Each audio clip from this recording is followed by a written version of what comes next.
Mary's Park. We are here for a massive day of women's footy grand finals across Division 1 and 2 of the Adelaide Footy League. I'm Beck and I've got Dinez here with me as well. Welcome, Dinez. Thank you. It's great to be here today. Now, we've just been out having a look at the ground. What do you think of the conditions here today, Dinez? It's looking fantastic compared to last week's rain. The ground's very much glowing with not many mud spots or anything to be seen. Beautiful weather here with a nice sun shining and little breeze. Yeah, absolutely beautiful conditions. Now, get straight into what we're here for today. We've, of course, got the Division 2 and Division 1 grand finals. In Division 2, we are going to see Hectorville and Happy Valley, and in Division 1, we are going to see Payneham take on Broadview. What are your thoughts for these two games here, Dinez? I actually think it's going to be a tight game and it'll be lovely to see. What do you think, Beck? Yeah, well, all teams seem to kind of be in good form. We've seen different things happen throughout the final series. I can see a lot of energy out here right now from Hectorville and their supporters. Maybe that'll get them over the line, but there's plenty of energy here for Happy Valley as well. For Payneham, I think they're looking for some redemption after losing the grand final last year, but, you know, I never put Broadview down either. So I think it could go either way. Do you reckon we're in for some close matches? I do. I think it's going to be some great games here today, especially with the weather. I think it's going to be quite an even, fair game. Well, stay with us for this afternoon. You will see the Division 2 and Division 1 grand finals in the women's competition. We are here, of course, thanks to our sponsors, Archie's, Dartfish, Hahn, Belgravia Apparel, New Balance, Neomorph mouthguards, always important to have your mouthguard in for footy, Wakefield Sports and Exercise Clinic, Police Credit Union, Sharon and Channel 9. So, as I said, stay with us for a massive afternoon of women's footy. We'll be back after this break.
I am for the athlete, the competitor with the hunger to compete. I am for the one who wants to get in their opponent's grill.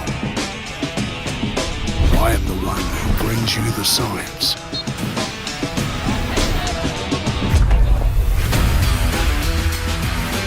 I am Neomorph. I am your protector. You belong in blue. Apply for a career with South Australia Police.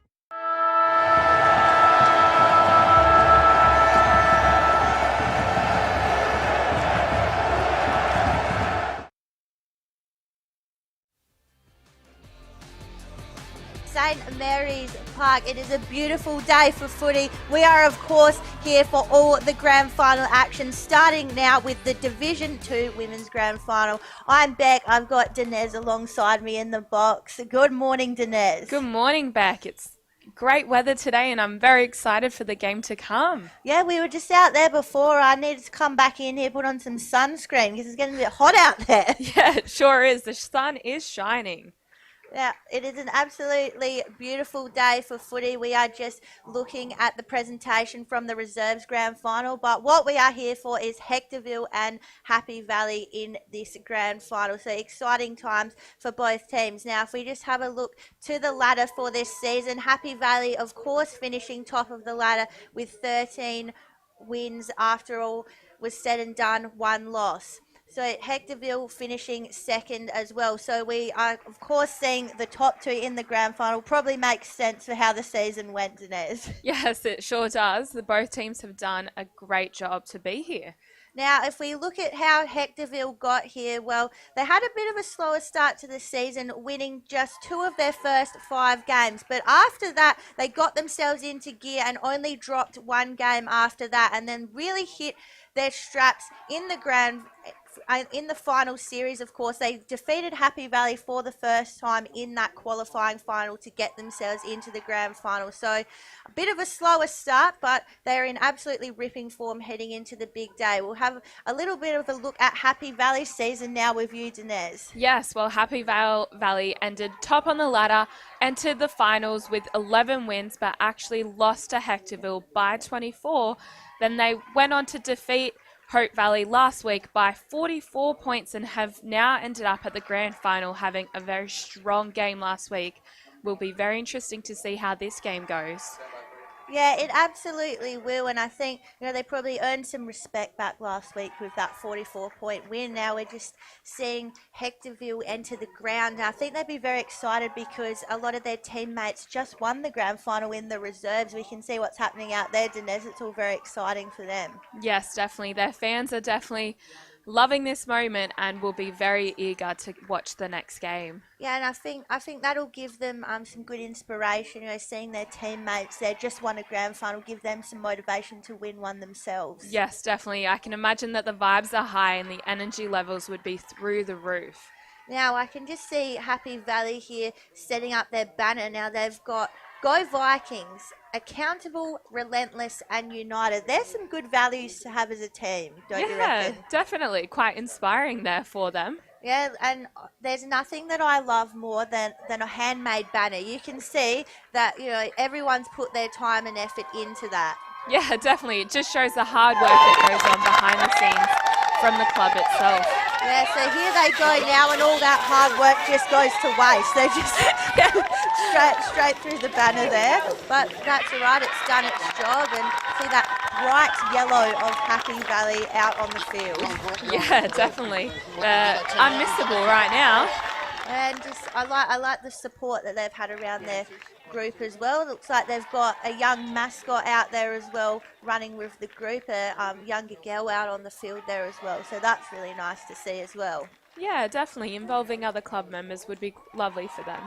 Yep, now we're just obviously on the countdown here to the first bounce, which will of course kick off at 11:50. We will enjoy some formalities soon, including the national anthem and all of that. But we're just watching both of the teams warm up now. I've got my eyes here on Hectorville, just doing some ground balls. I think that's a good way to get a touch for the conditions. You can see them there, Dinez, just picking up those balls off the ground. I don't reckon there will be any moisture out there unlike last week. Yes, definitely. Last week was tough conditions to play in, especially with the wind and the rain, and today there's no sign of either condition, which is great. Yeah, like I said, might be a good day for sunglasses. Not that you can wear them out on the field. Yeah, and lots of sunscreen as well will be necessary for both teams. Yeah, of course. Yeah, might need a sunscreen sponsor there for both teams. Just sunscreen. You can see players there, shielding their eyes from the sun. Yeah, it's going to be interesting to see how the sun goes, to see if it's going to affect the accuracy or anything. Now, we will, of course, like to thank all of our sponsors that we have here today. We couldn't get the stream going without them. Now, we've been through a lot of them throughout the day. But thank you to all of our sponsors, and we will continue to thank them all day. Now, we're just seeing both teams from the previous grand finals come off the field. We might get our eyes on a bit of Happy Valley now, just going through their warm-up. They're getting through some kicks for goal. Important, of course, because if they want to win this game, they've got to kick some goals. Yeah, definitely. Without goals, there won't be any wins, really. I like those nice bright yellow ribbons they've got in the hair as well. Yeah, definitely lots of brightness going on today from the colours of the teams as well as the sun. Yeah, now I'm not sure, which end, is going to be the best to kick to, but I think you probably want to avoid looking into the sun for the first quarter because, if your ball gets caught in the sun, you end up blinded. You don't know where anything is. Yeah, definitely. I think having a strong start in the first quarter will be very important for this game. So, as you said, going not towards the sun will be ideal. Now, we just saw the umpires walking onto the field to say, congratulations to all the umpires that have been given a grand final today. That's a really big honour. And we, of course, couldn't have a game without umpires. Yes, definitely. We're very thankful for the work that they do. Yeah, and we did. I saw a big farewell last night in the AFL to long-time umpire Razor Ray, and I saw both teams in the AFL really getting around, and so it's good to see at all levels people showing that respect for umpires. Yes, definitely, as it's not an easy job to be out there amongst all the emotions from the players, so they're doing a great job. Yeah, absolutely, and especially in a grand final, in the heat of the moment, the umpires, are trying their best, the players are trying their best, and like you said, it's very emotional out there and can get a bit heated, and I think, the team that is always going to do the best is the one that can just settle in, take a breath, and sort of make it feel like a normal game. Yes, definitely. I think being able to slow down in those high intensity moments is very important, and that can be the difference between a point and a goal, really. Oh, yeah, absolutely. And can be the difference between, a kick that hits its target, a kick that misses its target. Just, every single moment matters in a grand final, doesn't it? Yeah, definitely, which is probably what makes it so difficult for the players. It's high stakes and every little moment is crucial. Now I can see we're just looking at Happy Valley now. Looks like they're getting some sort of final messaging from some of their coaching staff. Now, if you were a coach, Dinesh, what would you be out there saying, for your final message? Oh, that's a tough one. Honestly, I would probably encourage players to stick near their players and just have some confidence in their skills and go for those high marks, the contestants, be really good and just put themselves out there. What would you suggest, Beck? Yeah, I think just make sure you settle into the game quickly, but also take the time to enjoy it. You're still playing a sport that you love, and sometimes you get into finals, just get really intense, you get worried about making mistakes, overthinking it, that kind of thing. But I think you still have to, enjoy the sport that you're playing as well. Now, as for the result of this game, I think that it's pretty close to call. So during the season, Happy Valley won both times that they played each other. One of those encounters was by 1 point, and then as you mentioned, Happy Valley lost that first final to Hectorville. So do you think they'll be thinking about that? They've had a loss to Hectorville recently. Do you think they have to turn that around? Yeah, I think Happy Valley's going to be thirsty for that redemption against Hectorville, but I think Hectorville knows that that's coming their way and would probably be very impressed with their results from the qualifying final. So it's going to be tough. It is. Now we can just see both teams coming in for the coin toss. Thank you to James for getting us in there nice and close to the action. So we've got the Happy Valley captains there all shaking hands with the umpires. Now the Hectorville girls coming in as well for that all-important coin toss. What are you going, heads or tails, Dinesh? I think I'm going heads. What are you going, back? Well, honestly, I don't want to call it. I'll just flip it. I won't look at it. You'll just let it be. All right, so coin's going up there. Who's won it? So Hectorville, they pointed backwards, so that would mean they're going to the right of screen. So we'll have Hectorville to the right and Happy Valley to the left. Hopefully I'm getting my lefts and rights there. Just, have to put up the hand signal. Yeah. Oh, I'm just watching the Hectorville reserves team come past with their Premiership Cup. That's very exciting. But here we are now on the Hectorville huddle. Now, that's those last messages we were talking about. Looks like they're runners giving them a message here, and a lot of energy in there. And I like this guy's look, his sunglasses and hat vibe there. Yeah, definitely. Can very much see that he's got a lot to say, and he's probably encouraging his team to just go out, enjoy that game, and do what they know best. I think, you can, look at your teammates walking off now with a premiership medal. That could be you. Get out there and do it yourself. Yeah, exactly. Well, it's always better, I reckon, to be celebrating 2 premierships than 1. Just get everyone involved. Yeah, exactly. Share it around and bring it home for both teams. And those final moments, I think, as well, I like seeing everyone join together, huddled together like that. And I think you just got to take a deep breath, get yourself in the moment. Like, what would you do to calm yourself down? I think I just have to just breathe and ease myself into I think it. I have to breathe and just look around really and, just see my team there and know that they're supporting me.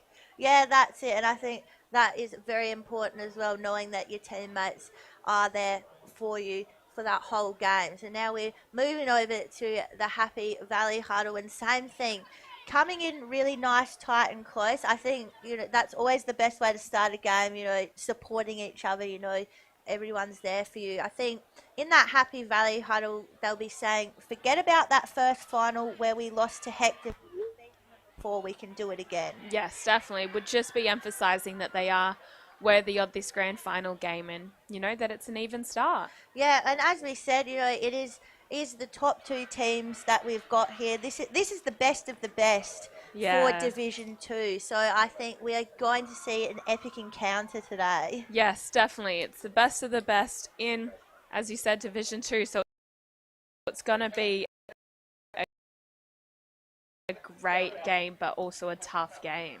Of course, and then we could see these teams featuring up in Division 1 next year if they move up to those ranks. So it'll be, good to see what impressive football that both of these teams can bring out today, because, they'll probably have to make the step up next year to Division 1. Yes, definitely. And there's a lot of talent out there, so all they need is a little bit more hard work, and I definitely think we'll be seeing both teams in Division 1 in no time at all.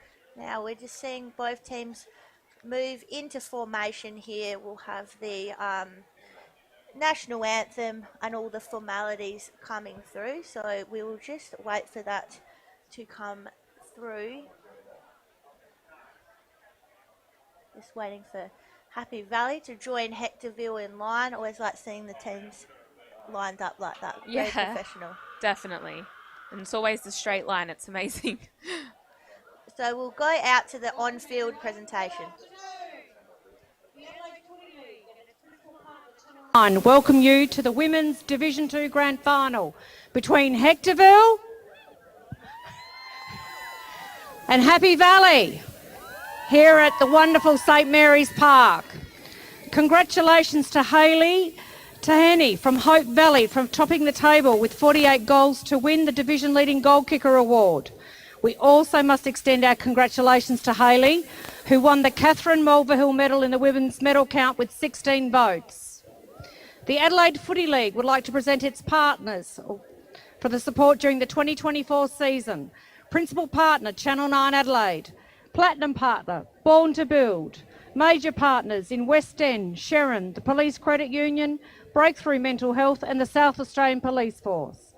Valued partners in Belgravia Sports, Neomorph Mouthguards, O'Neill Sportswear and Wakefield Sports Clinic.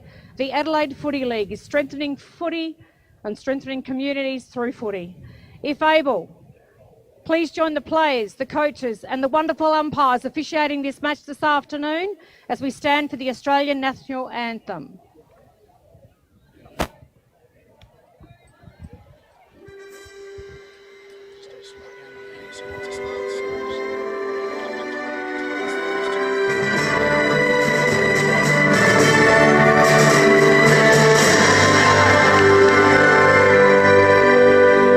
Australians, all let us rejoice, for we are one and free, with golden soil and wealth of toil. Our home is good by the sea, our land a mountain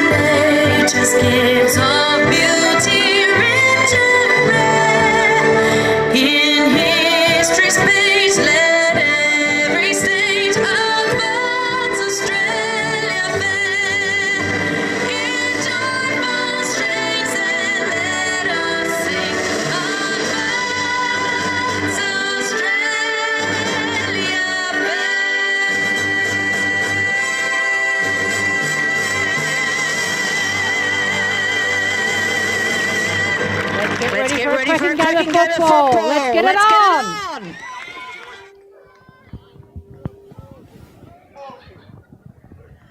Well, you heard the on-field announcement. It let us get ready for a cracking day of football. It is Division 2 grand final time, and nice to see the two teams just giving each other a quick high five before the games, Inez. Yes, definitely. They'd probably be eyeing out their opponents as well while doing this. But it's lovely to see the good sportsmanship, a great way to start the game. It is, yeah. So just, say thanks very much for coming, and then game on. Yeah, may the best team win. Well, that's it. So just both teams coming back into a little huddle now. Just those final words, probably from the captain, just settle everyone in.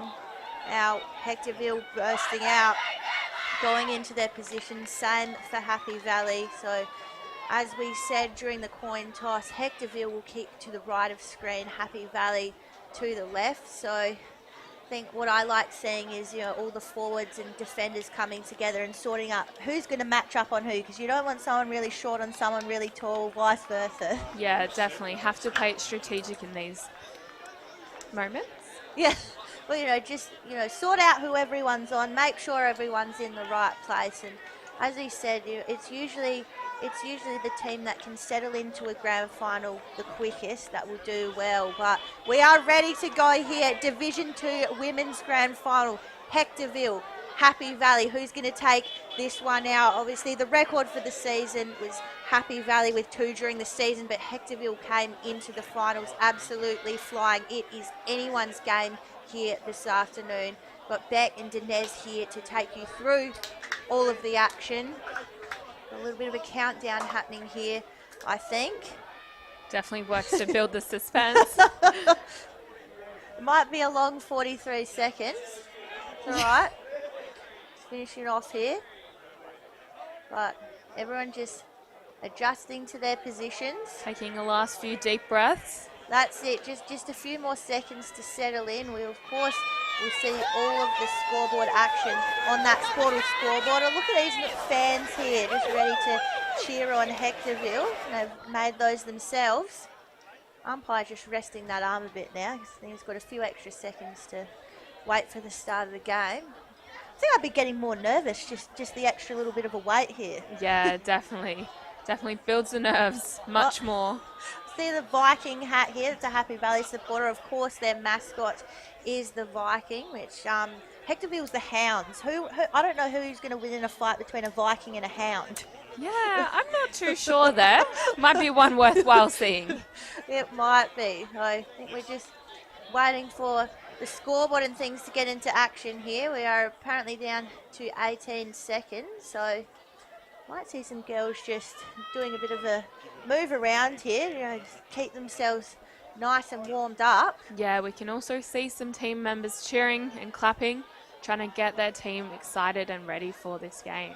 Well, of course, that first, siren that you hear, that's, really exciting. Just, let's go. Yeah, definitely. Just bring it on.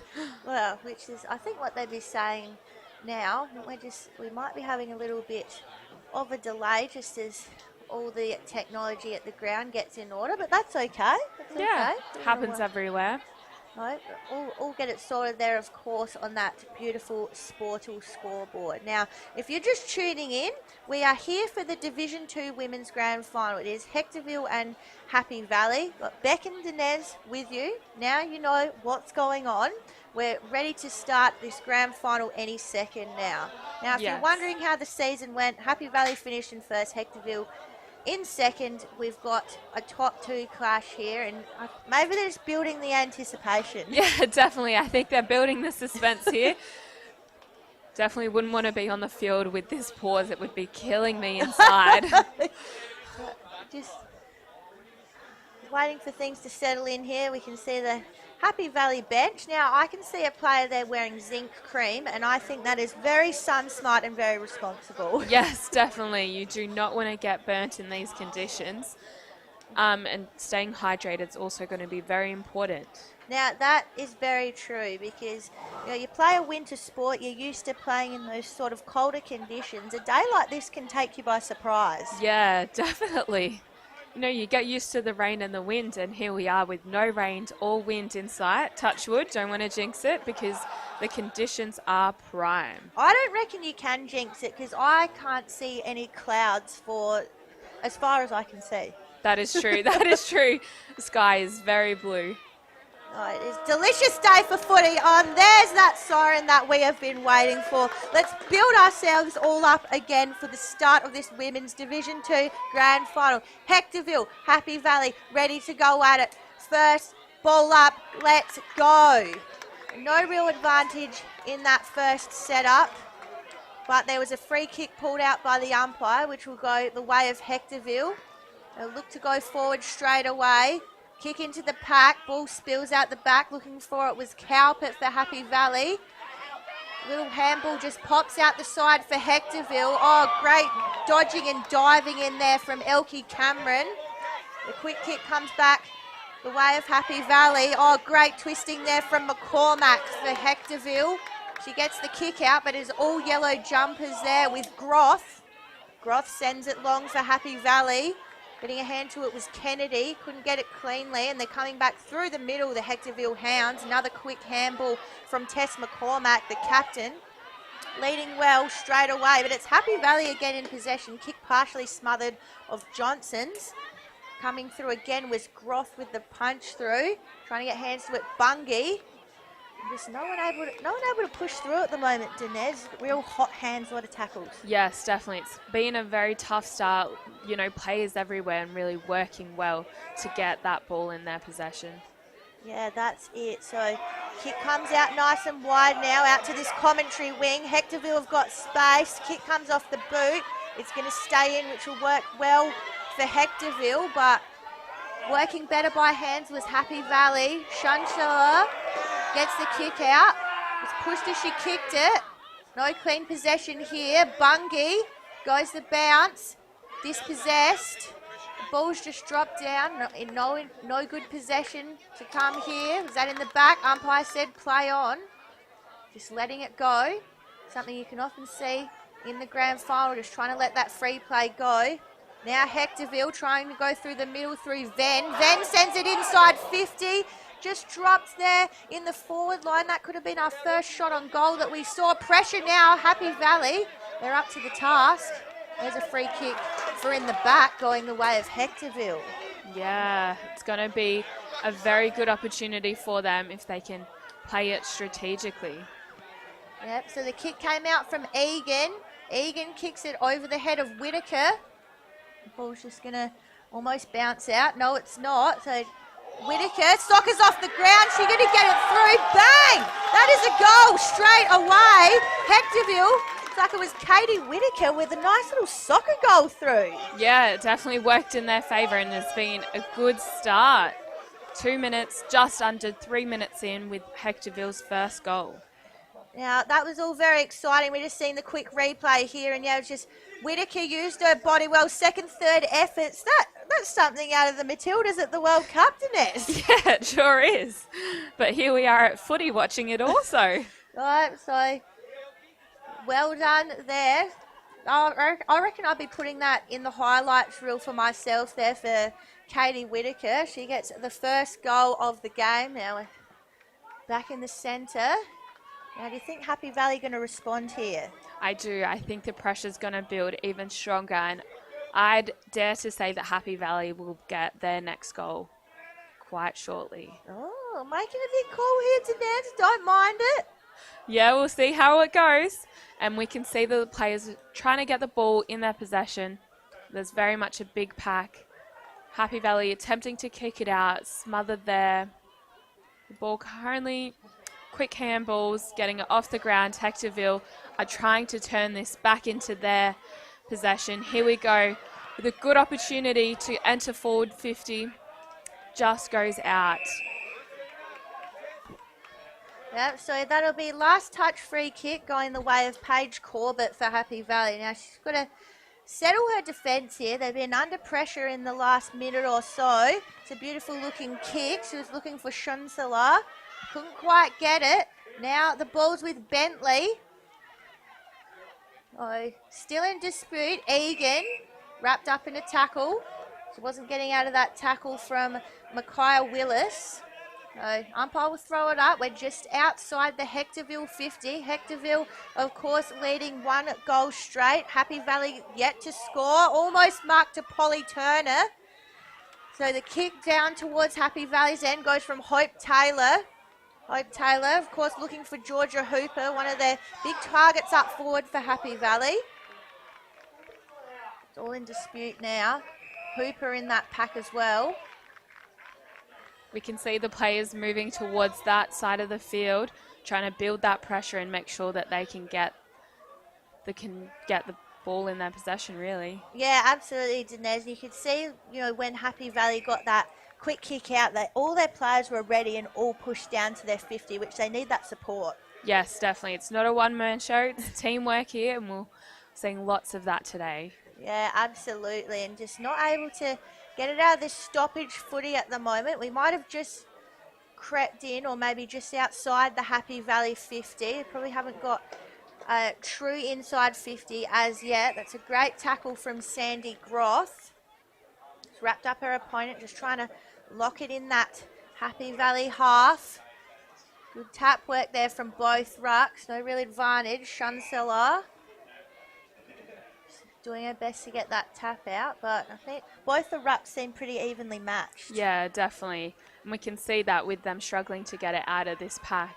But here we go.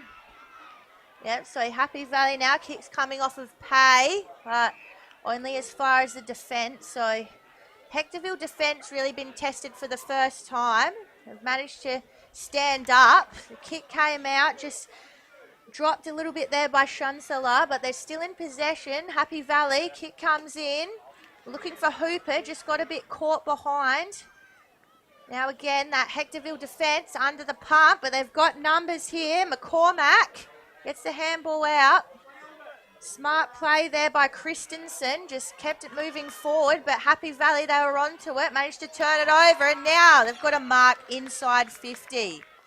So can they have a shot on goal here? Might just be within range of their forward here. Just on that far side. It's going to be a long kick, almost probably 40 metres. Looking on track though. Oh, but in the square, is that Georgia Hooper? I'd say it is, because she's always a player that's going to get herself in the right spot. It is.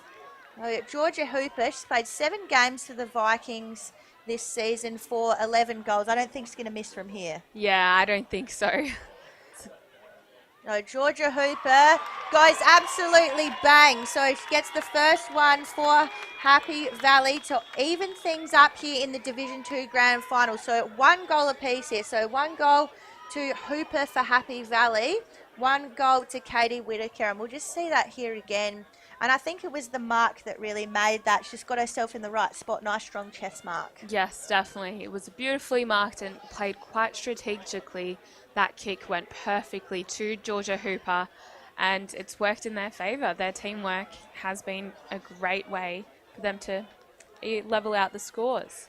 Yeah, so might just have to test that match up on Hooper, because she's of course a very strong forward, played a lot of footy at South Adelaide in the Sandford W. She's got a strong set of hands and obviously a great boot. So to even things up here, we are at 1 goal apiece in the grand final. And you called it, Dinez. You said Happy Valley are going to get the next goal. Yes, I did. Was lucky there getting it right. But oh, no, I think you knew exactly what was going to happen. Right, clearing kick now for Happy Valley through Prosser. It's going to give him a bit of energy. Well, the kick was cut off. So Hectorville now. Chance to go wide.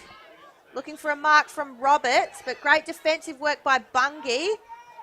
Ball just dribbling through the middle now. Shunsella did well. She's been very active through the middle of the ground for Happy Valley. Got a bit of speed on that wing, but very well played from Zena Hunt. Hunted the ball very well. That's horrific. I've got to stop with those kind of puns. That's terrible. But Hectorville now, they are still on the hunt. Looking for that quick handball out. But no, it was cut off by Keatley. But her kick, in turn, was cut off by Hectorville. So they look to go forward again. Plenty of numbers there for Happy Valley. So done well to get their defenders behind the ball. Looking for it was Cowpert. She couldn't quite get her hands to it where she wanted to either. Cameron's involved. No, we're back turned over to Happy Valley. In the centre of the ground, almost mark taken by Carl. Ball just pops out. Now Hectorville streaming forward. We've got a one-on-one ready to go. It just drops over both of their heads. Good defensive effort there from Willis. Getting it out to a teammate to get it to some safety. Almost did. There was almost a mark there to pay. She's still chasing it.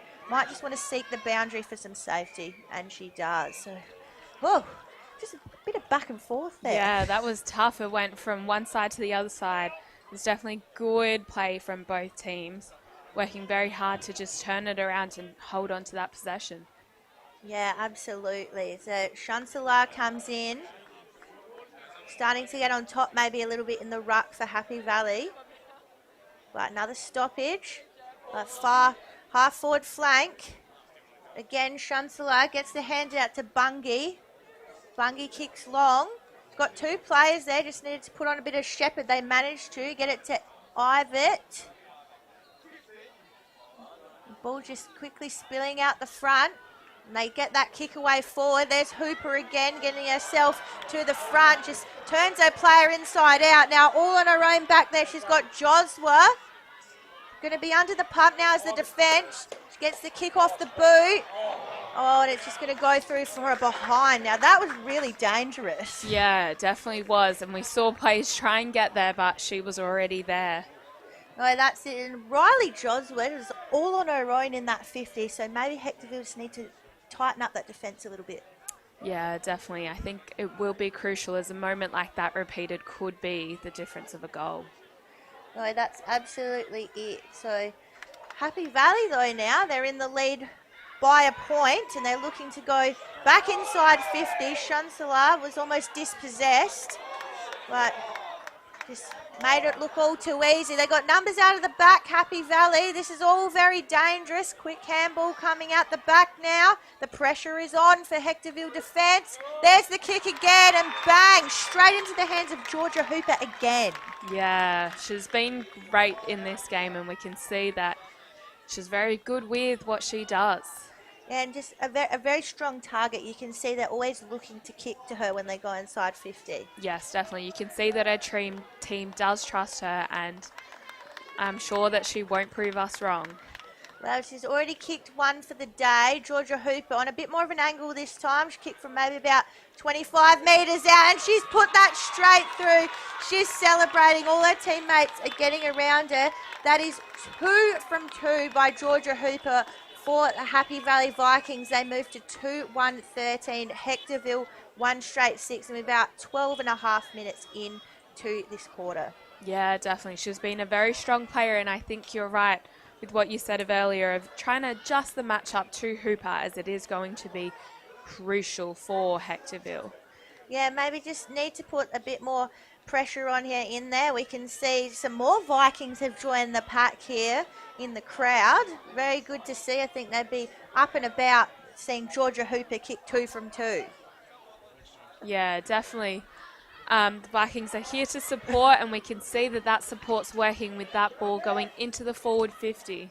And now we're straight back inside Hectorville 50. They are looking to respond. The quick kick comes out, and there is the response immediately. No, Hectorville, they were not having any of it. They've come back straight away. Another goal within, about 20 seconds of the last one. So we just quickly see the replay here. It almost happened too fast for my eyes. So quick bounce through. Handball came out the back. Bang. Putting through that goal was Tess McCormack, so one of the captains of Hectorville. So always good to see the captain standing up getting a goal. Yeah, definitely. And I'm sure that that would boost the energy for Hectorville, just following their captain's lead. So well done there to Tess McCormack. One of the quickest goal transitions I've ever seen. Seconds ago we had Georgia Hooper kicking her second, but Hectorville were not having any of that, and they're going to go again. They want to get 2 in a row here. So seeing Katie Whitaker here getting involved. Now, defensive kick comes out. They've got to do something with it here, but no, says Polly Turner. goes for goal. There's plenty of Happy Valley numbers there. How's the bounce going to go? It's just going to go over. We're all locked up here. Yeah, definitely, which has been great to see. Having played 14 and a half minutes, the score was our level once again. Oh, I mean, we thought it would be close, but this is really close. Yeah, we've basically gone goal for goal here, point for point. We're on 13 each, so all the pressure is on Happy Valley in these dying minutes. They probably just want to try and hold possession here, but it's not going to happen as the turnover comes from Elkie Cameron. Just adjusts, sees where she wanted to go. Had plenty of forward options there. Mark taken right on the 50 by Polly Turner. Might be a bit outside her range, so she might be just looking to pass here. Goes for the goal square. Who can get their hands up? Is it going to bounce all the way over the back? It's just spoiled over the line. Oh, it's all getting a bit exciting here, but Hectorville now 1 point lead. Yeah, definitely. And it's been a very quick turnaround for Hectorville, so I'm sure that there'll be much more of this high pressure intensity moments seen as we keep going. Yeah, we're just probably counting down the final minute and a half here in this first quarter. It's a 1 point lead to Hectorville. Happy Valley on the burst. That's holding the ball. Great rundown tackle by Grace Whitaker. It's got plenty of time here, probably coming down to about the last minute or so of this quarter. Puts the kick out wide, maybe a little bit too wide. Kept in well by Katie Whitaker. Now Polly Turner. Did she put one through to finish this quarter? It is another behind. So 2-3, 15.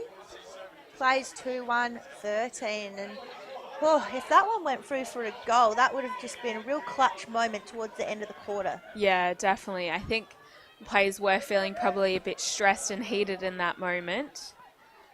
Yeah, absolutely. And they go for the kick out again. That's a great mark taken. Well done by Jasmine Egan. Egan just pops it over the top of the pack. Almost a streaming mark coming out. Again, it's Egan. Can she finish off what she started? Jasmine Egan, she's put it through! Goodness gracious, Hectorville here just coming up in absolutely clutch moments right on the edge of quarter time. Jasmine Egan kicks the third goal for Hectorville. They move to 3-21. Happy Valley 2-1, 13. We just watch this again. So Jasmine Egan dodges, goes around, puts it through. That's incredible. Yeah, she didn't think twice about that. She just knew what she was doing, and it worked well for Hectorville. Yeah, and we saw her here earlier up, higher up in the contest. She just kept running. Yeah. Didn't want to stop until that goal went through. And she didn't let anyone stop her or get her in her way either. Now we're just back in the hands of Happy Valley. All the pressure's on them now to, I think, make a response before the end of this quarter. Kick was looking out wide for Hope Taylor. But Hectorville, they've got some energy and they're ready to burn it.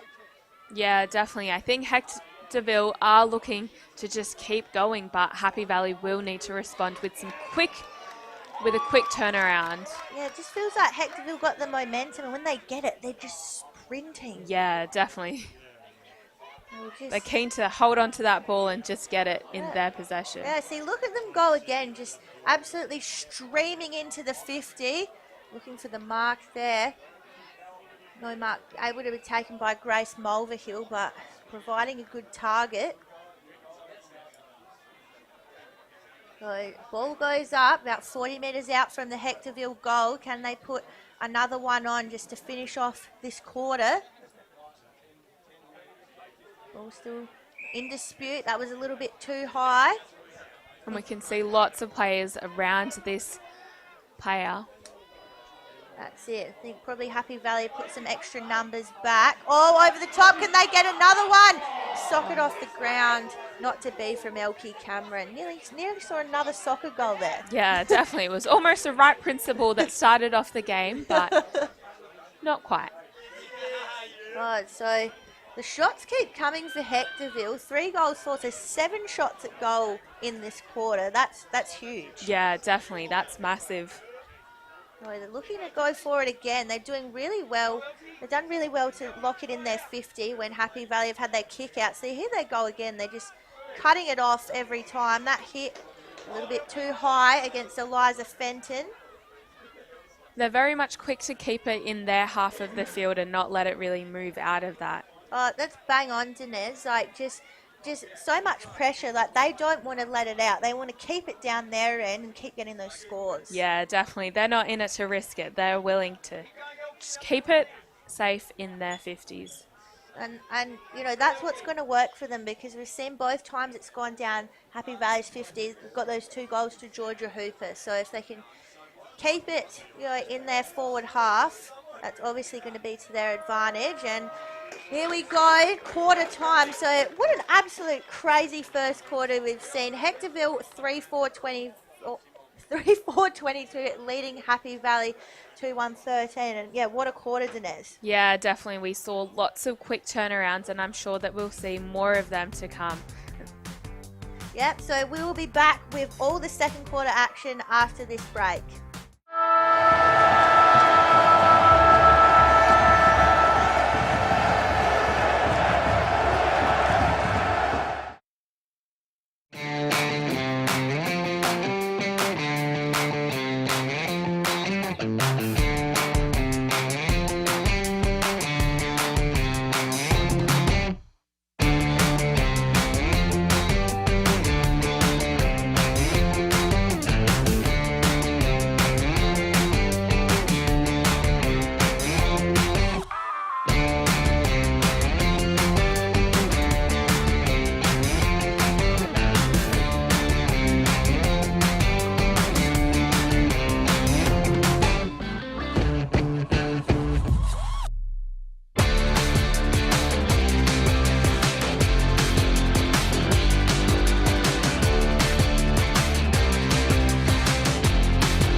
I am for the athlete, the competitor with the hunger to compete.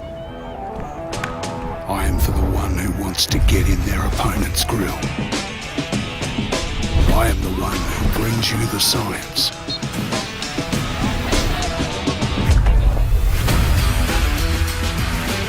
I am Neomorph. I am your protector. You belong in blue. Apply for a career with South Australia Police.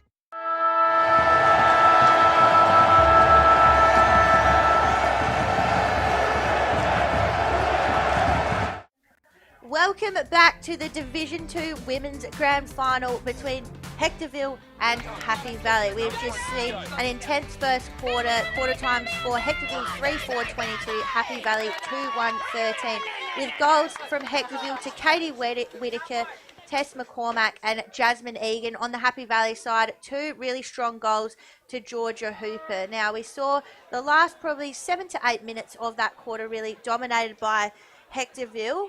Now, Dinez, what do you think we're going to see here coming into the second quarter? I think we're going to see Happy Valley have a quick start and have a quick turnaround and get their first goal to very much try and even out those scores. Yeah, we did see them respond pretty quickly after Hectorville got their first goal. They came back firing straight away with that first goal to Georgia Hooper. Yes, definitely. And we can see their coaches here probably trying to work out how they're going to respond. Will be interesting to see if Hectorville have adjusted their Georgia Hooper matchup as well. Yeah, absolutely, because she has looked so dangerous anytime it's gotten down there. So obviously the improvement for Happy Valley is just getting more entries into that forward 50, because when they did goals every time, basically. Yeah, definitely. They had no problems with our accuracy, have just got to get it into their half of the field and just run with it. Yeah, I think these first 5 or 6 minutes here going to be crucial for both teams. You know, see if Happy Valley's going to have a bit of a lift, or Hectorville's just going to keep streaming on. Yeah, will be very interesting because Hectorville did end with them building their momentum. So let's see how this goes. Yeah, absolutely. So second quarter action here. The lead at the moment, of course, is with Hectorville. Are they going to get first blood here in the second quarter? Well, that is a beautiful clearing kick just in front of Ven. Couldn't quite get her hands on it cleanly, but doing well in the contest. Ball's just going to spill over the line and we'll have a ball up. But I feel like seeing that speed again from Hectorville straight away, Danette. Yeah, definitely. They've started very fast and have got that energy here. Yeah, absolutely. So Chancellor still in the ruck for Happy Valley, getting some nice height in there. Looks like she's going up against Philpott in the ruck. So Philpott gets to the front, takes it out of the ruck. There's McCormack, the kick out. We saw her get a goal earlier, but the kick only goes as far as Cowpit for Happy Valley. Her kick drops a little bit short of Hope Taylor. Taylor's kick smothered. She was under pressure. And under pressure, that is a great tackle from Elizabeth Johnson. She wins the free for holding the ball. So Happy Valley here, this is where they've been dangerous, when they've been able to get it inside 50. No mark taken. Kick comes out from Egan. Got numbers here. They've just got to be able to use them. McCormack kicks nice and long to a one-on-one. Ball's just spilling out the back. Bit of push and shove by both teams. Just, of course, in the side. Nice clean bump, and that was a bit high. Looks like Taylor Roberts there might have just caught one a little bit there to the face. Yeah, definitely can see her a little winded here, struggling to get up. All right, it's just getting the shoelace, getting the shoe back on. Got to make sure she's got her kicking boots on, ready to go. Do you think she'll have a shot from here? I do think she will.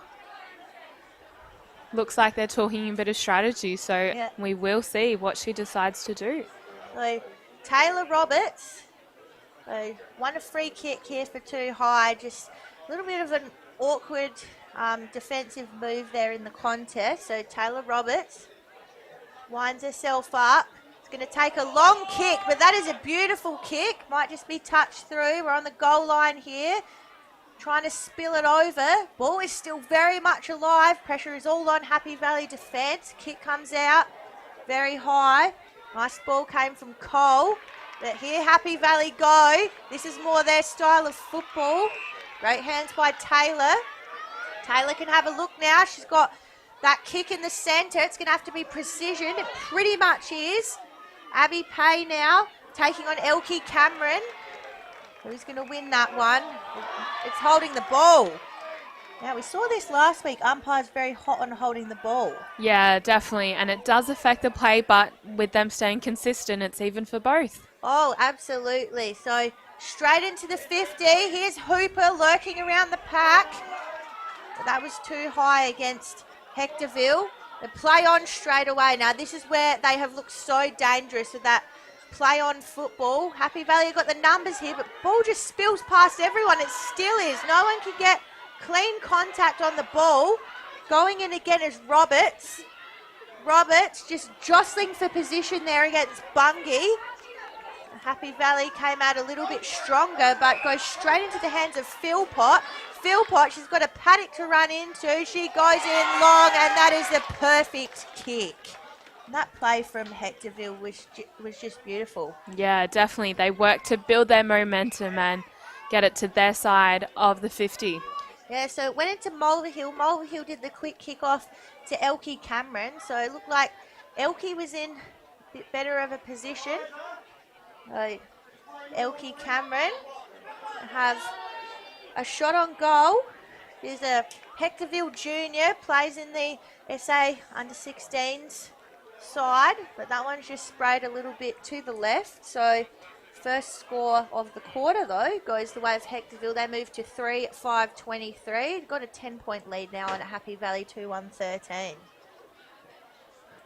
So you feel like all the pressure a little bit is on Happy Valley now to make a response. Yeah, definitely. We're still waiting for their quick response, but I do not doubt that they will be quick to respond as there's lots on the line. You can see the ball currently in dispute. It's a free ball going the way of Hectorville to Whitaker. Oh, it's the other way now. Ooh. I thought that was Hectorville's as well. Obviously, I've worked it out. Yeah. Ball's in Happy Valley's possession. A kick out goes into the hands of Hectorville, of Tess Cormack once again. She's been quite dominant getting her hands on the ball today. Goes a little misjudged and back into the hands of Happy Valley. And we'll have a repeat.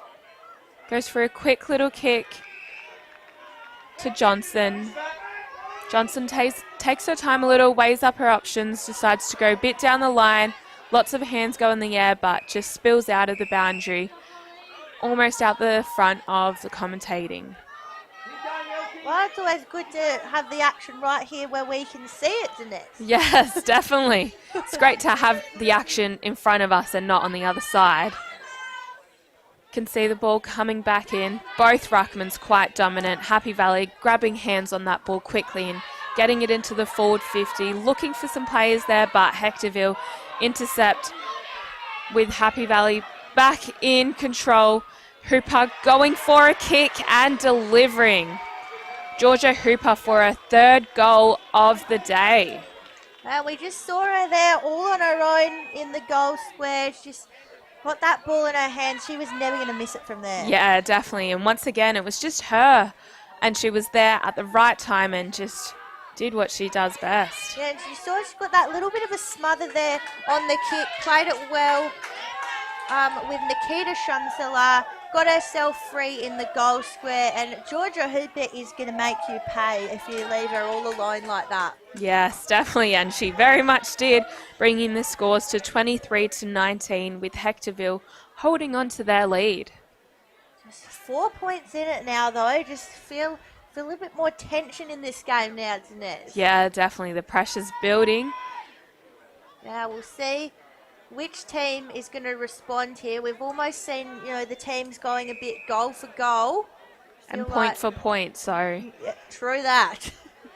Now, I think both teams have just lifted, almost matching each other at the moment. As the ball just spills out the back. That was great attack by Venn. Just pushes it forward, but Happy Valley ready for the response in defence.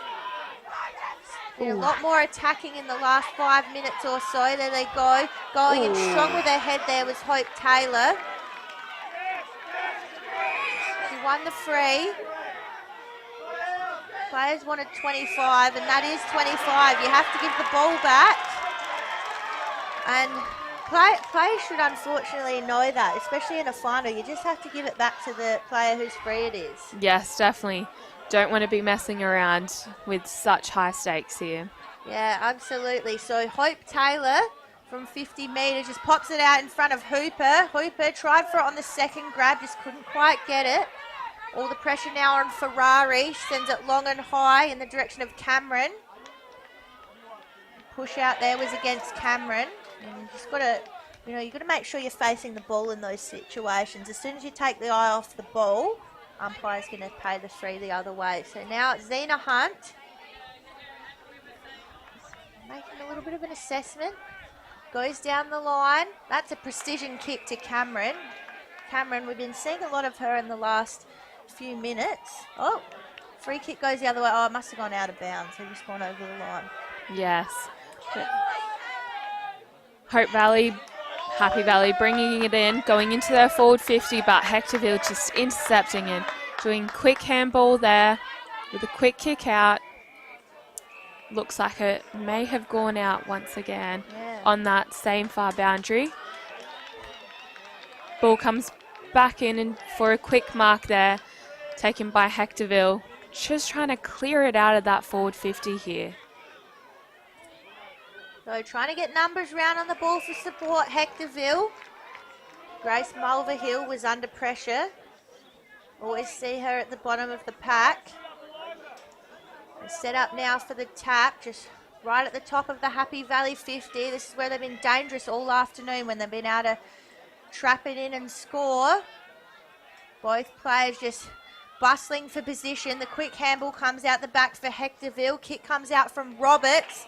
Almost hit the mark this time from Cameron. They've struggled with that far boundary. So now Happy Valley looking inside 50. Great spoil came from behind. That might have been in the back. It was. Well, the free kick will go the way of Weatherspoon. Might be just on the edge of her range here, but she's lining up, probably backing herself in. She's kicked it from 45 metres, just launched it in 50.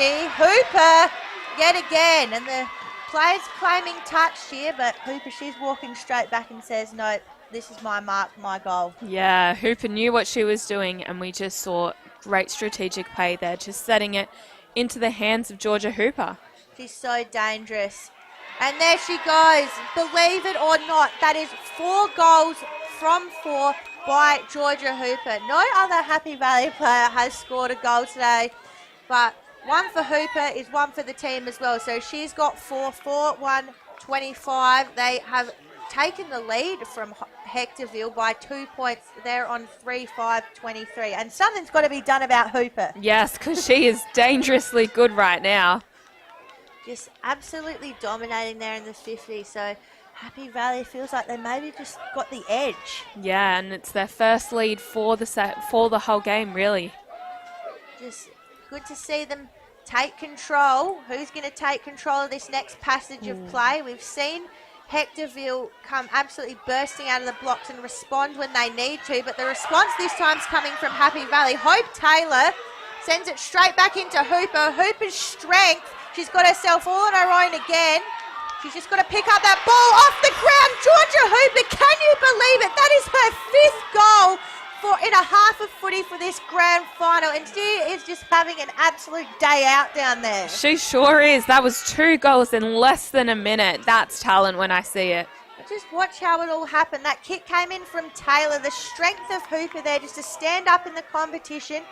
Didn't get it on the first grab. Didn't even bother going down to pick up the ball. Just socket it through. Yeah. She knows what she's doing out there. Oh, just absolute domination from Georgia Hooper. This is incredible stuff that we are seeing. It is the Georgia Hooper and Co show. Back in the centre now. It's all on Hectorville. They have to respond here. It's a great tap out. Can they get the clearance? Just feel the pressure building amongst that midfield. Feels like maybe Happy Valley just getting on top here as they get the clearing kick yet again. And there's that great positioning from Hope Taylor. She set up the last goal. Looks like she's trying to set up another one. Again, kicks to that space over the back. Jacinda Shunsala, she's in space. Oh, great effort there comes from Carl, just coming through with the defensive effort for Hectorville. Oh, just feels like Hectorville defence a bit under the pump. Yeah, definitely. You can see that pressure building with Happy Valley gaining that momentum. And it's in their forward 50 here, quite a dangerous location. We can see the ball coming back in. Good tap there by Hectorville, but clearing it out of that forward 50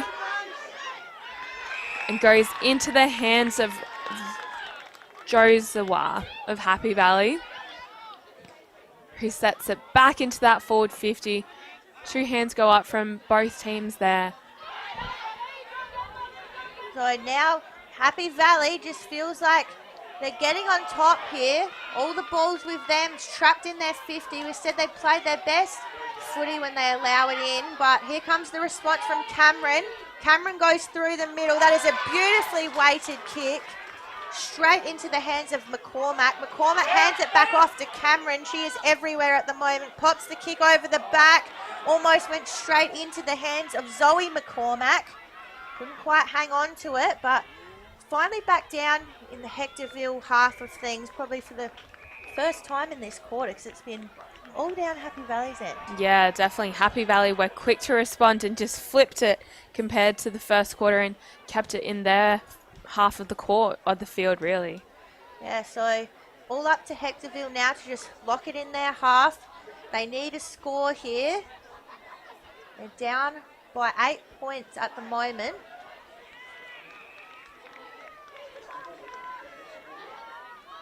So just waiting for the players to set up again for the stoppage. Again, just taps really nullified at the moment. Finding space out the back is Happy Valley. Oh, dangerous kick though. Bounces across the face of goal for Hectorville. Can they make something happen here? Ooh. Across the boundary line. They'll throw in, basically on the other side of the 50. The umpire just setting everything up. We are deep inside the Hectorville 50. They need to just put on a goal here to settle things down. Ball's not going to come out. Have another stoppage. Now we're almost directly in front of the Hectorville goals. Real dangerous space here. Ball pops out the back there. Nice for Mullen. Mullen just kicks it up. Trying to get it out of this dangerous zone. Here come Hectorville, but looks like that was a throw. It was indeed. So free kick now going the way of Happy Valley. We've got numbers out wide. Looking for a target. Goes straight to that open target of Ailey Shermer. Shermer now just calling the play towards her. She's got Hooper there in a one-on-one. Hooper just spills out the back of her hands. Now taken by Turner for Hectorville. Turner goes long. Oh, almost had a mark there through Roberts. She couldn't quite get it into the hands. Happy Valley again. Just trying to push it forward. Little quick soccer kick coming out. Now they've got space in the middle, Happy Valley. There's no one there. Just space to run into. Chancellor. That's Jacinda. But no, Elkie Cameron. Goodness me, she's been everywhere. I'm just being held onto. Being held onto? Yes, she was. So Elkie Cameron now will take the kick. Yeah, here we go. Goes for a beautifully long kick. You can see lots of players just went up, but quick handballs there by Hectorville and a good long kick going right towards their forward 50. Ooh. Mulverhill, she's put that through, and I like how she used the goalpost there to keep herself in. She didn't quite catch that at the end there. So Grace Mulverhill with the finish for Hectorville and a much needed goal. Yeah, definitely. We saw her basically rebound off that. Here we go. Watch it go through again. And Mulverhill there just using her skirt. Yep, bang, rebounds off the pole, snaps it through. What a finish. Yeah, definitely. I haven't seen anything like that before. Neither have I, honestly, Beck. It's quite impressive, though. It is. So we're back to within 2 points now. Happy Valley still in the lead, 5-1-31. Hectorville, though, just trying to claw their way back, 4-5-29. As I said, 2 points in it. Just over 2 minutes to go in this second term. We're seeing an absolute cracker of a grand final here and a great finish just there from Grace Mulverhill. And here's that burst out of the middle. Hectorville have been missing for the last 18 minutes or so. Great work up forward there by Katie Whitaker. And they've got a free player in the square. Is it Whitaker? Is it Mulverhill again? Sorry, yes it is. 2 from 2, Grace Mulverhill. So Hectorville, they just come out firing when they have to. Yeah, definitely. We can see that they work quite well with that momentum, especially in those high stressful situations. They're just quick to snap it through. You can just see there Grace Mulverhill just sneaking out the back all on her own, just, tiptoed out there. She was all on her own, plenty of time, plenty of space, bang. So Hectorville back in front by 4 points, and we've got just over a minute to go in this second quarter. The twists and turns in this game, Dinesh. Yeah, definitely. The scores are close. Oh, it's just going back and forth. We saw the first half of this quarter, we saw the Georgia Hooper show. Now Grace Mulverhill stepped up and said, I can kick multiple goals too. And she's still got a few more to go, catch up to Georgia. But it's Happy Valley here, looking to go forward. They've got under a minute to get a score here to get themselves a bit closer or even back in front if they can get a goal. So it's interesting to see what teams do here in this time. So if you're Hectorville, you probably just got to slow things down, and Happy Valley, they'd be wanting to go really quick, get it down, get a goal. Yeah, definitely. Happy Valley would be looking to build that momentum, and we can see it going almost towards their forward 50, and a great mark there taken by Happy Valley.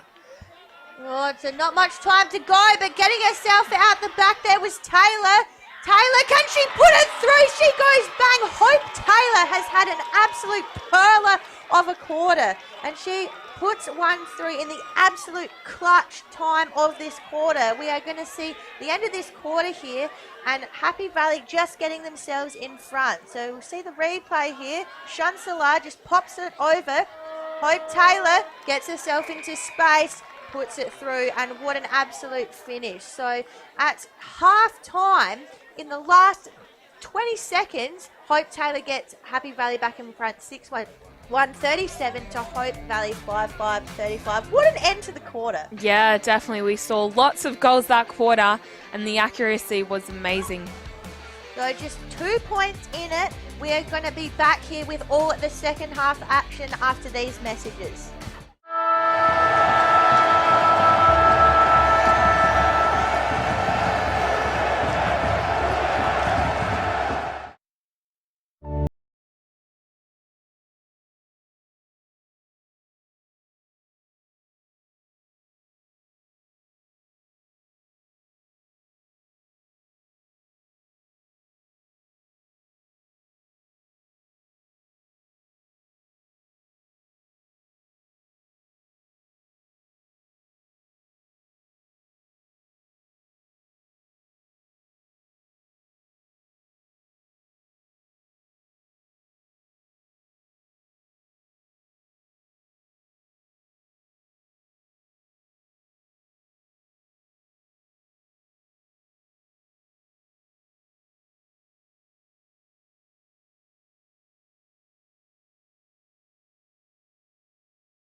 athlete, the competitor with the hunger to compete. I am for the one who wants to get in their opponent's grill.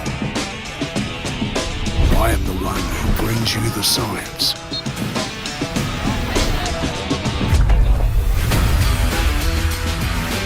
I am Neomorph.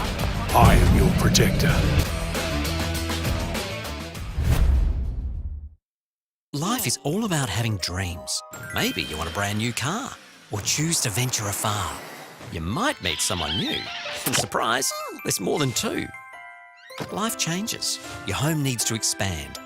Before you take time to explore new lands. Wherever you're at in life, bank on us. Since 1970, we've helped South Australians and Territorians achieve their dreams. And today, we'd like to help you. Police Credit Union. Bank on us.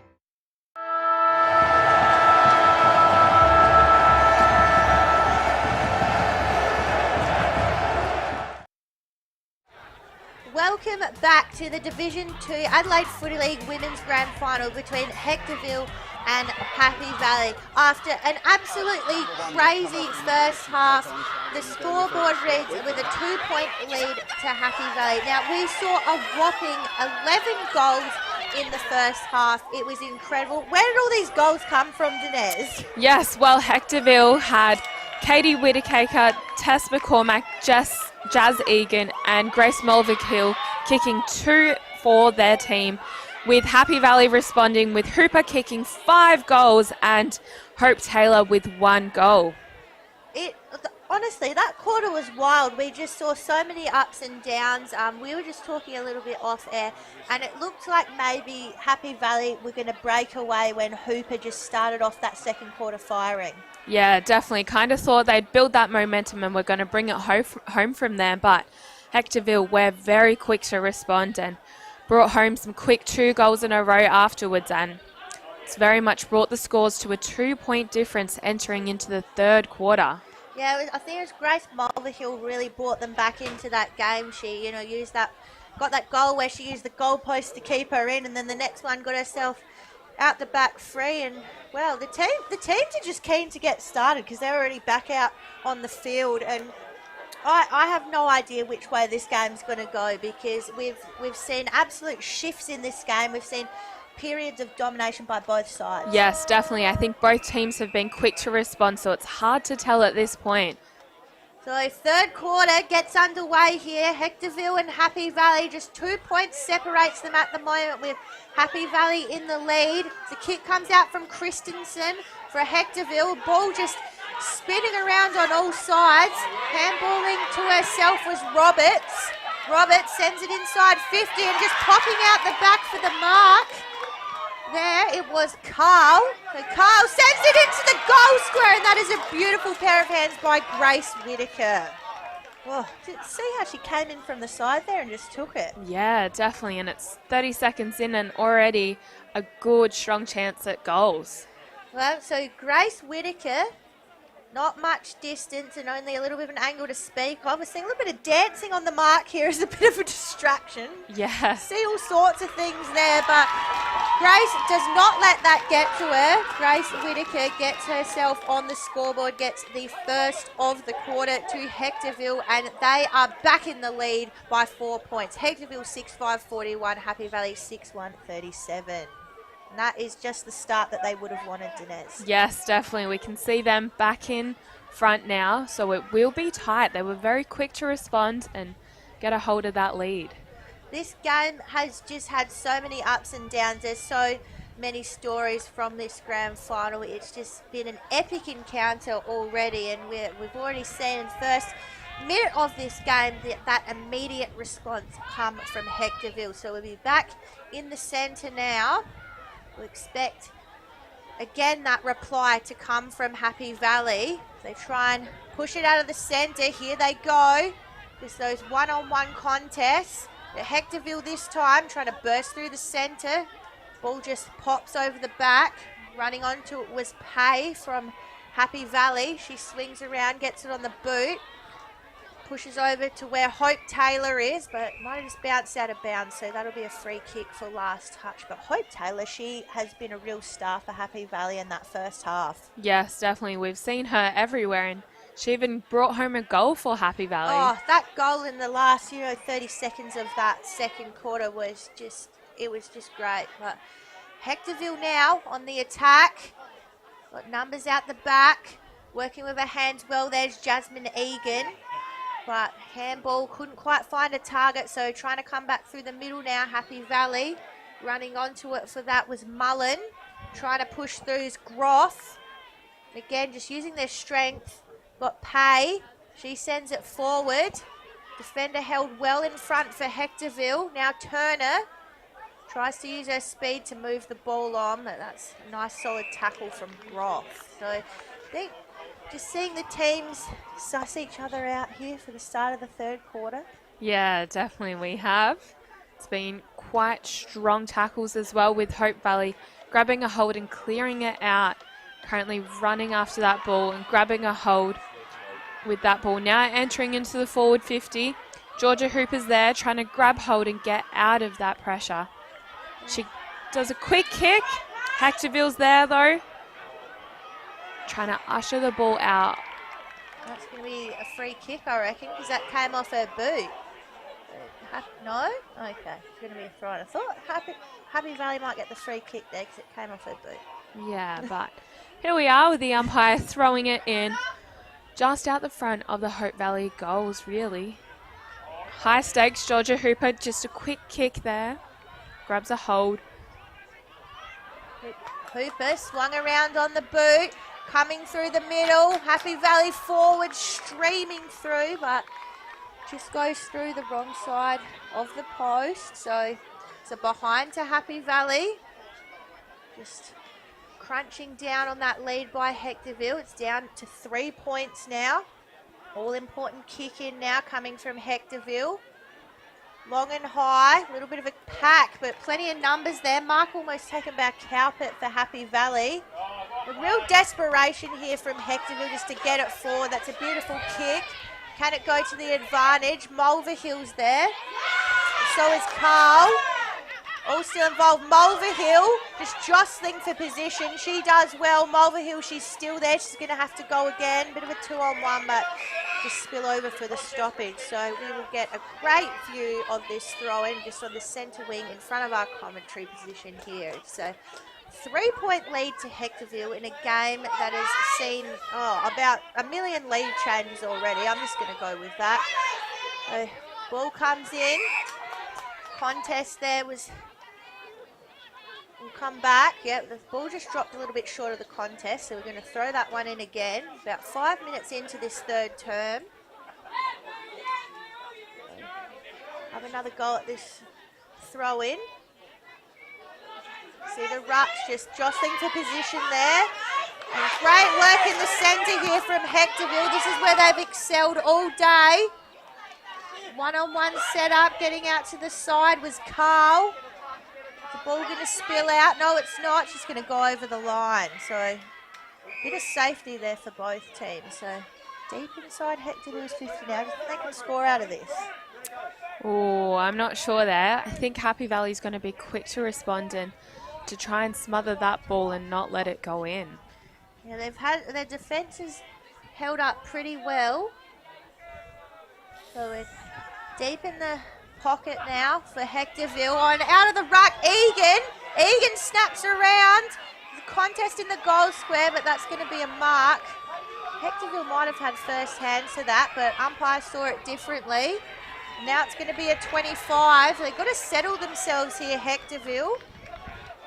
Even if you don't always agree with the call, you just got to settle down and keep taking on the game's nerves. Yes, definitely, or else it's not going to work in their favour, which we can see it going into the hands of Willis, who took a strong mark and sends it into Johnson's hands, who does a quick kick out.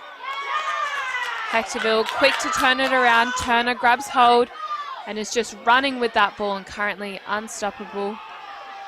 No, she had some good speed there, Turner. She gets it out to the safety of Egan, but There was a free kick amongst all that, which has gone the way of Happy Valley, so gone a little bit against the grain. Now, Happy Valley go long, down to a one-on-one, but it's Hope Taylor there for Happy Valley, and that was never going to anyone else. So, Hope Taylor now just launches the kick even further forward, just dropped a little bit short, almost went into the hands of her opposition, but it's Hooper using her strength to just jostle through the contest, just trying to hit it forward at any cost at the moment is Happy Valley. A bit of a pressure moment here. Who can win this one? Here comes the run through the middle by Philpott. She takes a bounce. She takes it on. Philpott. The contest is on. The race is on. Being won by Happy Valley, this time by Corbett. Corbett's kick probably wasn't what she wanted at all, and that is a beautiful run-down tackle, Hectorville. That is great pressure there from Grace Whitaker. So Grace Whitaker now is right in front of us. Took that beautiful tackle. That's a beautiful kick off the boot. That's a textbook drop punt. A lot of hands went up in the contest. No one able to take it. And there's that textbook pressure coming from Hectorville. Katie Whitaker's getting involved. That'll be incorrect disposal. So a free kick there will go the way of Happy Valley. So Happy Valley now to bring it out. Yes, we've seen Happy Valley have a lot of free kicks in this game, which has been good for them to turn it around. That kick went a little ill-directed into the hands of Tess McCormack. Currently just tells her players to go into a position. Oh, that was a mark, surely. Oh, a bit unlucky there. Unlucky there for Carl. Yeah, definitely. An almost mark there. Umpire says no. Ball goes up. Hectorville with quick handball, followed by a quick kick. Yeah, that's going to be a free kick. So Hectorville player just got tackled after she got rid of it. And umpires are always hot on that kind of thing. Can't be doing those kind of things. So Katie Whitaker, she's going to have a shot from a bit of a rough angle. I can barely see it from within our commentary position there. She's on the right-hand pocket. Looks like she's lining up for the drop punt though. She's not trying to, she's trying to go through with the check side. So Katie Whitaker, the ball just goes straight on. So that's going to be gone through for a point or out on the full. I reckon that has gone out on the full. So not the kick that Katie Whitaker would have wanted there. Yes, not quite, but Hectorville is still holding on to that lead. They are indeed. You always got the scoreboard there just to remind them they've got that 3-point lead. We're halfway through this third quarter. There's still anything that could happen in this last 10 minutes. Yeah, definitely. Well, an almost mark there, just dropped there by Mulverhill. Bit unlike her. Be trying to get some redemption here. So, stoppage again. Ball just not really leaving that Hectorville side of things at the moment. Kick comes out the back. Tap comes out the back, sorry. Christensen was trying to clear it. Couldn't get into space. Go up again. Christensen still looking for it, but this time Groff comes out with it. Tackle comes. Looks like it was in the back, so free kick will go the way of Happy Valley. Now, we've seen them try and clear this kick a few times, and Hectorville have set up really well to get themselves underneath it. What will happen this time? Oh, an almost mark taken by Cowpit. Probably got spoiled by her own team member in the end. A little bit of Falcon there, friendly fire. Trying to push herself through with Zena Hunt with great skill, but still coming through as Mullen. Just all that pressure at the moment. No one's able to get clean hands to her. Umpire's seen one this time too high. God, just real lot of energy there, and there's a 25 gone against Happy Valley, and that's where you sort of see those moments where you've got to be disciplined and not give that away. Yes, definitely. They are critical moments, and they can really make or break these games with such high stakes and it being so close. So Jasmine Egan goes for the goal square. Umpires found something down there. Blown the whistle for a free kick, so it might have been a holding free kick. So go the way of Happy Valley, so maybe just need to settle their forwards down a little bit. But that kick's gone out on the full, so Hectorville will get another go at it. So it looks like it'll be Roberts to take the kick. Yeah, we'll see Roberts bring it in and can see that both teams are very much feeling the stress and pressure. Ball comes into the forward 50. Hands go up with it being almost cleared out, and a great mark taken there by Hectorville, by Egan. She's straight on from the goals, really. Goes in deep. So kick came in from Egan. Couldn't find a forward to take it in hands. Pressure came from Katie Whitaker. She was not letting it out of the 50. So maybe dealt with a little too harshly on that tackle there. So free kick go the way of Happy Valley. Have another goal at getting that kick out. As I said, they've struggled to get it past that defensive line. This time they get it into the hands of Weatherspoon. That's where they've been struggling to get that mark. So can Weatherspoon get it moving this time? She decides to go inboard. The kick drops a little bit short of Mullen. That could be dangerous. They've got to do it the hard way now, and it's Turner with that signature bounce, just eludes her when it tries to come back up to her hand. She gets a hand out to Christensen. And if maybe a few too many handballs in there, but they've got advantage in the square. Free kick goes there against Carl. Maybe just a bit of a push out, said the umpire.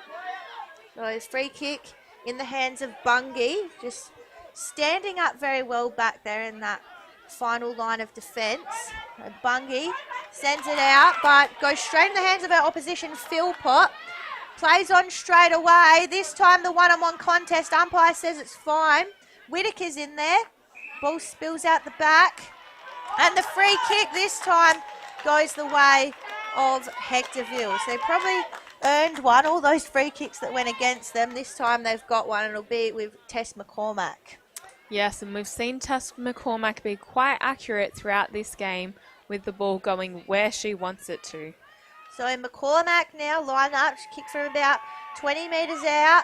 And the kick just sprays off the boot, goes to the left-hand side. So maybe just a little bit of the pressure got to her there, Denise. Yeah, definitely. And we've seen that Hectorville was struggling, as was Happy Valley, to just clear it out of those contestants. So 4 points, the margin now. I think getting a goal there would have made things way more difficult for Happy Valley. So I hope that point doesn't come back to haunt Hectorville. Yeah, definitely. 4 points is very tight here.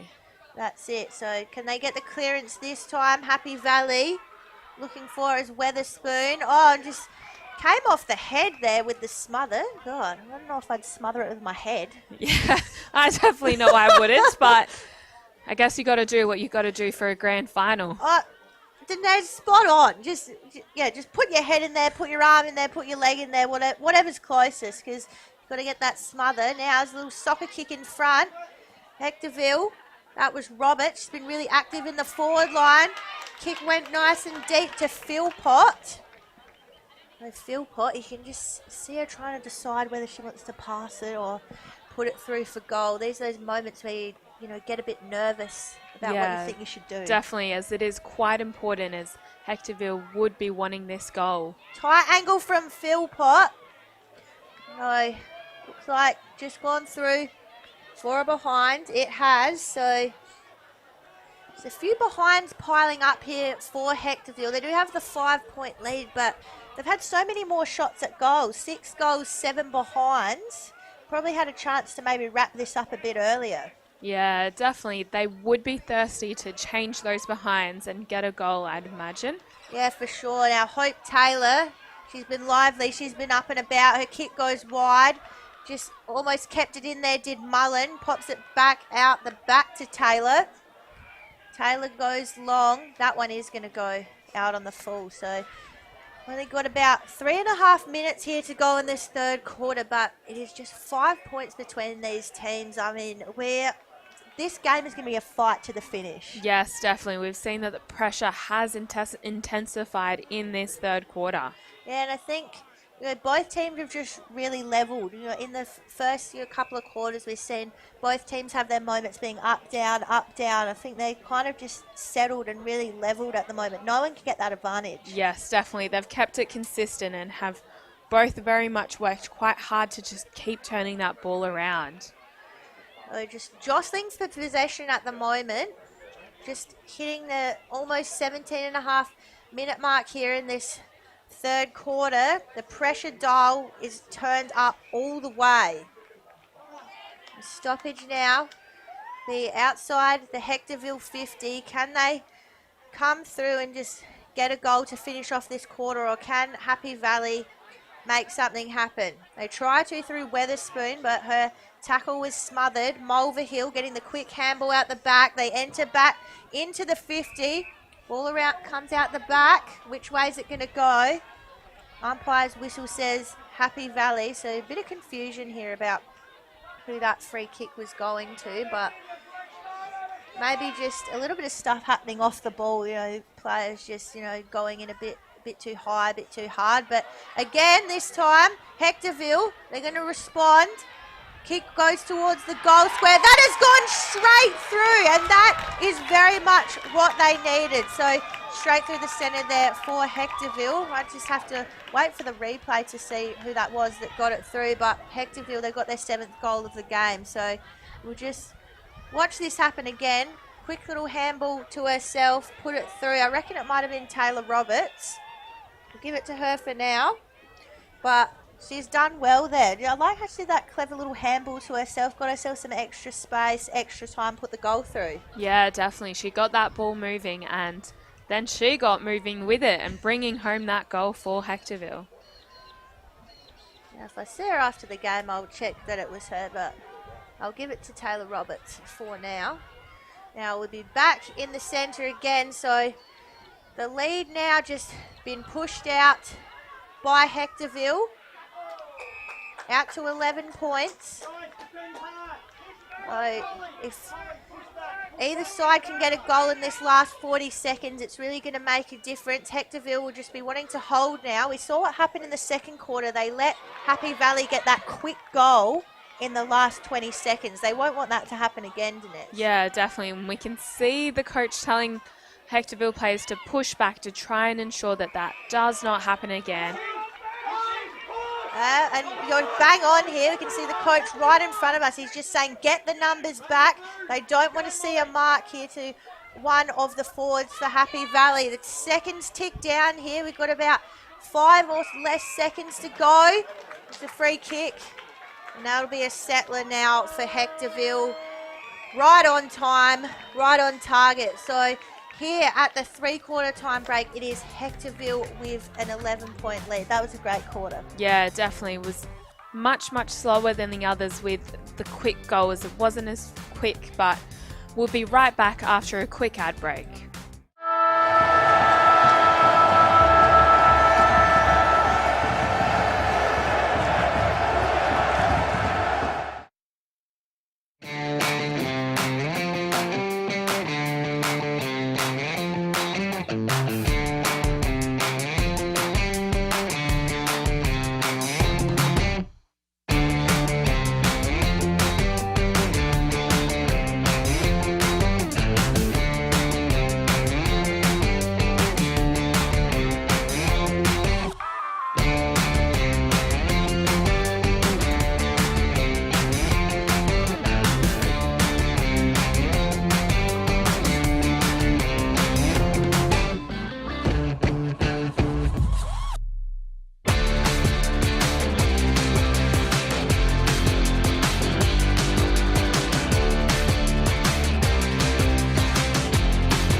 competitor with the hunger to compete. I am for the one who wants to get in their opponent's grill. I am the one who brings you the science.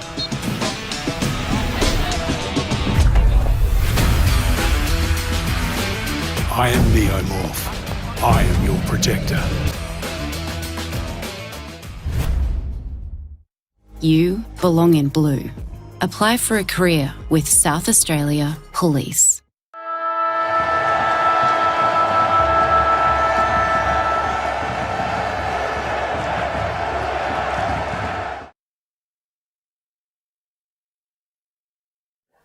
We are back for what is going to be an action-packed edge of your seat last quarter here in the Women's Division 2 Grand Final between Hectorville and Happy Valley. You've got Beck and Dinez here to take you through the last quarter action. I don't know about you, Dinez, but I'm on the edge of my seat. My heart rate's up.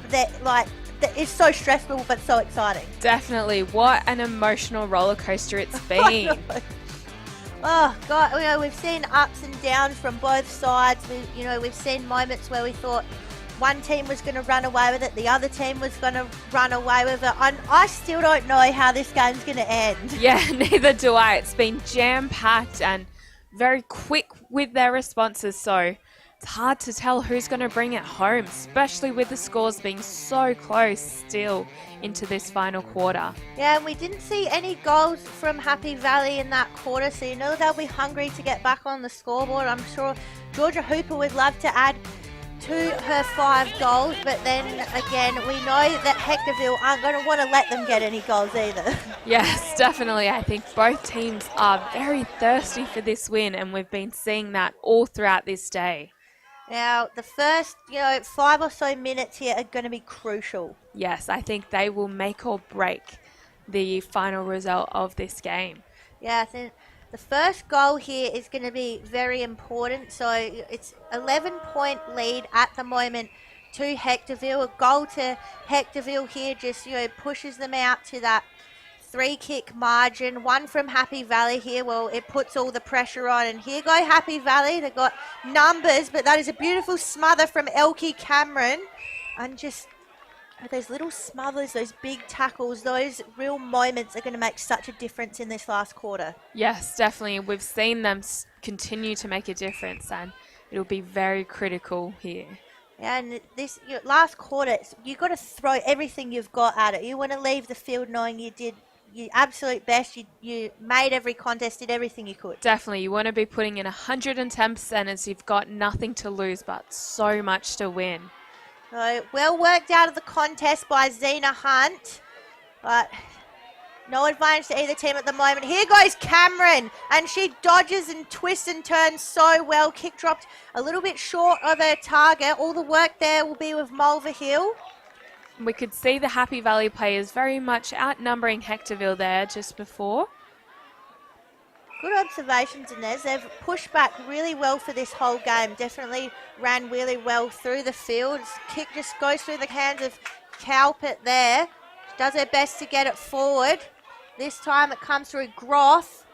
Groth now Hooper. Hooper's well outside 50, but she can bang it through. She's got Hope Taylor running onto it, but the ball's just deciding where it wants to go. Hope Taylor, and that is an epic tackle. That is a goal. I thought it was a goal-saving tackle, but it might have just been a little bit of a sling. So the free kick will go the way of Hope Taylor. Might just be a little bit unlucky there to the defender. Yeah, could be a goal-winning tackle now. Yeah, so Hope Taylor, she lines up, and she loves it off the boot. That goes straight through. So second goal of the day for Hope Taylor. First goal of this quarter goes to Happy Valley, and we are back within 5 points. Yes, we are back within less than a goal here. What a great start it's been, and a quick start here, which could very much be the lead that Happy Valley needed to build that momentum and bring it home for themselves. Yeah, absolutely. I think that goal will give them a lot of confidence. As we mentioned, they didn't kick a goal in that third term. They just came through with a behind, so good to see them get one on the board here. As I said, there's 5 points in it, just one goal in it. Oh, just got to get myself together here, take a deep breath, get us through here. So we're back in the centre. Great ruck work by Jacinda Shunsula. Coming out of the centre with it. Hectorville. No free kicks to be seen there. The crowd kind of wanted it. Now, Elkie Cameron, we can see her at the back of the contest here, ready for that handball. If her teammate can get to it. Yes, Polly Turner just eludes everyone. But there's those numbers you were talking about, Dinez, from Happy Valley. They were just ready to rebound straight away. Yes, definitely. They wanted that ball and made sure that they were at the right place at the right time. But they're ready to go again, but it's that Happy Valley defence. They're setting up so well at the moment. Groth gets the handball out the back, sends it into the middle. Scott Numbers just couldn't quite get to the right spot in the contest. Ball just spills out to the front. Some desperation here. All players diving on the ball. Comes back into the 50. Taylor's there. She's going to get wrapped up again. Gets the handball out to Hooper. Hooper tries to fend off. Looks for a forward out the back. Hectorville, desperation in defence. Kick over the head. Venn. Didn't go that far. Hooper gets the handball out the back. Oh, a little bit of fumble there from Johnson. She's been good all day. And there's that kick that they were looking for. Just repeat after repeat entry. And now got it to Chelsea Kennedy. Yes, what a quick game that was. A quick turnaround there. Both teams fought with everything they had just then. And you could just feel the pressure from here. You see, Hectorville got some little handballs out, but Happy Valley were all over them. That's up to Chelsea Kennedy now. The forward line is going to drop a little bit short. Has it gone over for a behind? Not as yet, so going to be last possession out of bounds. No one touched that.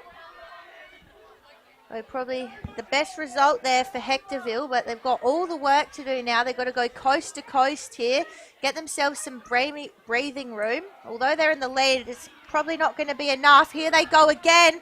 Happy Valley, ball spilling out the back. They've got to rush it, and they do. Now, that's what you want one of your defenders to do. Just hit it through, start again. Yes, definitely. I think Hectorville was looking for a bit of a pause to get back their momentum, and we can see them bringing it out, kicking it almost out of the forward 50, but mark taken there by Bungie, who kicks it straight back into the forward 50, and Hooper there once again with her strong hands, almost directly in front of the goals, about 35 to 40 out. Now, who else would it be but Georgia Hooper, of course? Exactly, and who else would you trust but Georgia Hooper? Let's see how this goes for her. I reckon she can get it from here. So do I. I reckon she's going to bring it home for them. Currently lining up. She goes for the goals. Oh, just gone over to the right-hand side a bit. So, first miss today for Hooper. But that's right. She's already got 5 goals to her name. That margin's just creeping in now. Just getting a bit cozy there. It's just the 3 points. So Hectorville, they got some hard work to do. Unable to take a mark. That's too high.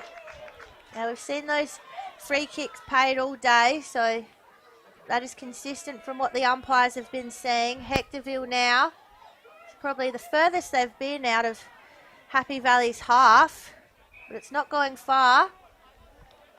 Free kick now, going the way of Happy Valley. Just assessment of options. Had an option there in the middle in Willis. Chose to go back in the way of Kennedy again. Kennedy launches it towards Hooper. Almost dropped into the hands of Cowpert, but now it's with Hectorville. Now we can see the setup here from the Happy Valley defenders. They've got numbers everywhere. They rebound quickly straight away. Kick comes off, but here's Cameron. Can she get hands to it? No, it bounces past her in the hands of Cowpert. But there's a strong defensive mark, and that's what they've been needing. So Catherine Cole just good under pressure there, but a bit more pressure to come. Handball spills out the back, but whew, is it getting hot in here, Dinez? It sure is. It's getting intense. I'm feeling the pressure as well. But here they go again. Happy Valley, open goal square. Don't tell me it's another behind. So the margin is just creeping in, creeping in. It's all happening. Yes, I feel like Happy Valley are just wanting that desperation, wanting that goal desperately here. They've probably had enough of those behinds and are keen to make it into a goal. Yeah, I think it's going to come soon if they keep putting this pressure on. So we'll have a throw in just outside the Happy Valley 50. Hectorville got some work to do. They've got to get it out of this dangerous area. It's basically lived in the Happy Valley half of the ground for this whole 8.5 minutes of this final term. Trying to get the kick out was Johnson. Here they go. Whitaker trying to push through. Cameron, she got caught high. So Cameron just needs to settle this side now. I mentioned earlier, she's a member of the state under-16 side, definitely showing her class today. Now Egan trying to push through. She couldn't make it. Umpire says holding the ball. So Jacinda Shunsala called to play on. Egan almost gets her hands to it in the smother. Trying to take a saving mark is Cole again in defence. Just push the ball out the back to Cameron. Big left foot snap now. Got to get underneath it. No one from either team is able to. Didn't have the ball there. I wouldn't have thought Roberts. So Roberts will win the free. Taylor Roberts. Now, this is their real chance here, Hectorville. They haven't been able to get much further than this in the quarter. Definitely. I think they're gaining that momentum and getting it into their half of the field and getting it into their forward 50 will be very, very important for them. But you can just see the Happy Valley players all around this ball just trying to build their numbers and build that pressure, with it currently just going out on the boundary. So many numbers around the ball there. All I can see at the moment is yellow. Yes, definitely. They're trying to outnumber Hectorville here. So spilling out the back of the contest. Nice quick handballs here from Happy Valley.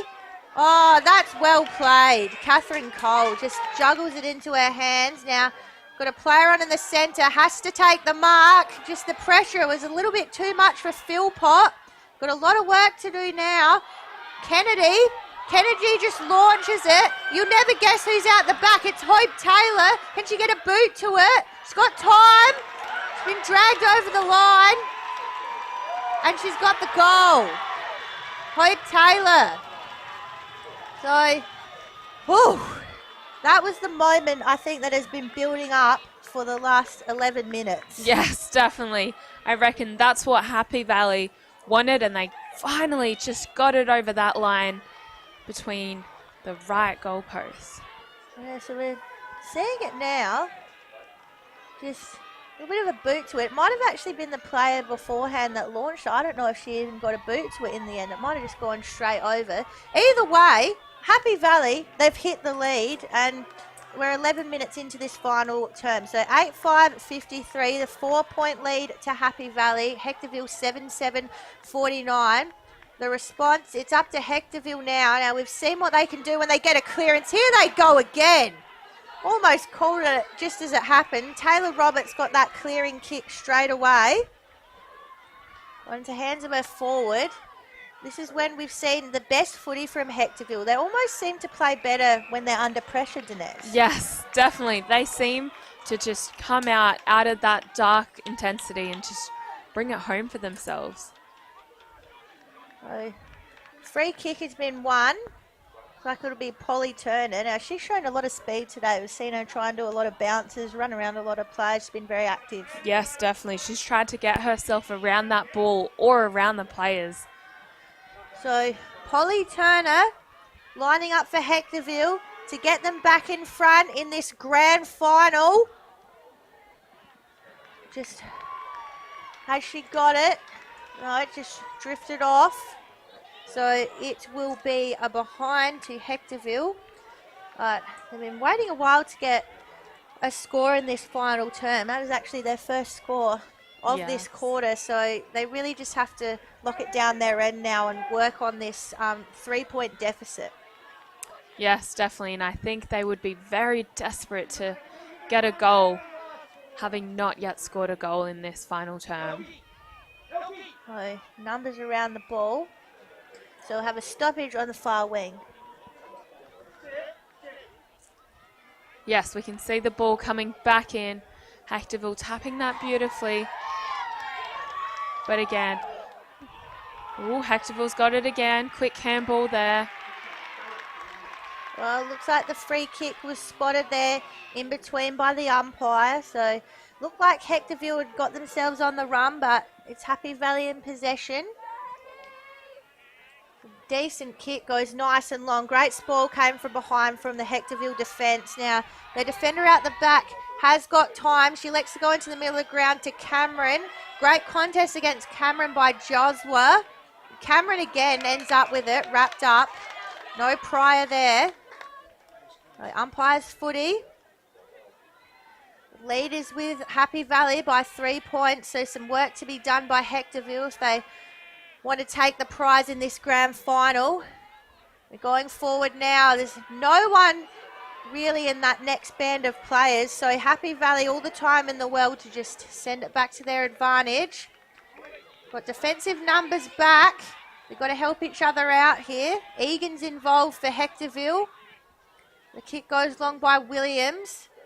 Almost towards the boundary. Trying to keep it in as Mulverhill. Mulverhill sockers it forward. Only goes as far as Shunsala. Holding the ball, says the umpire. There's that hot footy again. Yes, definitely. We've seen it all day, really. So, long kick by Hectorville. But the marks taken in front of the contest there, just getting herself into the better position was the Happy Valley player on the far wing. Her kick goes up nice and long, nice and high. Almost a mark taken there by Shunsala. And they're just moving it forward at all costs, Happy Valley. Moving out the back there was Grace Whitaker for Hectorville. Got to work together now, the Hounds, to get a score on the board. Williams just corrals her opponent, tries to come through with the ball. We can just see this ball going to and from both teams with that pressure building. That is, and that suits Happy Valley, really. They're in front, so all the pressure is on Hectorville. Yes, definitely. Currently clearing it out with Hectorville reaching to that ball, working down that far boundary line. Trying to see who gets there first. Hectorville's there. Good tackle there. Will be umpire's ball. Ball goes up. A beautiful tap there by Hectorville. Just tapped it very much over the crowd. Oh, it looks like that'll be another stoppage. Crowd wanted holding the ball there, but no prior opportunity. Another stoppage. Ball goes out the back. Looking for Hooper in the centre of the ground. The pressure is on. Oh, and that is great play there from Grace Whitaker. Great strength. Her kick, though, only went as far as Joswa. Joswa now looks for Shunsala. She's got time and space. She's going to play on. She's under pressure now, though. Whitaker comes at her. Whitaker's almost got her. And just threw her a little bit too much after the fact. So, great chase down work by Whitaker. Unfortunately, that's maybe a yellow card against Whitaker, so she'll be coming off. So, Jacinda Shunsala just took a little bit of a hard hit there in that tackle. Just take a minute to get herself up. We'll just they might just hold the clock here for a minute. Nope, she's all right. She's going to come up, hopefully take her free kick. That's it.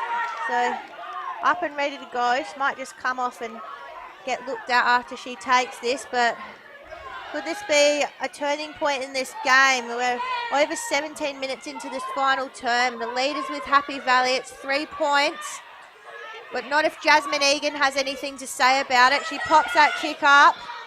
Oh, ball in dispute. Cameron, she had eyes for the ball. She knew where it was going. go into the 50. Trying to bustle through is Egan. Pops it over the back. The forwards there just unable to get clean hands to it. All the work there done by Cowpert. You can see the players just telling each other to settle. There's just over 2 minutes left in this grand final. Happy Valley up by 3 points. And that's a great mark by Catherine Cole. You've seen her take a few of them in this quarter. Yes, definitely. She's been quite accurate with her marks. Sends it into a bit of a pack. You can see players rushing to get this ball. Happy Valley grabbing a hold. Holding the ball, free kick. Christensen, you know she's got to go. There's less than 2 minutes left to play in this grand final. The hard work now is with Hectorville. Williams, she just got to put her head over the ball and get it through, but the tackle came, and it was just a really hard, strong tackle there. I reckon it was... Didn't quite see who got the tackle there. We'll just keep it going. So Happy Valley kick forward. Now Hectorville have the numbers here. Can they use it through Cole? Cole sends it forward. Mulverhill gets it out the back. Now they've got to be clean here with it. They've got to get it into the forward line and just get it through for a score. Everyone under pressure here. No one wants to make a mistake from either team. Now this wing is absolutely clear for Happy Valley if they can get their hands to it first. Can they? A little bit of a fumble there by Cowpert, but she gets it into hands. Numbers with Hectorville. There's under a minute to go in this game. They've just got to grab the ball and go. They're down by 3 points. Otherwise, it's going to be Happy Valley taking out this Division 2 grand final. The desperation is here. Hectorville in possession with a free kick. There's about 30 seconds to go. The call is just they've got to go. In possession now is Bentley. They're all telling her she's just got to go. Bentley sends it long. And that's almost a match-saving mark. No, spills out of the hands. We're counting down the seconds here. Not much time to go. Happy Valley. Are they going to finish this one off? Ball comes out here just in front of Taylor. Taylor just juggles it to herself and ball goes out of bounds. There's not much time here. The lead is 3 points. It's with Happy Valley. The final siren's going to go. And there it is. Happy Valley are your Division 2 premiers by 3 points. 8-5-53. Hope Valley 7-8-50. And what an absolute game we just saw, Dinez. What a game. What a roller coaster that was with the play just going to and from both teams. But that fourth quarter was crucial and Happy Valley brought it home for their team. Oh, wow. We saw so many ups and downs in that game. We saw periods of domination by both teams. And Happy Valley, they were really held in that third quarter. They didn't score a goal in that third quarter, but then they came out strong and just got themselves in front, finished it off. Yes, definitely. They did what they needed to do, and it worked quite well with just a 3-point lead. And that was all they needed to win that. Oh, I need to just take a deep breath after that because, that is what you want to see in a grand final, though. All those lead changes we saw, real domination from Hooper up forward early. She was supported well by Hope Taylor, who, Hope Taylor had a great game across the field as well. Hectorville had plenty of great contributors as well, but Happy Valley, they just were able to hold on. Yes, definitely, and they just kept going with that momentum and just played it consistent. Yeah, and unfortunately for Hectorville, they probably had a few chances there in the last couple of minutes, but there was so much pressure, no one could sort of get it in their hands, get that clean handball out. There was just, too much happening. They couldn't get themselves back in front. Yeah, definitely. It was almost too high at the stakes, and unfortunately it was just a tough game for Hectorville. Yeah, but must say both teams just threw absolutely everything that they had at this game. I think both teams, they'll all just need to have a little bit of a quick sit down after that game. I think just get some power into them, get a bit of energy, because I think every single player out on that field just put their absolute all into that game. Yes, definitely. We knew that everyone needed to put in 110% effort because they had nothing to lose, and you very much saw that across both teams.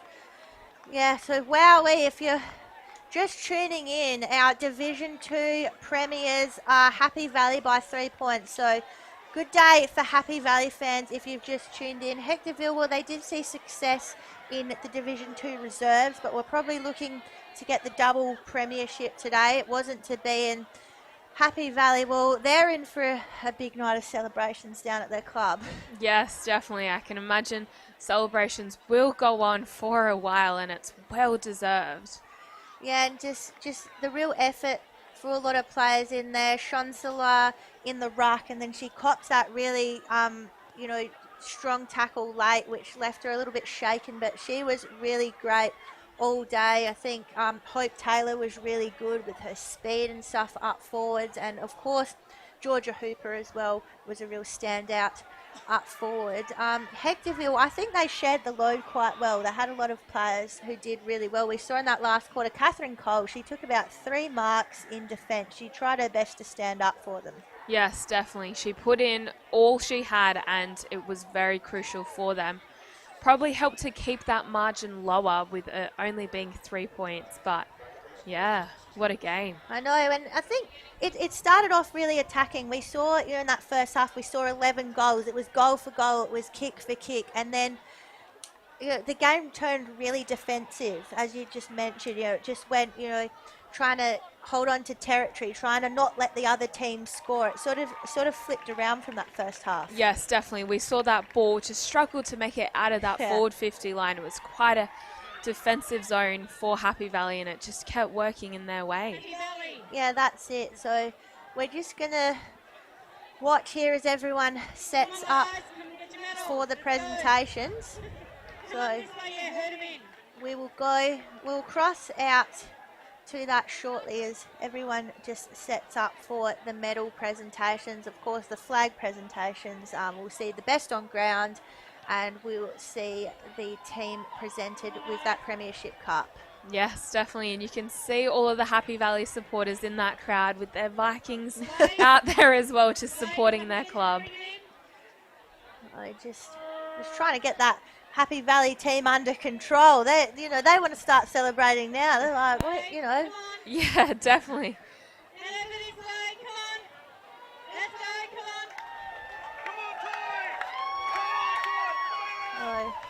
Just watching the Broadview Division 1 reserves run out as well for their grand final as this all happens.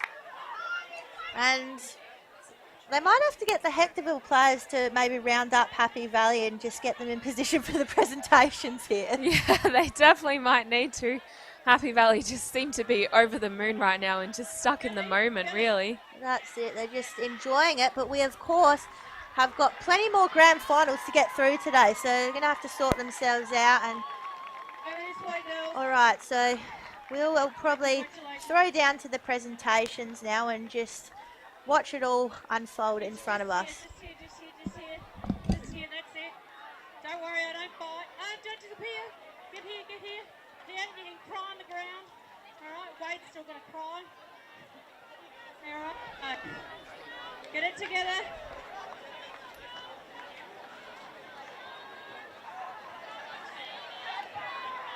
Okay.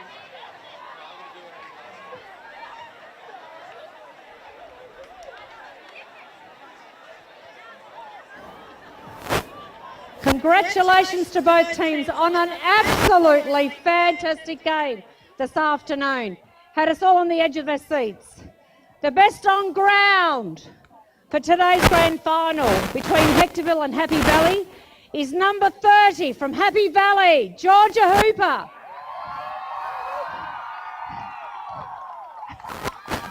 Georgia, come on. Congratulations, young lady. That is awesome. What a cracking game. Congratulations. All right.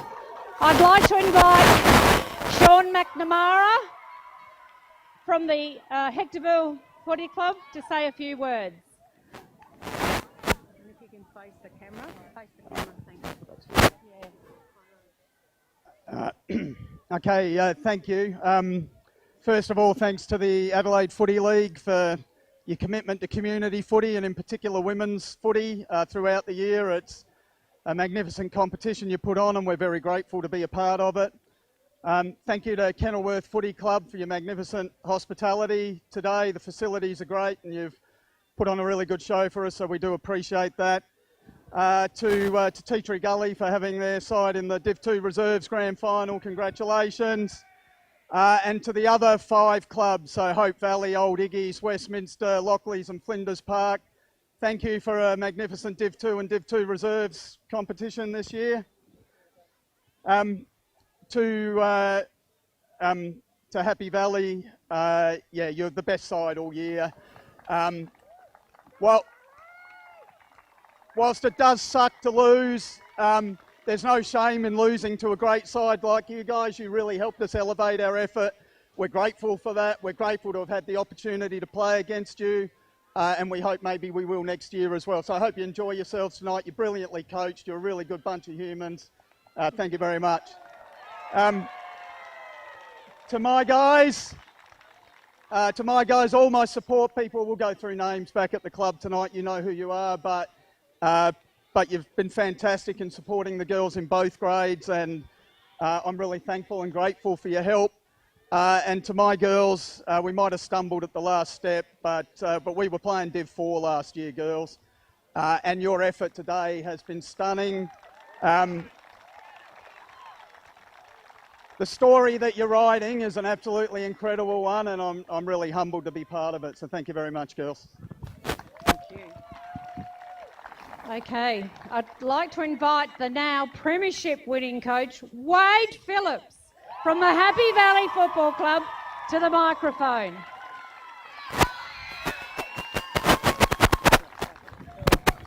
Thank you. Wow. I'm hoping that everyone here today got a kick out of seeing some amazing women's footy. That was top notch. To Hectorville, we knew we had to bring our best today.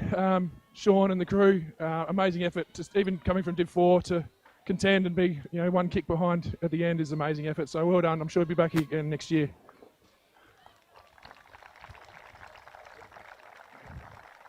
I'm losing my voice, so I'll keep this short. But thank you to the sponsors, the Kenilworth Footy Club, for hosting an amazing competition. Having not been part of this before, it's run amazingly well, and I look forward to getting into Div 1 next year and seeing how we can go. So to my girls and the club, thank you for the opportunity to coach this wonderful group of girls, A's and B's across the whole year. And what can I say? We did it. All right, can I have one of your reps to come up and present the awards, or present the maybe a team manager who's got all the. Come on. All right, you're going to call out the teams. You're going to call out the names. Oh, shitters. Have you got the pen? Let me get my team sheet. I should, yeah, I probably should, but I want to go in order. Wait. I'm scared about last name. All right, so don't worry about it. So I'll hand you. Want me to? Yeah, I'm going to hand you. No, you say my hand Can you out. go to the other side of him? Oh, no. Oh, Look at that chaos. okay, number 1, we've got Chelsea Kennedy. Woo!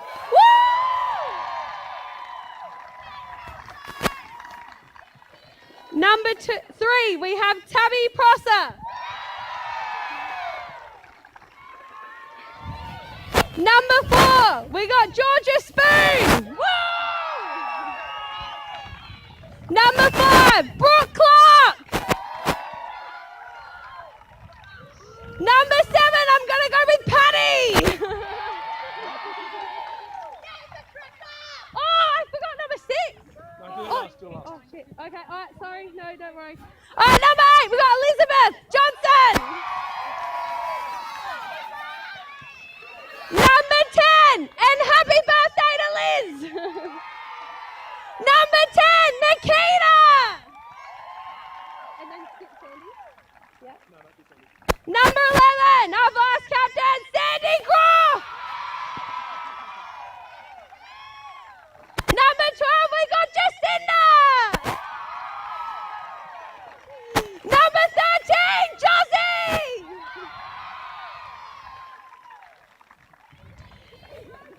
Oh, number 14, our vice captain, we've got Buggy. Number 15, Hope Taylor. Number 17,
the rest of these. Okay. All right. And I'll give you the game ball as well. Thank you. All right. Worn out after my little Yeah, nose. beautiful. You take that. Bit of yellow. All right. Here you go. Get a hold up. Hold it up. And here we go. I'd like to present the premiership winners of the W2. Happy Valley.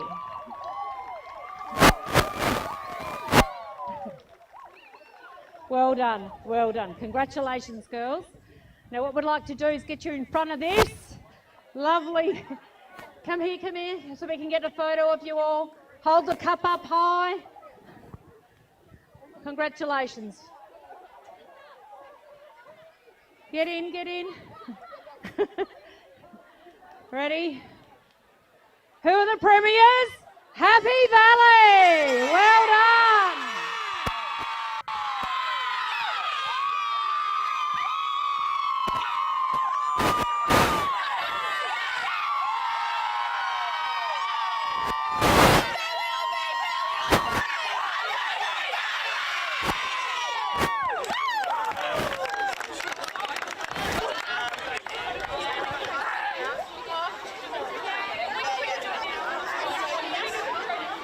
What a wonderful day it's been to watch the Div 2 Grand Finals here.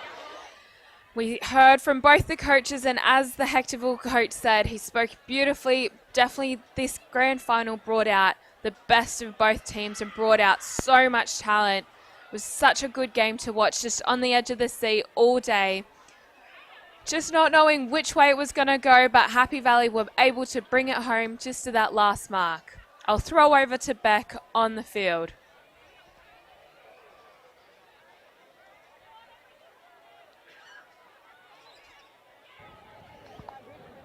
Well, I'm here with best on ground winner Georgia Hoops. Well done, kicking a bag in the grand final, coming home with a premiership medal. How good? Oh, it's amazing. I can't even express what I'm thinking right now. I didn't do pre-season with these girls, but they've embraced me so much, and I just love it here. So yeah, it's been awesome. Now, that was an absolutely epic game. There was so many ups and downs in that grand final. How did you handle it? I think it's just one goal at a time, really. Like, it was back and forth a lot, so it's just making sure that when they score that we're ready to bounce back and just take our opportunities when they come.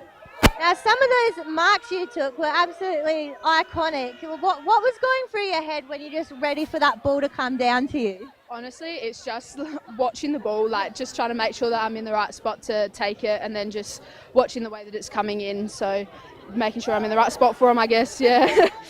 Now, you went down to Hectorville in that first final. How did you guys kind of regroup, ready to come back at them? Yeah, I think we knew, like, after that game that we didn't play our best, and we had a lot of footy still to come, and we could do a lot better than we did in that game. So we really just focused on the next one, and then this week just relaxed and knew that we had what it took to get the result. And what was kind of the message at three-quarter time? Because you guys didn't get a goal in that third quarter, so all the work was for you guys to do. What was the messaging from the coach? I think it was just very similar, like go out there and do our thing. We changed up our forward structure a little bit and got Hope down there, and she kicked a few. So, it was just do our thing, really. Don't take in too much of that pressure. All right, well, congrats on the premiership. I'll let you go and celebrate with your team. Get in there. Well done, Hoops. Thank you so much. No worries. Now, make sure you stick around for the Division 1 Grand Final. That is to come. It's going to be awesome. It's going to be epic. We'll be back after this break.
competitor with the hunger to compete. I am for the one who wants to get in their opponent's grill. I am the one who brings you the science.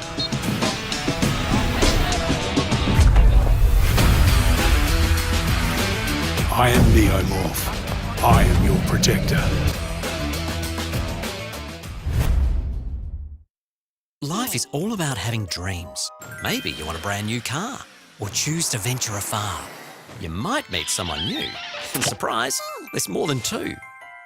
Life changes. Your home needs to expand. Before you take time to explore new lands.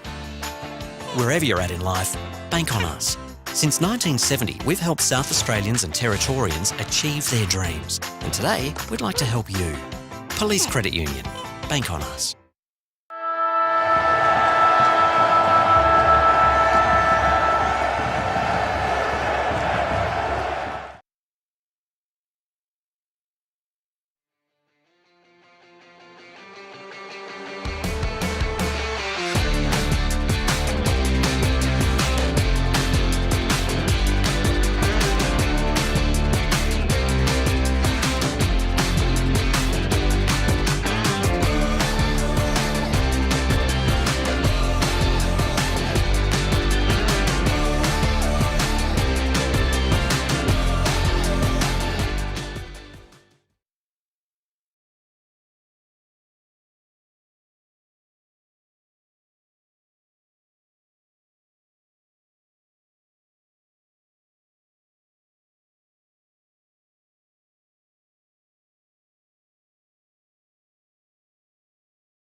for the massive Division 1 Women's Grand Final. So that will be between Payneham and Broadview, two teams ready to absolutely go at it. Beck and Dinez, we're still here with you. And how is that weather checking out there? How are the conditions, Dinez? Well, we started the day with a beautiful sunshine with basically no breeze, but we can see some clouds coming over and the breeze picking up, so it will be interesting to see how that affects the play. Yeah, absolutely. It'd be interesting to see, when the toss happens, which way teams want to go, and if it starts to affect the scoring. Now, we saw an absolute nail biter in the Division 2 Grand Final. I think I'm still coming down from that. It was crazy. Do you think we're going to see something similar between Payneham and Broadview? Yes, I definitely do. I think it's going to be another step up and another roller coaster ride for us to just watch and commentate. Yeah, and we've seen these two teams have very close clashes all year, so I think we could have another one on our hands today. We could see more awesome marks and awesome goals. I'm really looking forward to it. I'm sure you are as well. Yes, definitely. I'm keen to watch the next game. Well, of course, we will bring you all of the action live and commentated very shortly. Now, earlier this afternoon, I caught up with both of the coaches from Payneham and Broadview, Gary McIntosh and Phil Summers, to see what they had to say about the upcoming game. So a bit of the calm before the storm here at St Mary's, the build-up to the Division 1 Women's Grand Final. I've been lucky enough to be joined by both the Division 1 coaches here, Gary McIntosh for Payneham and Phil Summers for Broadview. First of all, welcome, Macca. Thank you. Now, second time here, 2 years in a row. You're going with the same build-up as last year? Yeah, look, I don't think much has changed. I think probably our personnel has probably about 10 different players from last year, so... But no, it's still another game of footy and just got to go out and play it. That's it. Now, Phil, welcome. Good to have you here. How have you guys been preparing this week for the grand final?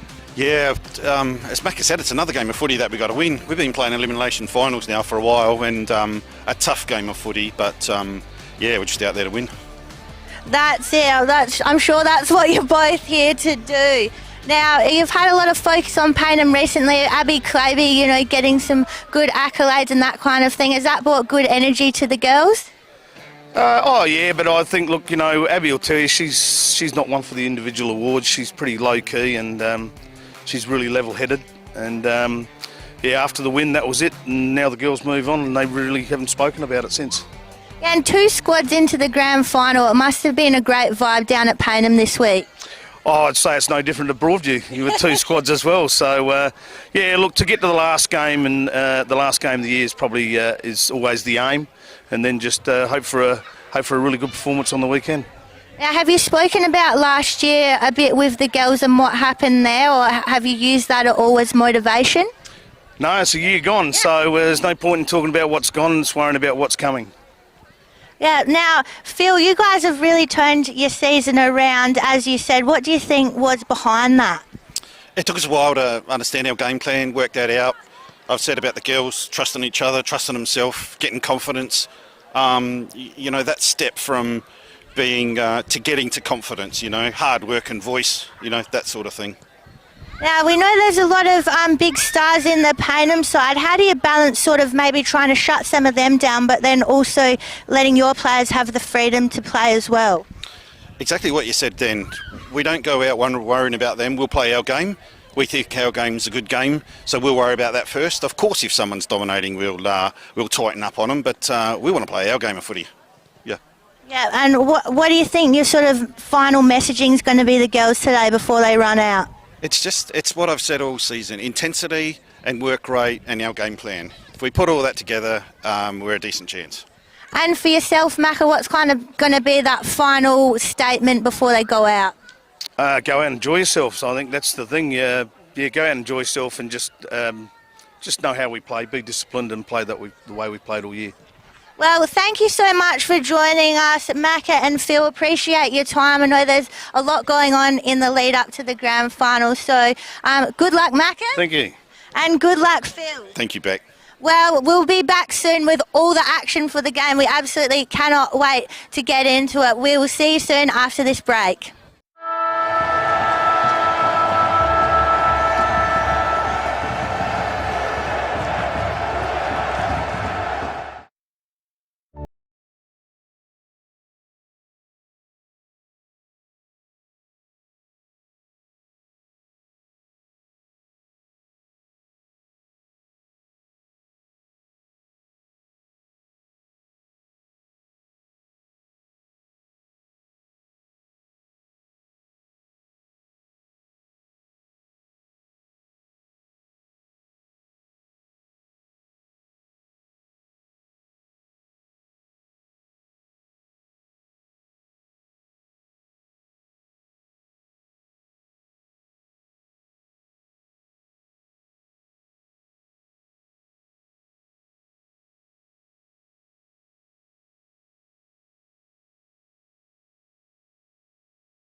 competitor with the hunger to compete. I am for the one who wants to get in their opponent's grill.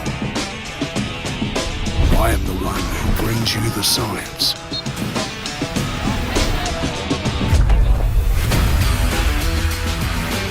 I am Neomorph. I am your protector. Life is all about having dreams. Maybe you want a brand new car or choose to venture afar. You might meet someone new. And surprise, there's more than two. Life changes. Your home needs to expand. Before you take time to explore new lands. Wherever you're at in life, bank on us. Since 1970, we've helped South Australians and Territorians achieve their dreams. And today, we'd like to help you. Police Credit Union. Bank on us.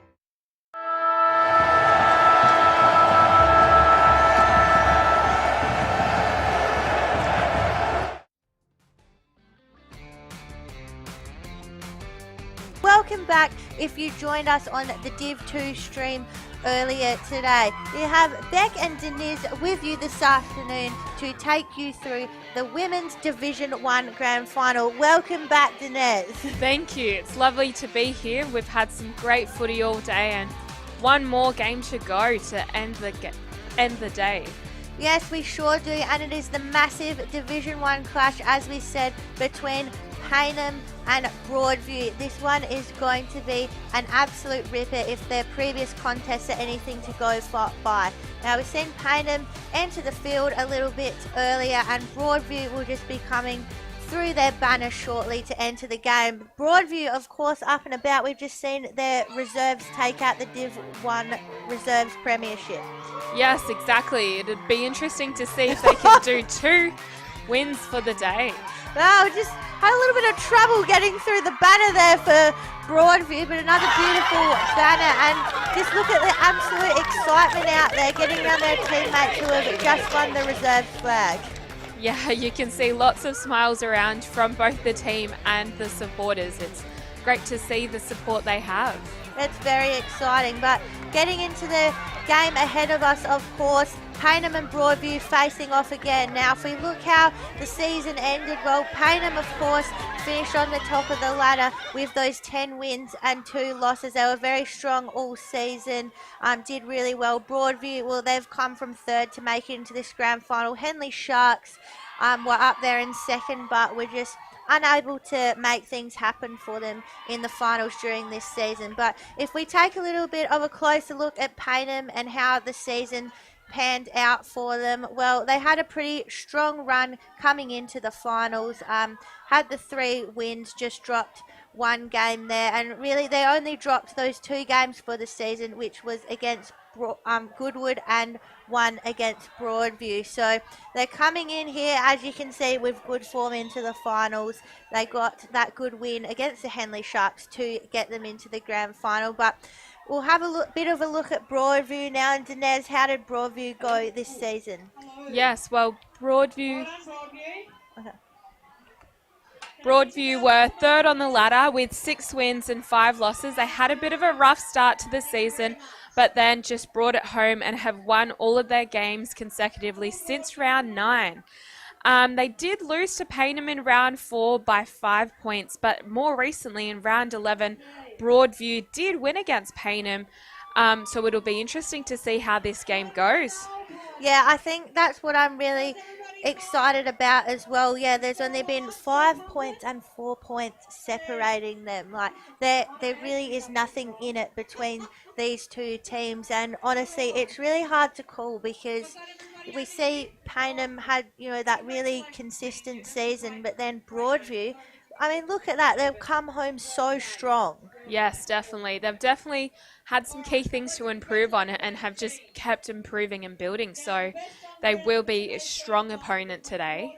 Yeah, and I spoke to Phil earlier in the afternoon, and Matt Gall went out there during the week, and one of the main things they talked about was when they started winning, they were treating every single game like an elimination final. So, every week it was like, will we still be in finals? Will we even make finals? Will we still be in? So every week they just played like they have nothing to lose, and I think that can make a huge difference. Yes, it's definitely probably the best way to play, of just giving every game your all without thinking about tomorrow. You've just got to put your all in.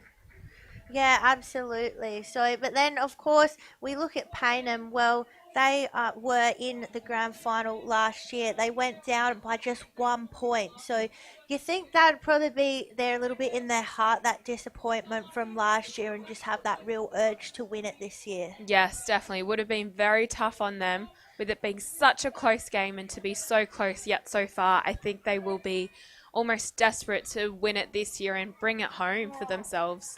Yeah, so, that's kind of the different things that each team has to play for. I think Broadview, they're, trying to prove something to themselves, that they are good enough, can get here, can be here, and can win it. And Payneham, well, I think they just want to prove that they can get out there and get it done. Yeah, definitely, especially with Broadview having come from third to the grand final. I think they will be desperate to prove to themselves that they are worthy of this matchup, really.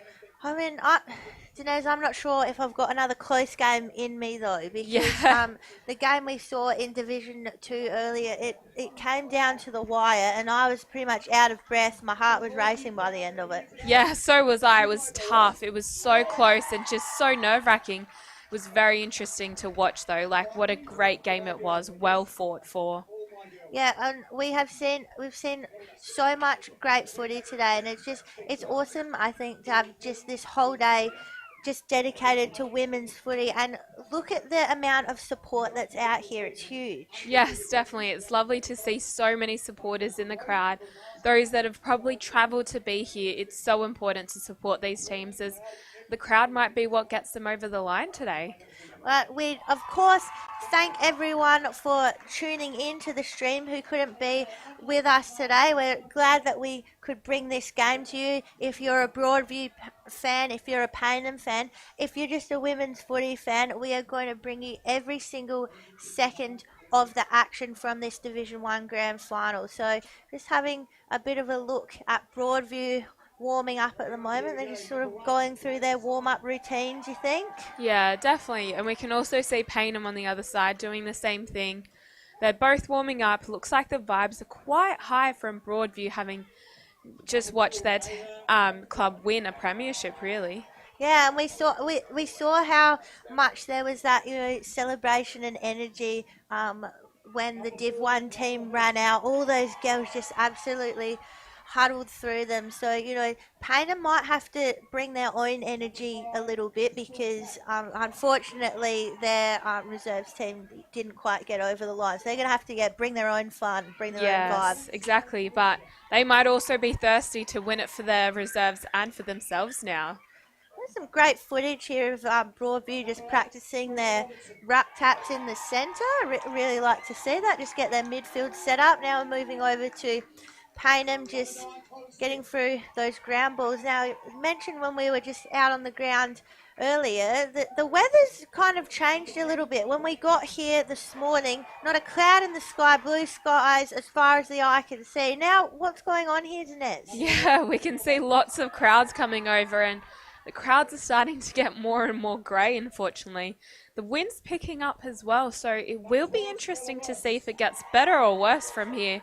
Fingers crossed the sun comes back, though, because it was beautiful just earlier. Yeah, well, we would love to see some, beautiful sunshine down here on our Division 1 Women's Grand Final. If you're just joining us, we are, of course, covering the Payneham versus Broadview Adelaide Footy League Division 1 Women's Grand Final, and you've got Beck, myself and Dinez here joining you to take you all through it. Now, while the girls warm up here, we've also seen the presentation of Broadview as they have won the Division 1 Reserves Grand Final. And then, of course, when all the warm-ups finish, we'll come in, have the national anthem, all the formalities, and then before we know it, we'll be straight into the first bounce. Yeah, exactly. It all happens real quickly, and will be interesting to see if it's a quick start like our game previously. Right, that is a great point, Dinez. We saw a bit of a I'd call it a shootout in the first half. We saw 11 goals in the first half in the Division 2 grand final. It was all happening. It was very intense, but there was goals everywhere. Do we think it will be the same, or do you think it'll be a bit more of an arm wrestle, low scoring contest for Div 1? Oh, that's a tough one. Yeah. I actually think it'll be a bit more of an arm wrestle, as you put it.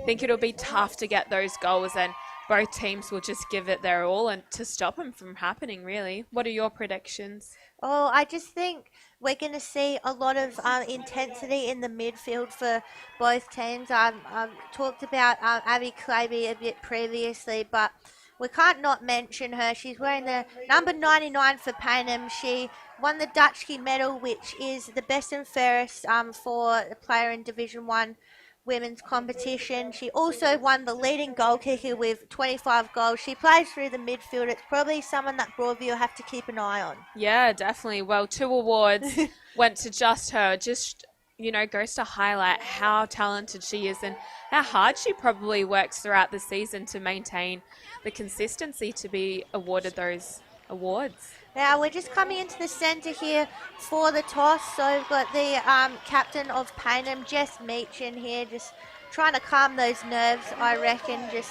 coming into centre here with Hannah DeVito from Broadview to do the toss. Good to see them just having a bit of a chat there. Yeah, definitely. Even smiling at one another, Yeah, that's it. No one looks bloodthirsty, which is what we like to see. Yeah, that's it. So the coin toss here. Now, obviously, the all-important choice here for which way to go, especially if there's that wind affecting thing. So, look, Payneham have won the toss, and they are going to be kicking to the right of screen based on Jess's actions there. So, that toss is all done and decided there. Jess and Hannah can just go back to their teams, get everyone settled, maybe think about what they're going to say when they bring everyone together in the huddle. Yeah, definitely. I think they will need to get on top of that breeze, especially if they're going for goals. It will kind of affect the accuracy there. So it will be important for them to, have a little discussion about what they're going to do to combat that. I really I'm enjoying the vibes I'm seeing in both teams here. Everyone just getting around each other and seeing a lot of high fives, a lot of hugs, see there, just 2 players just embracing. It's just, you don't always see things like this in men's footy. Some people want to talk about the differences between men's and women's footy. I think there's sometimes a little bit more love in the women's game. Yeah, definitely. With the men's, it's always a tough field out there. There's lots of stern face as well. These women are out here and they're here to have fun as well as do what they know best, which is just to have a good game of footy. Yeah, I don't know if you'd be seeing much laughing and joking in the coin toss either at the men's Division 1 grand final somehow. Oh, I can tell you I never have. I'm still waiting to see a smile from them at times. They might, start having a literal arm wrestle in the middle there. Maybe they'd do that instead of a coin toss. Yeah, it could be a very good suggestion for them to just get it out early, but we'll see. Yeah, see here again in the Payneham circle here, we're just seeing a lot of upbeat vibes, a lot of laughing, a lot of smiling now. Crowd's just starting to disperse now from that reserves grand final. As we mentioned, that was won by Broadview. Now these girls are obviously going to hang around and cheer on their teammates who are playing in the Division 1 grand final, so I think they'll be getting pretty vocal on the sidelines. Yes, I can imagine that they will be celebrating and cheering their team on the sidelines, so I reckon Broadview will have a good crowd support here today.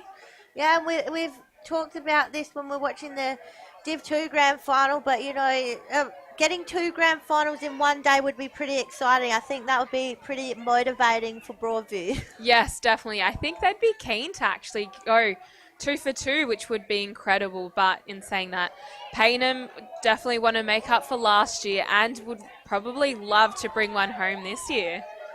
So the girls now just lining up for their traditional team photo. Again, probably getting their final messages from their coaches. For Broadview, that is, of course, Phil Summers, and for Payneham, Gary McIntosh. So it will be. I'm just really looking forward to that real first centre contest and what goes on in there between the midfielders. Yes, definitely. I think it's going to be tough, but it's going to be great to watch. It will be not the easiest game to win, I reckon. Well, I think we're going to see some really hard tackles today. We're going to see some girls just absolutely throwing themselves into the contest. Yeah, definitely. I think we're going to see lots of people going for goals and just really risking it to get that win, hopefully. I can see Jess Meachin very animated in the circle there, giving the final messaging to her Payneham teammates, just making sure they all know which way they're kicking, very important. So they'll break out now, and shortly we'll take you into the centre of the ground for the national anthem. A little bit of introduction between the game. Different style over in Broadview. Got Phil in the middle giving the message instead of the captain. So different styles of finishing off there before they go in. Yeah, definitely. Can definitely see the different style and leadership here.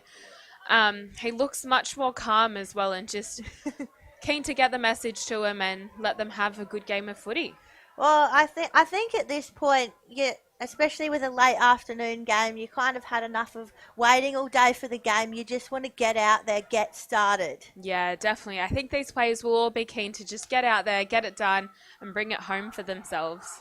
Yeah, absolutely. And like I've been saying, I'm just getting a serious feeling about this, that we're going to see another really close, really intense game. It's not going to be good for our heart rates. Yeah, definitely not. And it's going to be good, though. I'm sure of that. Oh, absolutely. Quality we've seen out here today has been incredible, and we'll just take you down to ground level shortly, and we will begin the pre-match presentations.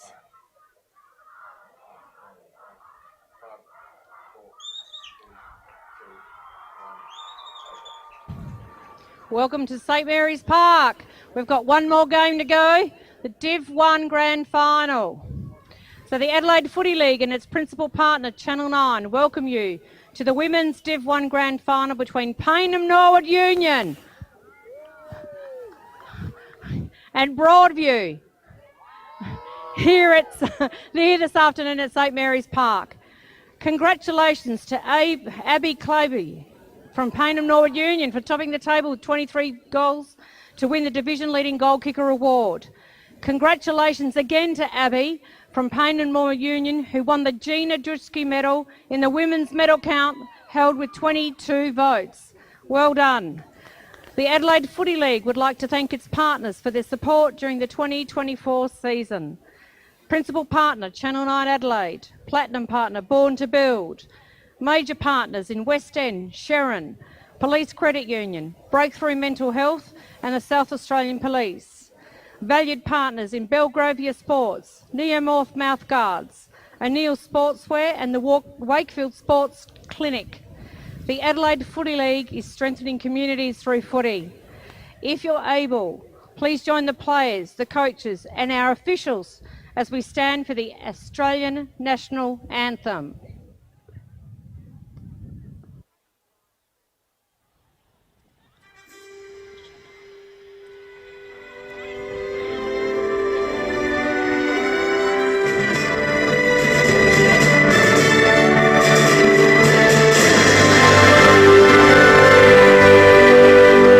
Australians, all let us rejoice, for we are one and free, with golden soil and wealth of toil. Our home is good by the sea, our land abounds in nature's gifts of beauty rich and rare. In history's page, let every stage of birds Australia fair. In joyful strains, then let us sing of birds Australia fair.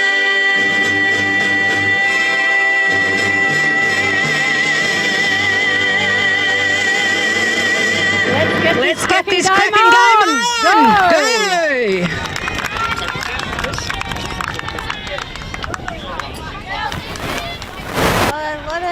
nervous faces out there, I thought, in that national anthem, but I think both of these teams are ready to go. Yes, definitely. I mean, if I was them, I'd definitely have butterflies in my stomach.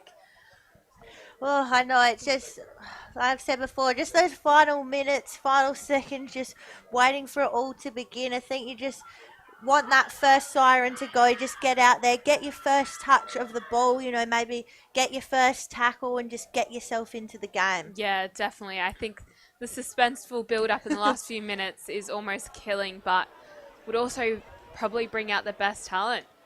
Yeah, absolutely. So hopefully we have a quicker start to the game than we did for Division 2. We had a little bit of a delayed start, but Paynham, they were just making their way out there, I think. They're just keen to get out there and bring it home. Yeah, that's it. They just want to get out there, get it all started. So we are, of course, here for the Division 1 Women's Grand Final. If you're just joining us, Paynham and Broadview, we welcome everyone who is joining our stream today, wherever you are, wherever you're watching this from, and whichever team you go for. Yes, we say welcome to all our viewers, and hopefully you'll enjoy the game. So I'm back. I've got Dinez alongside me. We are looking forward to bringing you this grand final, which will get underway shortly. Paynham and Broadview, who is going to take this one out? There's that first whistle, that first ruck tap. Little bit of an advantage there to Georgia Avery from Paynham, but the ball is not spilling out anywhere. It's got nowhere to go. So another stoppage here immediately to start this women's grand final. Ball spills out of the contest. Ducking her head into it there was the Paynham midfielder, just trying to get free. Here's that tackle pressure we've talked about. See, Jeffrey's in there trying to break through for Paynham, but there is just no space to be found. We might be here with a few stoppages before things get going. Ball still trying to be spilled out. Here comes that first clearing kick out by Broadview, but it's cut off by Paynham. Defence was very much ready for that. Looking for Claby there on the far wing. Didn't quite get to her, so it'll be Broadview trying to get it out by hand. Great tackle wrapped up. That'll be holding the ball. So Paynham now looking to go forward for their first entry inside 50. Just slipped through the hands there of Doling. So Paynham will try it again. Looking for Ackland. Ackland there, twists and turns, but ball was taken away from her. That's holding the ball. So Broadview a chance to take it out of defence. Yeah, and we can say James kicking it wide towards the boundary there. Quick handball with another kick with Broadview moving that ball in their direction, which will be very important for them. We're just watching Paynham intercept, try and handball it out, but Broadview's there, just getting possession and trying to get it into that forward 50. Two hands went up, but the ball didn't really get marked there. Paynham intercepts and clear it out of that forward 50, coming back to the centre with Broadview kicking it back in, and a good mark taken there by Cox of Broadview, who'll go to kick it in with an almost mark there just out the front of the goal square. Bit of a dangerous location here. Paynham are aware, trying to clear it out, but Broadview are just getting around that ball, going to and from. So Broadview now, Doling sends it in, just goes over the head of her forwards. All the work to do now for Paynham in defence. Got plenty of hands there. Stewart had a go at it, but was dispossessed. So we are going to see the first shot at goal of the game here, and it's going to go to Broadview, and it's going to be Ashley George. What a good start it's been. Yeah, and it's kind of what we thought, isn't it? Just that, a lot of stoppages, a bit of that, arm wrestle, kind of just trying to get territory. But Ashley George come away with the free here. Can she put through the first goal for the Broadview Tigers? Looks a little bit low off the boot. Was there a mark taken in the square? There wasn't. So it'll spill over for a behind. So that will still be the first score of this grand final to Broadview. They're on one behind. Paynham yet to score. We're just over 3 minutes into this Division 1 grand final. So kick out now comes quite central through Meechin. Nearly lost one of the umpires there, but straight back up and into it. Love to see that. Umpires picked out a free there, so now it'll be Paynham's turn to go forward. Yeah, well, Paynham will be keen to get a goal from here. You can see them just swapping with Falco taking that. Goes to Broadview, though, unfortunately, with them turning that around and getting it towards their half. Just following it through with that ball is Callan, who kicks it into their forward 50. Looking there for Cox, but Paynham gets there first, who will just clear it out with the players just fighting for that ball here. Quick handball there, and almost a handball back to herself was Avery. The umpire will head over. Good tap down by Avery again, but we'll have a repeat stoppage. Yeah, so just tightening up here in the centre. Avery starting well through the middle for Paynham. No one able to just get clean hands on the ball at the moment. Both sides just a little bit fumbly. Finally, the clearing kick comes out. Was looking for Ackland on the wing. Ackland going to have to use her speed now, but she's run down an elite tackle from Ella Metcalf, and that is holding the ball. So Ella Metcalf did really well there against Letitia Ackland. Be intimidating forward to play against. She's kicked 22 goals throughout this season. Now they're going to go for the repeat entry. Claby gets the kick out again, looking for Ackland, and there's that strength in the air that we're used to seeing from Letitia Ackland. Just getting that separation, getting her hands up. She's got to try and find a target inside 50 now. She goes long. This doesn't quite locate a forward as she was trying to do, so the rebound now will come from Broadview. Assessing their options. Done well to repel Paynham's first inside 50 journey. They've got the numbers out here on the wing, but the pressure from Ackland. Couple of little hands in the back there, got away with it. There at the back of the pack looking for it was Avery. A little bit of friendly fire in the tackle from Broadview. Holding the ball, just a bit unlucky. Now they look to go forward through Claby. We know that she has elite skills, but their forwards just not able to get back in time, and that's 2 from 2. We've seen Paynham go in. No forwards, they're ready for it. Yeah, definitely. Broadview are just getting that, and they'll continue to get that if Paynham really just keep going for those forwards. Yeah, so again, Broadview moving it well, moving it accurately. Looking to find a mark along the wing now. That was great contest by Roberts for Paynham. She gets it out to Samuel.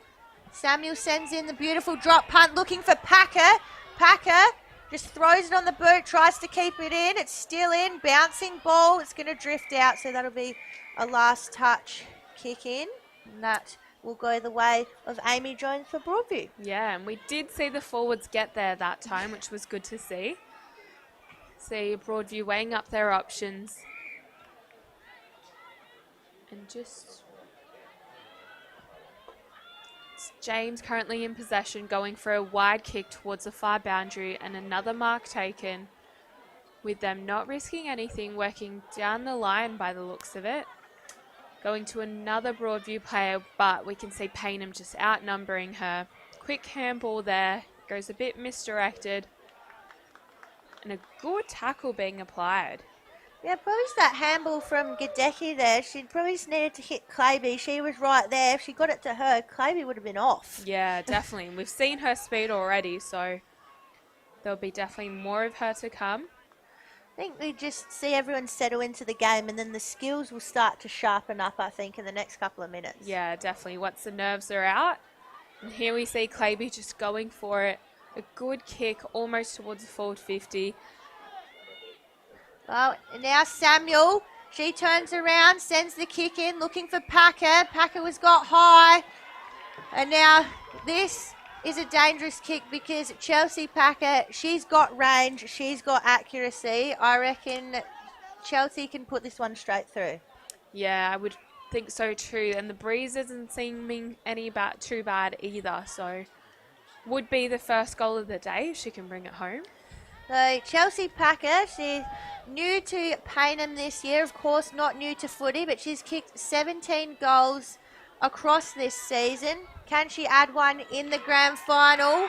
Yes, she can, and she loves it. Chelsea Packer, the first goal of this grand final. So she'll take Payneham to 1 straight 6, 5 points ahead of Broadview with 1 point. And we just watched Chelsea put that through again.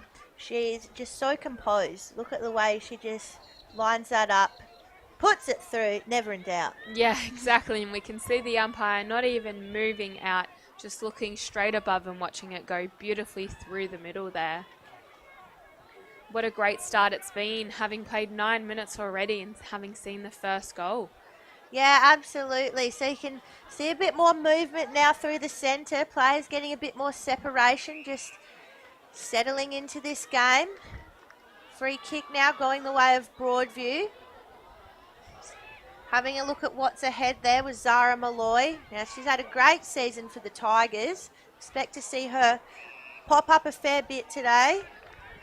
Now, bit of infringement there in defence. So, Broadview now getting a free kick. Mark's just on the 50 line, so probably a bit far out for a goal. Just have to try and find a target, a little shorter one. Pressure comes from behind, but there was absolutely no worries for Abby Player. Straight into her hands. That was a great lead. Yeah, definitely.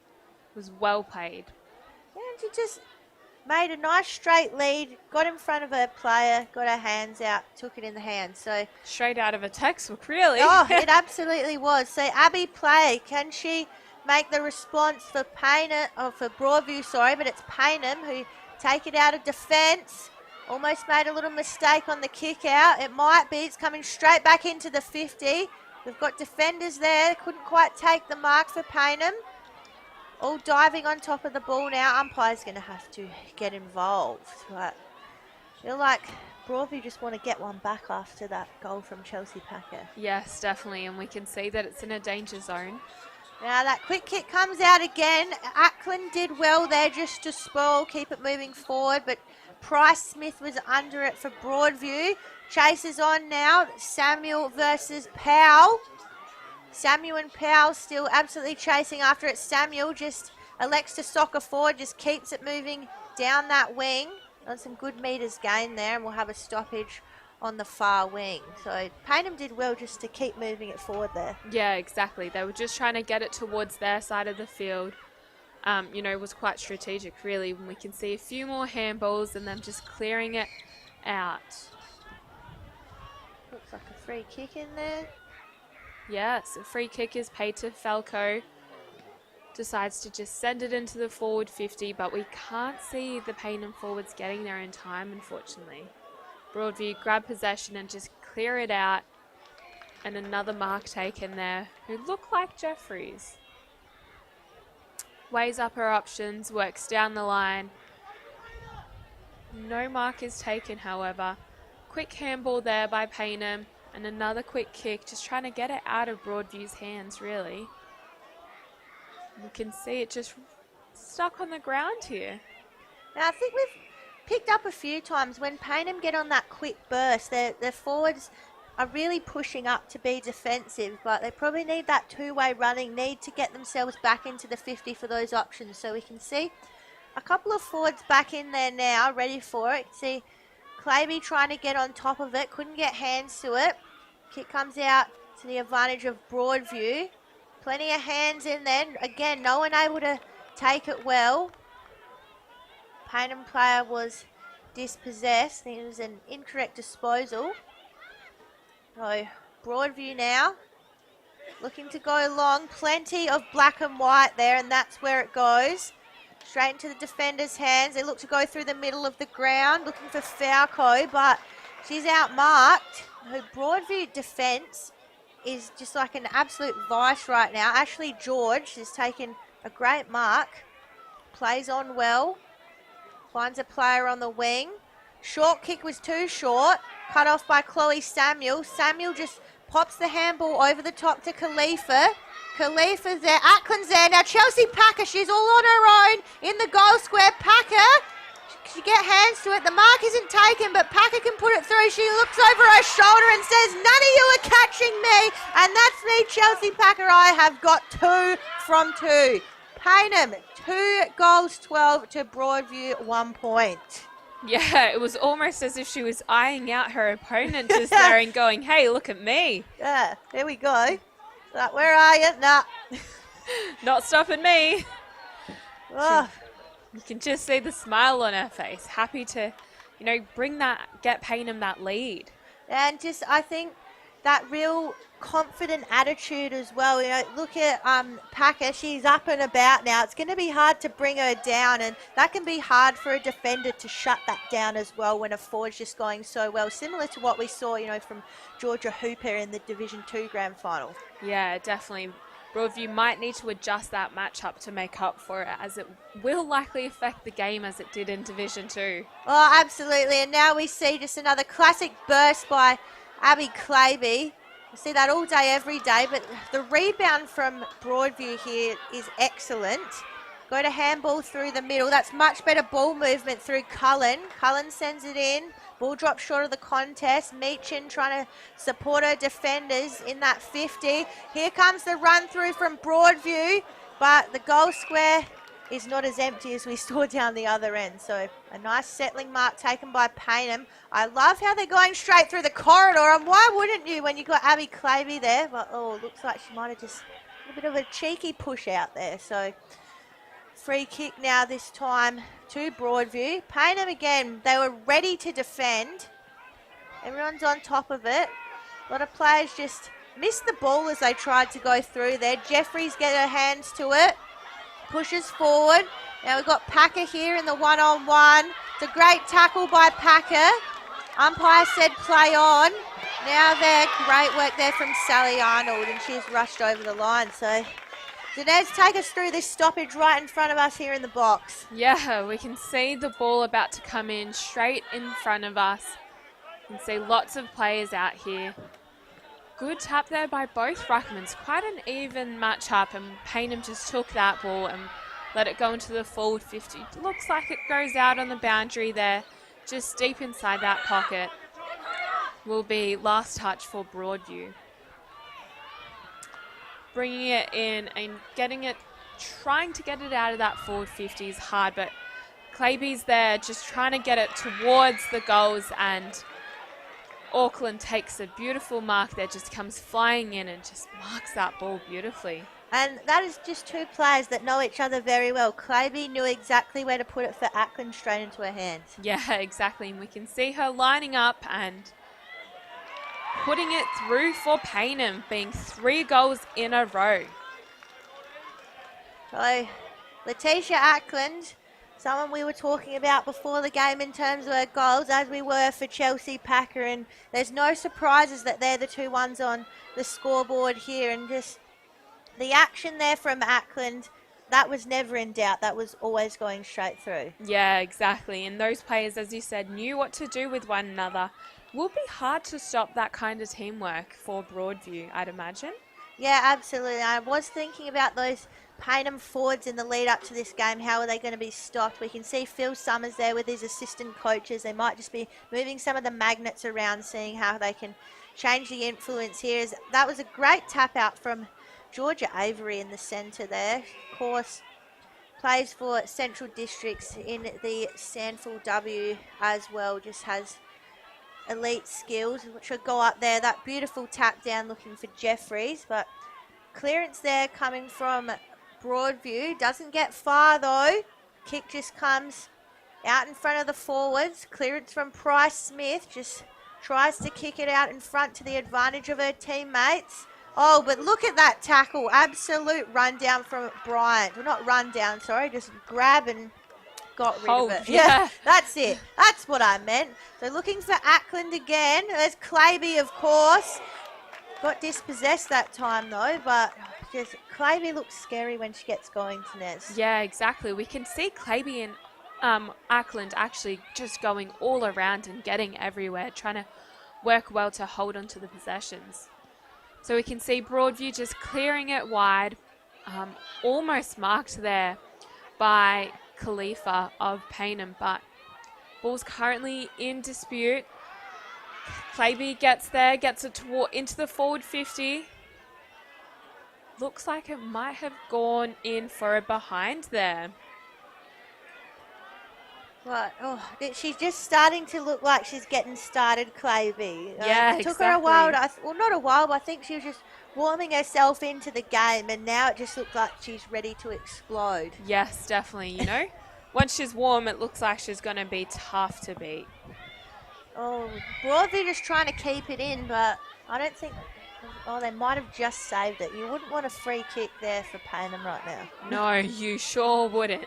The ball will come in now. We're inside the Payneham 50. They've kicked the first 3 goals of this game as Ackland just pops it in front of Packer. Packer's wrapped up. Just got to rush it now, Broadview. It's in the danger zone, and they managed to do just that. So they'll be able to start again from the kick out now, Broadview. They still remain on 1 point. Payneham 3-2-20. Yeah, exactly. It's been a good start for Payneham, but Broadview are going to have to work well to just make sure it gets out of that danger zone for them. We can see her weighing up her options with not much time left. A goal would be very high sought after, but 2 hands went in the air just then by Samuel. And beautiful mark there, just pushing it into the forward 50 for Payneham and trying to rush it in.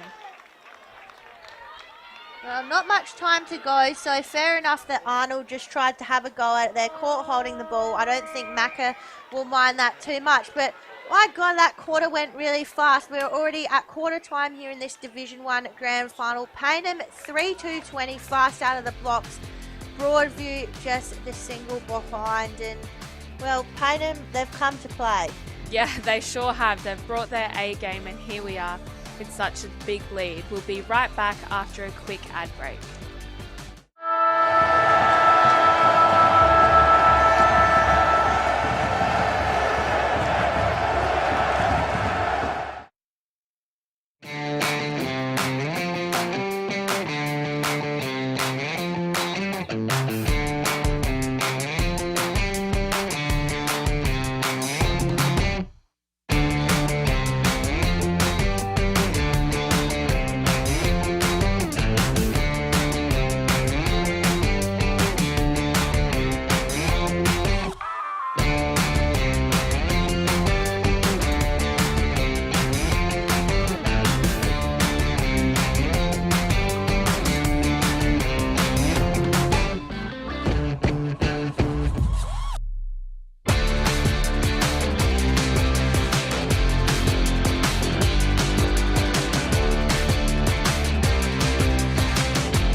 I am for the athlete, the competitor with the hunger to compete. I am for the one who wants to get in their opponent's grill. I am the one who brings you the science.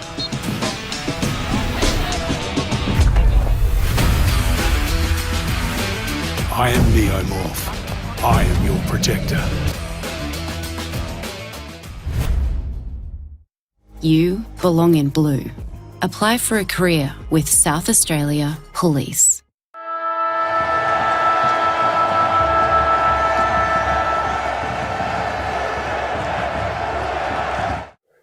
Welcome back to the Division 1 Women's Grand Final. Nice zoom in here on the Payneham circle, and they'd be really happy with how things went because they're currently in the lead at quarter time, 3-2-20 in front of Broadview with just the one behind. Now, while we're sitting on Payneham here, Dinez, take us through the goal scorers from that first quarter.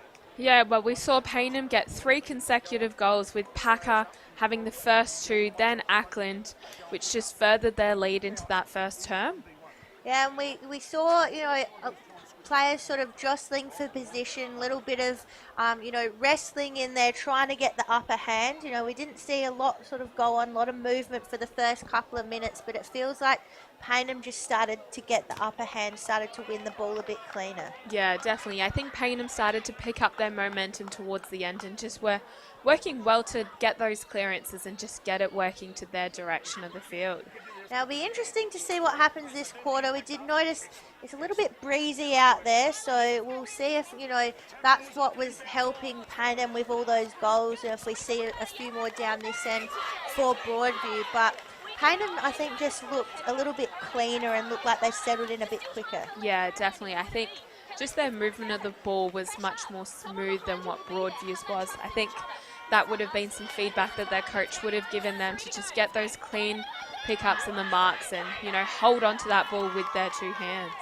Oh, great shot there from our cameraman James Moody, just getting us right in there nice and close into that Payneham circle. So really good insight there. Now we'll just watch everyone go back out into their positions, and you'd have to expect some kind of response from Broadview early in this second term. Yes, definitely. I think Broadview are going to be quick to try and snap in a few scores here. Hopefully there'd be goals for them, as that will be what likely makes the difference for them building this momentum.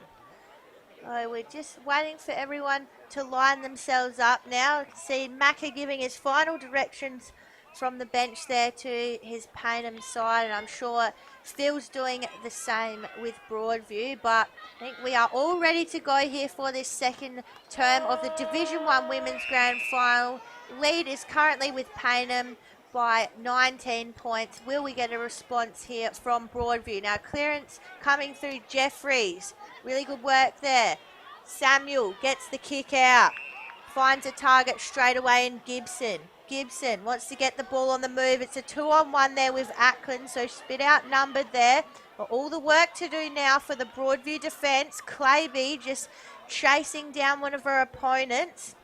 Ball might just dribble out of bounds. And is it a bit of safety, or is that... Oh, no, it is a free kick for out of bounds. So last touch there. This will be with Lockwood. So has a chance to go forward again for Payneham. Lockwood goes long.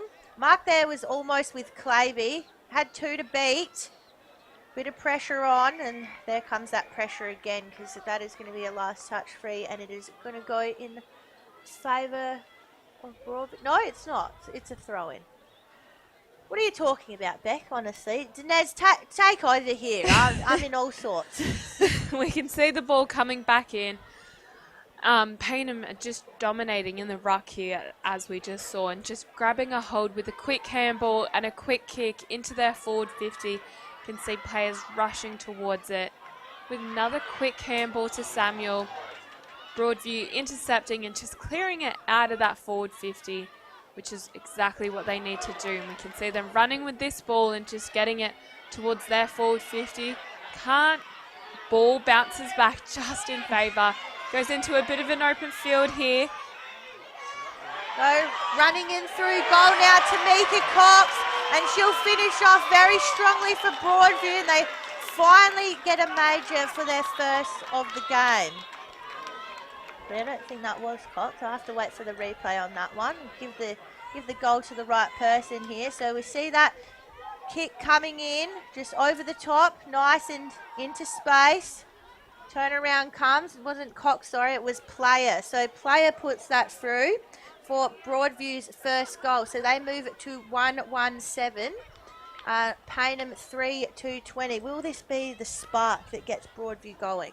I think it will be a good opportunity for them to just keep building this momentum and go with it. So might be interesting to see if they can start through another quick goal. We see the bounce underway, and again, just Avery dominating in that ruck and clearing it. Ball goes towards Broadview with them grabbing a hold. A good tackle there, but goes into Payneham. Ill-directed hand pass. Broadview grab a hold, and a quick kick there by what looked like Cox this It was time. Cox this time. So, whoa. A quick turnaround there was good to see for Broadview. Yeah, they've done exactly what they needed to do. Come out the block strong, get 2 quick goals, and just that little handball that popped out, just a bit misdirected. And yeah, Cox able to finish off well. She must have heard that I nearly gave her the goal before and thought I'll get my own goal for that. So things tightening up here at St Mary's Park. Broadview moved to 2-1-13. Paynham 3-2-20. That margin down to 7 points. So getting tight here. Avery just absolutely seeing it like a beach ball in the centre. She's getting it every time. Here comes the run of Gibson. Gibson looking for Packer. Ball spills out the back. Can Packer get a foot to it? No, she can't. But that is the kind of response out of the centre that you would expect from Paynham there. Just looking to get one back straight away. And that run from Gibson, she was on fire. Yeah, she very much ran with everything she had in her, which I think we'll see a lot from players today. We can see Paynham just trying to grab a hold and handball it out. Umpire will head over and it will be another ball up here. Avery once again just clearing it out of the contest and just really dominating in that ruck. Will be hard to combat that. Just spills out with Broadview in possession on the far boundary side. Almost mark taken by Bryant. Just hanging on a little bit too long there. So Gadecki, she'll take the free, runs around to get it onto her right, but the kick just wasn't in the right place at the right time. Nice intercept taken by Broadview. They're out here, but Meechin, she's an absolute lockdown brick wall down there for Paynham. Just repels it very nicely, but the tackle pressure comes straight back from Broadview. Well played by Ella Metcalf. Didn't want anything to get past her. Then Metcalf on the left goes over the back of the pack. Roberts is there. Soccer comes in. It's all Broadview at the moment. Sitting under it, looking for it. There were the Paynham defenders, but Broadview are coming in hot at the moment. They're ready for it. Very much ready to go. Joe Darby doing the hard work. Going to have to get involved again. So Darby tries to fend off her opponents. Looking for Claby for that safety, but Broadview, they're ready again. Just keep going with those repeat entries. That's what they needed.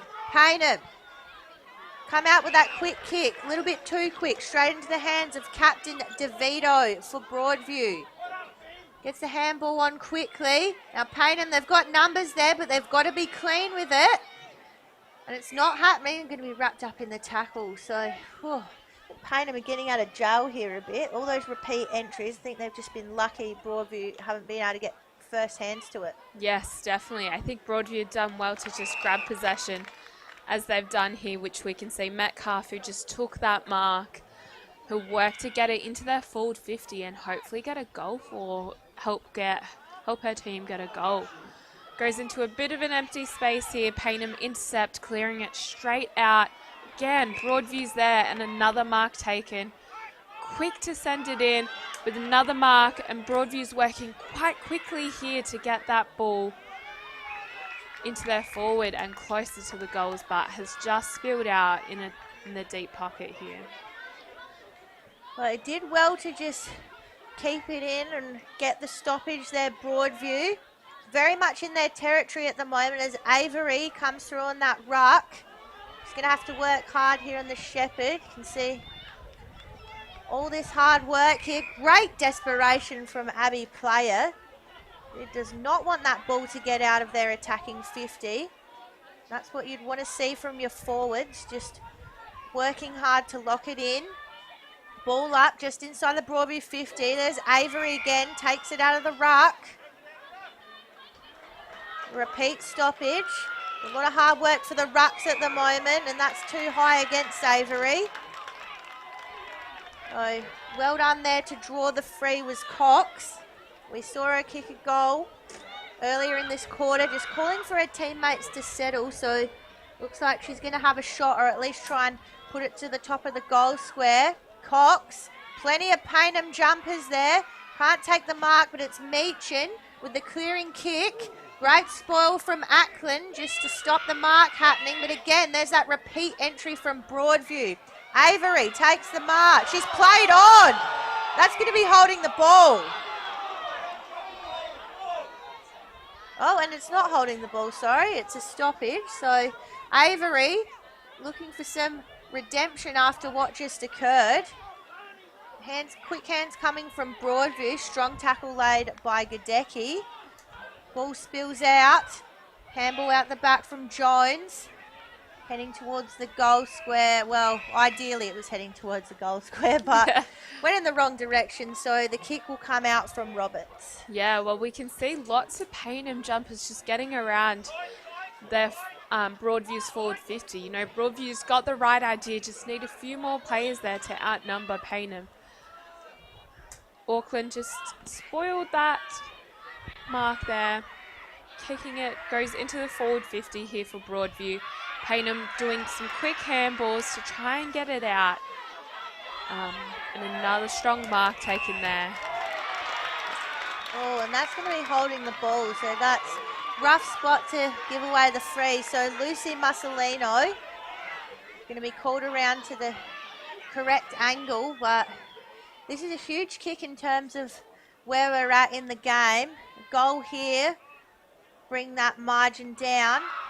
Just got to rush it here, Payneham. That quick kick goes straight into the post.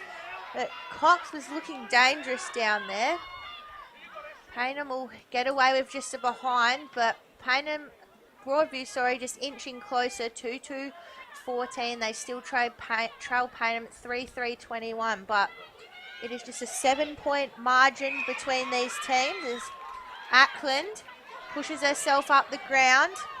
Strong hands, looking for Samuel. Samuel's got speed. She's got strength as well. Looks into the centre. It's a perfectly weighted kick straight into the hands of Arnold. This is the skills from Payneham that we've come to see, but let down by the next kick in the chain. Again, probably just those forwards needing to push back a bit faster. Now in the hands of George. That might be Metcalf actually, sorry. Goes long. Great spoil from behind came. That was great work by Roberts. Eyes for the ball, just managed to spoil it. Good contest from Khalifa. She throws the tackle, and it's a legal tackle, so did very well there just to finish off that tackle against Metcalf. The umpire will ball it up. Moved into the ruck now has Proud, so Avery having a bit of a rest here. It's a 2-on-1. Shepherd had to be late. It was. Perfect kick out in front for Broadview. Straight into the hands of Antonoli. Yet to see her pop up on the scoreboard, but I'm sure she will start featuring. Gives off the handball. Going to trap a player right on the boundary there, and that's going to go out on the full. So probably wasn't the right decision to give the handball there when her player was just trapped on the boundary. Yeah, definitely. You could see her kind of signalling for her teammates to come forwards, but could have done something different maybe. But we see Broadview here running it into, well, kicking it into the forward 15, going out in the same spot again. It's not out on the full this time at least. Payneham currently in possession. Her work to just clear it out goes into the hands of Samuel, who takes the mark there. Weighs up her options, decides to go for a beautifully long kick into very much a pack here. Umpires spotted something, and it looks like it's going to be a free here to Ackland, not to Ackland, to Price Smith. Followed by another mark by Dolling. With the ball currently moving into the forward 50, we can see lots of players trying to get around it and just pick it up. Broadview working with that handball, trying to just kick it out of the pack here. It's very hot footy inside that Broadview 50. You just feel like Broadview has got a little bit of the edge at the moment. They've responded really well in this second quarter. They just need to put on some more scoreboard pressure to show for it. They still trail by 7 points. There you go. Payneham trying to get it out, but Broadview back with it. That's going to go out on the full. Now, Payneham have had a few chances to get this kick out. It's gone out on the full on that side of that ground, a few times. They haven't been able to get it much deeper and get it to safety. Yeah, exactly. I think they're struggling with that defence to just get it out of that forward 50, which is going to be critical for Broadview, as they might end up getting it in, really, with it being such a danger zone for Payneham. That's it. And that was a very brave kick by Meachin going across the 50 there, but had full faith in Lockwood to get it. She earned a free kick, so she just went in hard for the ball, earned it. Now we see here again, Broadview just ready to repel. Seems to be the same old story at the moment. So just a few things to work on, I think, for Payneham, just trying to exit out of defence. Yeah, definitely. And I think Broadview will also just get more aggressive with their attacking here. So you can see them keen to get it into their forward 50. Well, running in through goal now, and I think that's another goal to Abby Player. We've seen this before earlier in this quarter, and she's got 2 goals. So Abby Player is up and about for Broadview, and we're at 3 goals apiece here. Payneham just in the lead by that 1 behind, but you could just really feel this building. Ball drops in right in front of Abby Player. She gets that separation, and it was never in doubt off the boot, and she loves that as well. Look at that celebration. Yeah, exactly. You know, it has been a great response from Broadview, exactly what they needed, and they've been able to deliver. I'm sure Payneham will be willing to respond now. Well, I think they need to at this point, because the margin's within 1 point now. They've only just kicked 1 behind this quarter, which is what they were able to hold Broadview to in the first term. So we'll see what's happening there on the Broadview bench shortly, but there might be a player down, which is never good in the first half of a match, but they're just going to have to work hard now through the middle of the ground. You can sort of tell that that's their game plan, to go through the centre of the ground and just be brave with their ball use. Quick punch came through, looking to get to their advantage, but Broadview, they've got numbers on this wing. They've got a 2-on-1. All the works with Payneham, just outmanoeuvred there was Naylor. Here they are again. They're all in front. Kendall throws it on the boot. Oh, and just bounced off the head there of her forward in Remy Grant. Oh, no. That probably hurts in the grand final, but good composure from Jess Meachin there, not to infringe either. Now got a 1-on-1 with Samuel and Powell on the wing. Maybe a little bit of hanging on there to Samuel. Umpire says keep going as Claby's wrapped up in the tackle. Whew. It was all happening there for a second. I thought we were going to see Remy Grant get on the scoreboard there, but just clocked her in the face. It was a bit unfortunate. Yeah, definitely. I think it was just a bit of misluck there.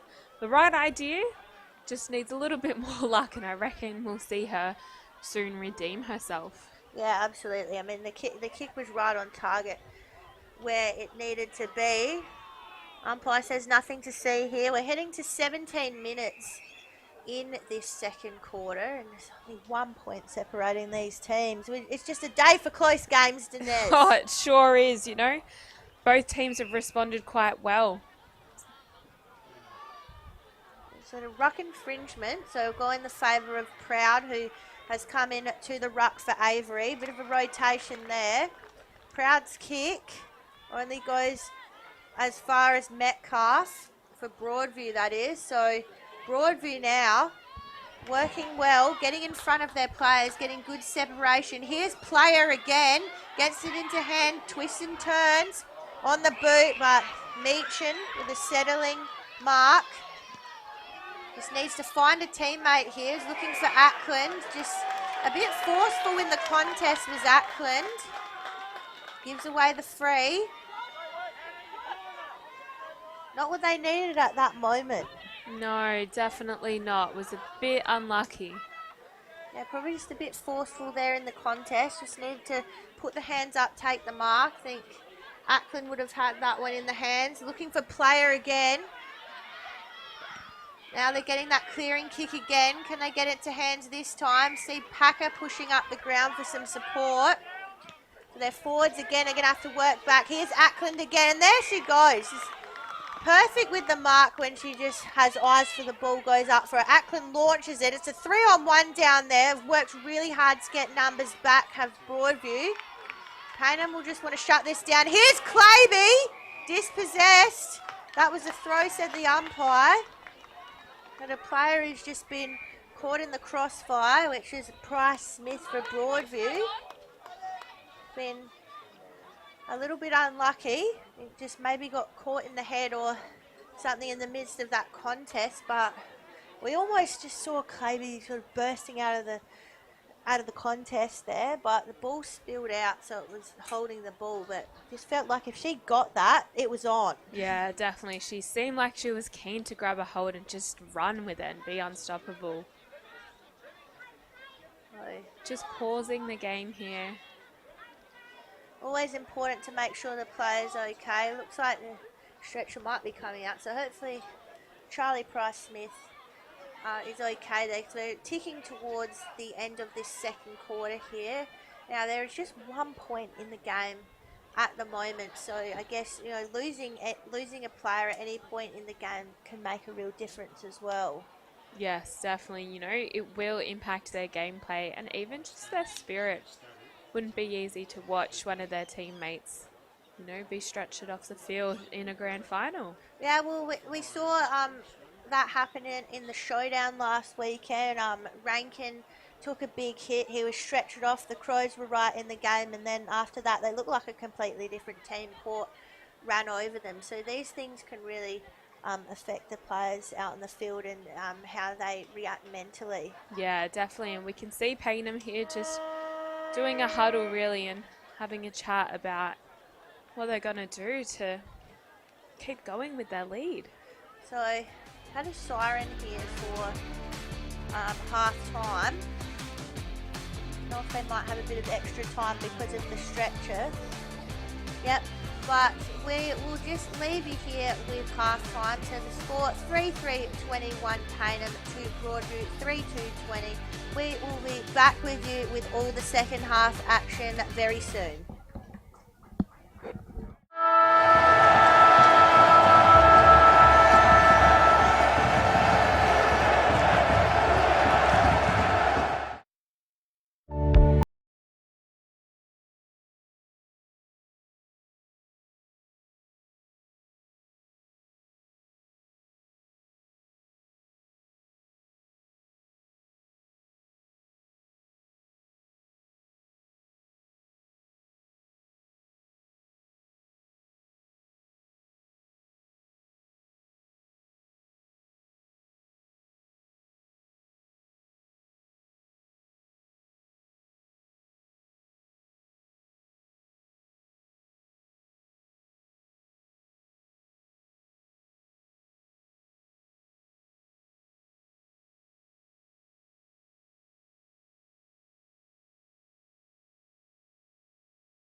athlete, the competitor with the hunger to compete. I am for the one who wants to get in their opponent's grill. I am the one who brings you the science.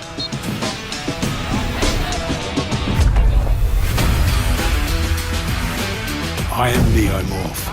I am your protector. Life is all about having dreams.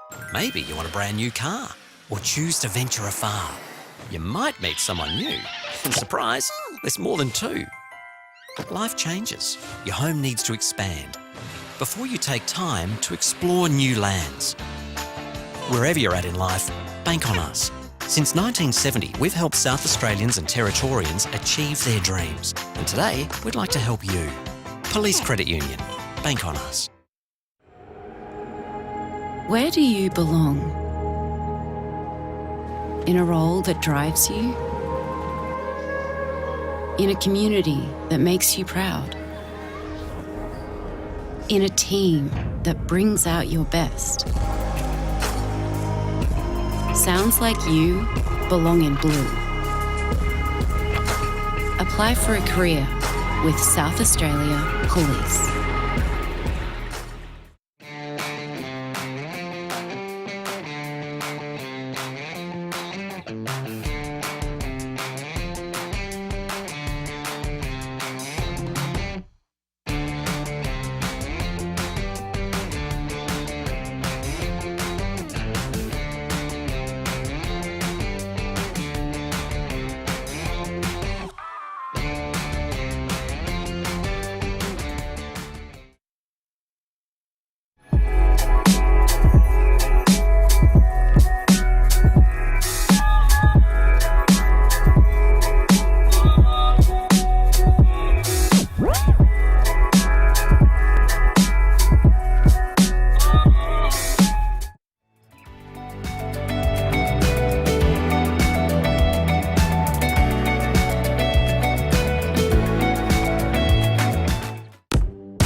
We've been housemates for, what, nearly 4 years? Yep, basically since I started my uni degree and you got your apprenticeship. Yeah, it's been really good. Like, it's the little things, you know? Like, one of us is always around to house it when the other goes on holiday. And one of us is always ready to help the other out of jam. I don't know. Yeah, happen again. It's usually me. My HECSTET doesn't leave a lot of room for holidays or working transportation or food. But it's worth all the debt, right? No. But what about your debt? Debt isn't a problem for me. I get paid to learn.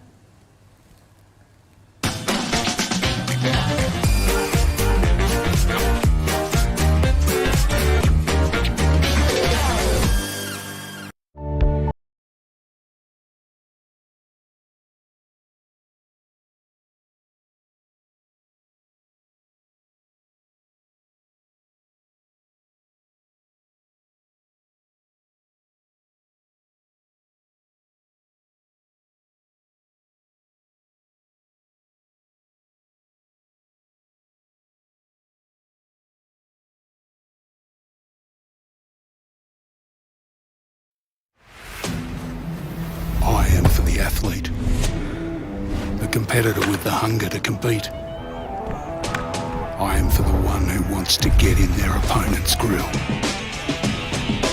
I am the one who brings you the science.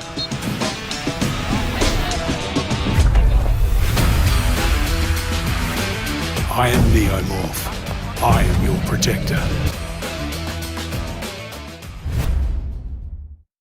Life is all about having dreams. Maybe you want a brand new car or choose to venture afar. You might meet someone new. And surprise, there's more than two. Life changes. Your home needs to expand. Before you take time to explore new lands. Wherever you're at in life, bank on us. Since 1970, we've helped South Australians and Territorians achieve their dreams. And today, we'd like to help you. Police Credit Union. Bank on us.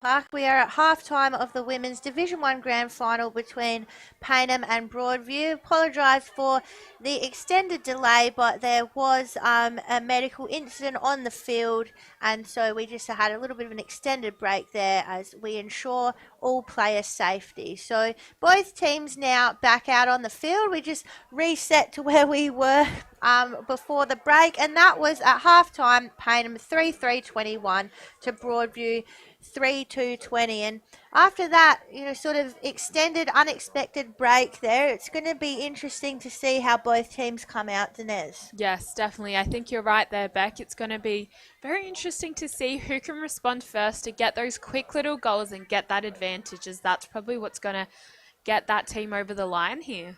Yeah, and with that break here, it can almost be like a reset, like starting the game again. I mean, we do only have a half left in this game, but we see the players probably having to do almost a pre-match warm-up again, because they would have probably just, cooled down there in the rooms. They're going to have to get their heads back in the game and just, really get back into that competitive frame of mind. Yes, definitely. And we can see the clouds almost getting darker as well, unfortunately. So they will be fighting against the time here with the weather conditions as well. Yeah, we've seen the light towers come into force as well here. Almost playing a night grand final down here at St Mary's. So, the conditions, like you've just touched on there, Dinez, changing a little bit as it gets darker, as more of those clouds come in. So, which team will be able to adjust to this better and, finish off this game. So, yeah, as we said, both teams warming up here. Now, how has this game played out so far? Well, Payneham came off to an absolute belter of a start in the first quarter. At quarter time, they were on 3-2 with a 19-point lead. We saw Chelsea Packer come out and kick 2 in that first quarter. Letitia Ackland, and it was all Payneham. But then in the second quarter, it was all Broadview. Exactly, and we saw Player having 2 goals and Cox with the third for Broadview.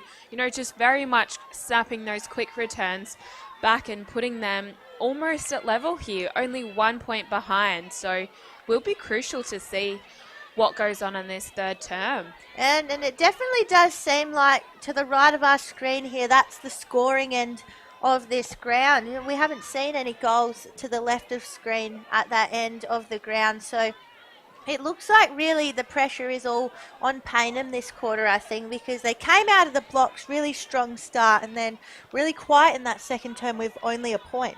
Yeah, definitely. I think that would have been something that the coach that Macca suggested to Payneham during that half time, would have been just that they've got to be consistent with their returns and consistent with their entries as well.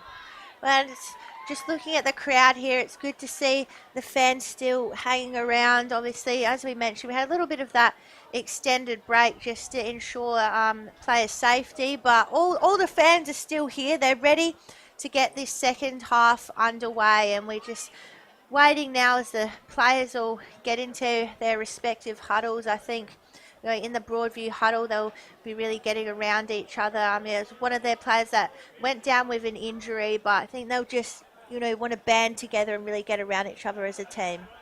Yes, definitely. I think they'll be stronger as a team, and we can see Payneham also wrapping their hands around one another and just talking strategy here. Now, we, of course, thank our stream sponsors for it today. You can see on screen now we've got Archie's, obviously the most elite thongs you can buy. Dartfish bringing us all our streams and stats, of course. Han, Belgravia apparel for all your kit out needs. New Balance for all those footwear needs. Neomorph mouthguards, you've got a full outfit there. You've got everything ready to play and your mouthguard. Wakefield Sports and Exercise Clinic, we hope you don't need to go and see them, but if you need some recovery, they're of course there for you. Police Credit Union, Bank on Us, of course the Sharon, we can't start the game without the Sharon, and then finally to Channel 9. So we thank all our sponsors for getting us online today. We hope you are all enjoying the stream and the coverage, and I think we're almost ready to get into the second half. Yeah, exactly. We can see players getting into their positions, ready to just bring on this second half of the game. And see the fans all getting back into place as well. Plenty of time to go off and get a drink, go to the bathroom, get yourself sorted. So everyone should be here, eyes on the game. Yeah, very much so. So we'll just have everyone line up now. It's going to, like we've mentioned, it's going to be an interesting start to this quarter. Avery back in the ruck, making an impact straight away for Payneham, just trying to push it out in front of Claby there. Just probably hanging on to her opponent a little bit too much there in Jones. That's a good battle there in and amongst the midfield. And just stolen there through Gadecki. Samuel puts it on the boot, comes off the edge. Might just have the edge here. They go through the centre. Bang, straight into the hands of the opposition though. Jones sends it long, goes over the top. Got Mussolino there, but chasing it down was Gadecki. Mussolino again. Broadview here, they've got plenty of free players up forward it seems. Goal square's on, a few players out the back. Umpire's seen a push though, and that will go in favour of Payneham. So Payneham a chance now just to settle. Yeah, exactly. I think they'll probably slow down their play here, just weigh up their options and work very strategically. So we see the kick going long here, out of the forward 50. It was a beautiful, strong kick there. Broadview intercept though, and we'll work to get it back into that forward 50 for them. Here it goes back in, followed by another kick, right marked beautifully out of the goal square there. Don't think it'll be a hard one to get in there. And we can see Remy Grant, who just took the mark, who is a key player for Broadview. So I'm sure she'll be able to pull this through for Broadview. We can see her lining up, and she does what she knows best and just puts it through the middle there, bringing Broadview to a lead. Opening statement here made by Broadview in this third term. We're just about to hit the 2-minute mark, and as soon as it got into Remy Grant's hands, I think we knew it was going straight through the middle, no doubt about it. Just a little bit too much space left on her in the goal square. You know, prior to this, she's kicked 20 goals for the season, and now she's put her team Broadview in front, 4-26. Now 5 points ahead of Payneham at 3-3-21. It's getting interesting at Dinez. It sure is. It's getting close. Oh, we're going to have to go through the heart attack again, aren't we? Oh, I'm not ready for it. No, me either. So straight back in now. Avery's tap almost nullified. Trying to get under the ball there was Gadecki. And here go Broadview again. Looks like they've found themselves with some energy. Just keep pushing that ball out in front. Maybe just one kick too many along the ground. So Darby, she'll take the free kick. The last touch out of bounds. Just drops over the contest. Was looking for Jeffries. Couldn't get it in her hand, so umpire will throw the ball in. We're on the far half-forward flank. Out from the Broadview goals. This time Samuel gets the clearing kick. Only goes as far as Broadview. And we're having a bit of kick to kick here. Back in the hands of Payneham. Really got to hit a mark here. But this time they don't because it's smothered off the boot. Looks like there was a little bit of hanging on in the contest. So it'll go back into the hands of Payneham. So have a chance to reset, start again, get the kick right this time. Goes nice and long, plenty of players around the ball. Claby almost comes down with it. Didn't need to mark it in the end. She pops up in front of Samuel. Samuel just uses her foot skills. In and amongst there was it's probably Metcalf again. I'm going to go with it. She's been absolutely everywhere. Sends it into the middle. Push and shove contest. It's all one-on-ones here. Broadview player just backing herself. There's the jumper pull there. Now the umpire is always going to see that if you grab onto a player. As soon as the jumper stretches, as it did for Nikki Cullen, that's going to be the free kick. She makes use of it, sends it to Marcelino. Marcelino now going long. He's got one-on-ones. Paynham there, ready to get underneath it. Just send the kick out of the contest. Claby's there out the back. Can she make use of it? She sends it long. Packer's in the middle. Needed Packer to lift here. Needed everyone from Paynham to lift. This is maybe what they needed. Looking for Ackland. She's got a 2-on-1, almost a 3-on-1. She's run down and that's holding the ball. Just a bit unlucky for Ackland there. Just needed a little bit more support. It was almost a 3-on-1 there. That's always going to be hard to get through, Dinez. Yeah, definitely. She needed a few more forwards up there backing her up so that she could at least handball it off, but that's okay. It will be a free ball going Paynham's way here, currently just out the front of the commentating box. Goes for a bit of a shallow kick here and a beautiful mark taken by Broadview's player, Ash George there. She just came flying up and knew where to be at that exact moment. Weighs up her options. Decides to just send it back the same way into a bit of an open field here. Avery gets there. Quick handball up, followed by another quick handball, and they're just running with this ball in the hands of Claby, who just bolts and sends it down into the forward 50. We can see Ackland trying to get there in time, but she's a little outnumbered here. Gets the handball out the back to Packer. Takes two players to bring Packer down. I'm not surprised about that. One of the strongest forwards in the league. Paynham finally have a chance to get a goal on the board here. They've been starved of opportunities in the forward line as the pressure from Broadview has been so immense. They just came out here in full force at the start of this third quarter, took on the game, got themselves the lead. Response is in the hands of Paynham now, and you can see Broadview just desperate to get it out of defensive 50. The umpire's ball yet again. Almost in the centre of the Paynham 50. Ball spills out. A few players try to run with it. No chance for anyone to get it out. Ball just keeps spilling out. Players on top of it. We'll just have the stoppage here. So, let's take a little bit of a breath. Straight back into it. Great handball out the back from Amy Jones. She's really getting herself involved in this game now for Broadview. Paynham just feels like every time Paynham get it, Broadview are on there just ready with the tackle, with that pressure. Yeah, definitely. They're very much trying to get those players caught for holding the ball, and they're just very quick with those responses. We can see players here currently just trying to get the ball up. Looks like it is a free to Paynham. Quick kick into the forward 50. Strong tackle there applied by Broadview. The ball currently still in dispute. Quick handball. Claby's there. Tried to kick it, but it was a great smother there. Followed by another quick handball. Goes a little ill-directed, and that will be a free, I'd assume. Well, I think, giving her the benefit of the doubt and taking the mark back, probably could have been holding the ball for sure. So now Ackland, and she's smothered, and there's that pressure from Broadview, which has just lifted. It's just absolutely gone up a notch. You just feel Broadview fighting for every single ball. They're getting those little smothers. They're getting their hands to the ball every time. Their tackle pressure has really, really lifted. So the stoppage now goes to no advantage.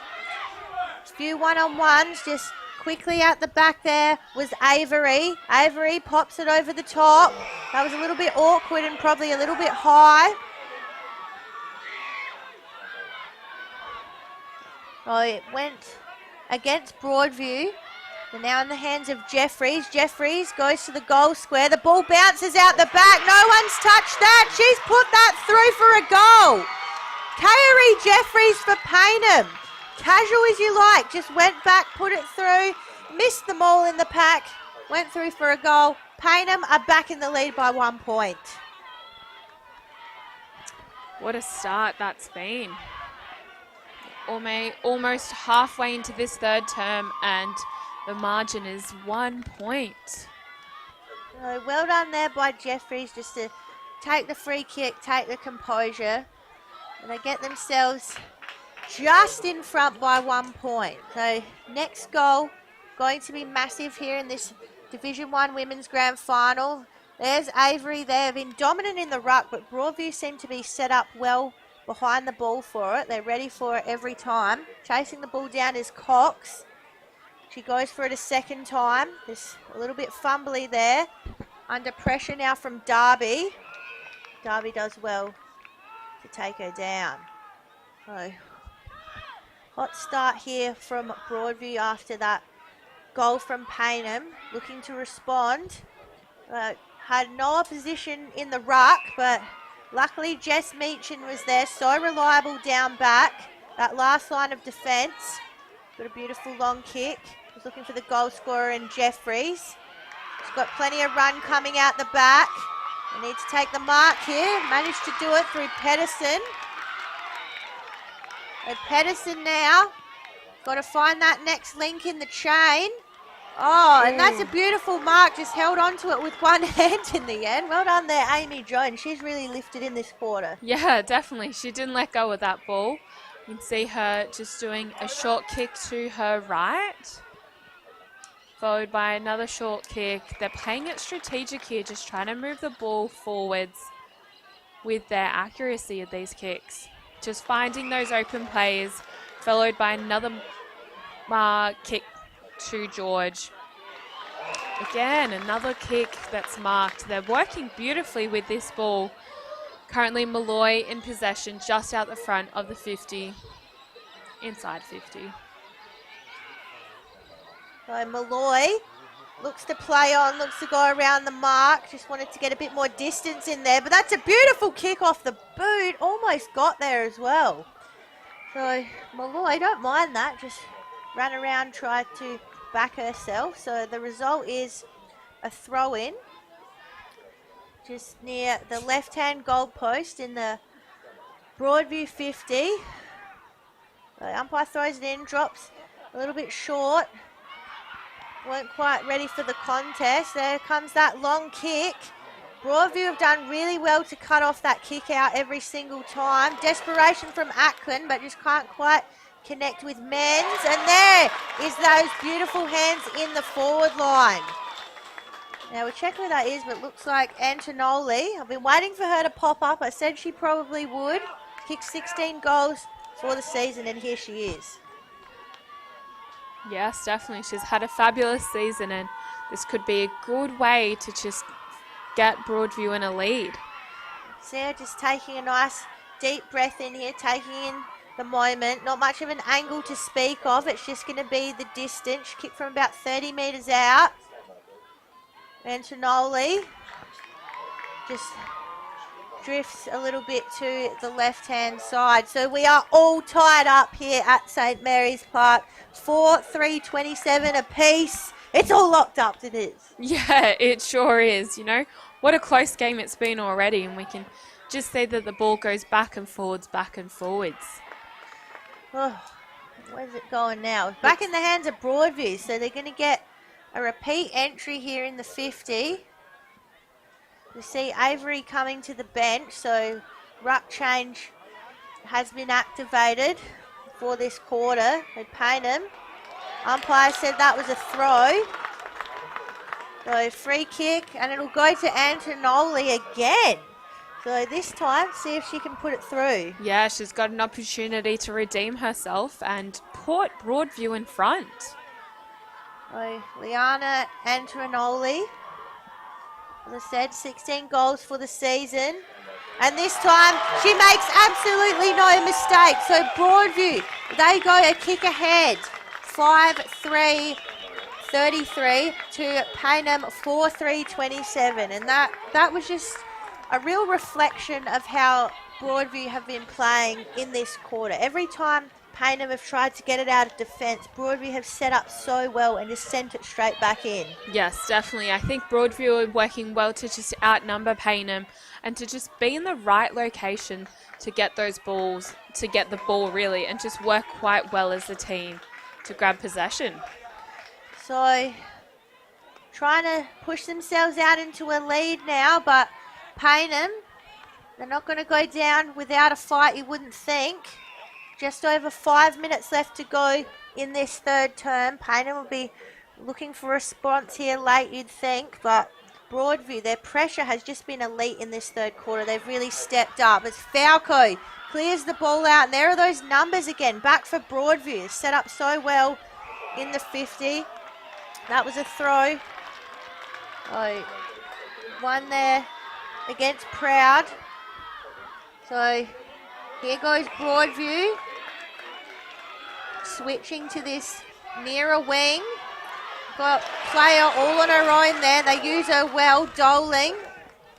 Doling goes long. They got plenty of numbers there. Had a few tools there, just couldn't quite get it into hands. Malloy goes central. It's a great saving mark. Choose to play on Payneham, just playing on at all costs at the moment. Claby just trying to make something happen through the middle. But still with Broadview. There's that Broadview forward pressure. Here it comes. Kick comes out from Remy Grant, sitting underneath it. They had a player there. Well, it was Abby Player, actually. So player now putting on the pressure. Just hanging on and probably a little bit too high there. So it feels like Payneham is just under the pump. Yeah, definitely. You can feel that stress from here, really. And Meechin, nice long kick to Claby. Claby elects to play on and it's holding the ball. So maybe probably just needed to stop and relax. Yeah, I think Payneham need to slow down and just use the marks that they get to further the distance. Yeah, absolutely. So goes straight back in to the 50. Stoppage, and it'll be deep, well not deep, sorry, probably midway inside the Broadview 50. So umpire wastes no time throwing it up. Everyone just trying to get through, pick up the ball. It's getting a little bit more scrappy in there now, probably than it was in the second quarter. Yes, definitely. I think players are struggling to just keep the fluid movement of the ball here. But saying that, Broadview's on a run here. Oh, great save on the line. Lily Stewart just shepherded it over there. Yeah, it was lucky that she was there. But Broadview, they may have that little handy point now because they're ahead by 7, a goal and a point, just making things all that more difficult for Payneham. Just arms, limbs, ball players flying everywhere at the moment. Now on the burst, coming through is player again, and she's put it through! That is an absolute clutch goal from Abby Player. She just bursted through. She only had eyes for the goals, and she extends that Broadview lead to 13 points. Let's watch this again. Just all in traffic. Quick handball comes out to Player, gets it in, throws it on the boot. That's just wonderful play there from Abby Player. Yes, and I can imagine that Broadview would be stoked with this lead so far into this third term as well in particular. Well, wowee, out to 13 points now, so Broadview's biggest lead of the game so far. We're back in the centre now. Pressure all on Payneham now to respond. Soccer it forward. Got a few extra numbers here. Khalifa throws it on the boot, but just didn't make it to the intended target, which was Ackland. So things just all going the right way for Broadview at the moment. They go wide out of defence. Got plenty of numbers over there. Just feels like when Broadview have it, they've always got someone to kick to. Yeah, they're spotting their open players, which is good to see that they're working that strategically. Good attack there from Metcalf, unable to complete the mark, but That'll be holding the ball, so Paynham have an opportunity to go forward. Yes, this will be a good opportunity for Paynham to just come back and respond with another goal. We can see the ball going into the hands of Claby, who takes her time and just boots it into the forward 50 here. Goes into the hands of Ackland, and no doubt that she'll be able to hopefully get that goal for Paynham that they're desperately working hard for. Well, it's going to be right on three-quarter time here. This goal could make a huge difference. Yes, definitely. Straight on, she lines up, but unfortunately goes behind. Well, it probably would have been a real turning point, that goal, but takes the margin back to just 2 goals, 12 points in favour of Broadview. Would have really needed to convert. There's going to be some hard work for Paynham to do in this final term here. Broadview will be happy to just wind down the clock here as Metcalf takes the kick out. Not many seconds left in this third term, and there it is. So what an absolute turnaround from Broadview in that quarter. We will finish the third quarter here 6-4-40 Broadview, with Paynham 4-4-28. So a 2-goal lead to Broadview. So they really just turned it around in that quarter, and we will be back shortly with the final quarter action. I think anything could happen.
I am for the athlete, the competitor with the hunger to compete. I am for the one who wants to get in their opponent's grill. I am the one who brings you the science.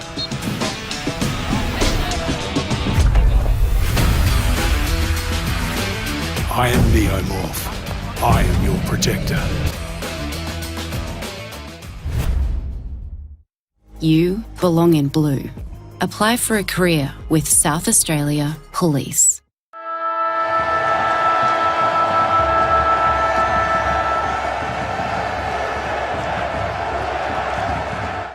And it is a huge welcome back here to St Mary's Park, where we are gearing up for the final term. Can you believe it? This day has gone so fast. The final term in the Division 1 Women's Grand Final between Paynham and Broadview. And as the camera now showing Macca and the coaching team on Paynham, because the pressure's all on Paynham. They've got all the work to do, Denise. Yes, definitely. They've got to respond here.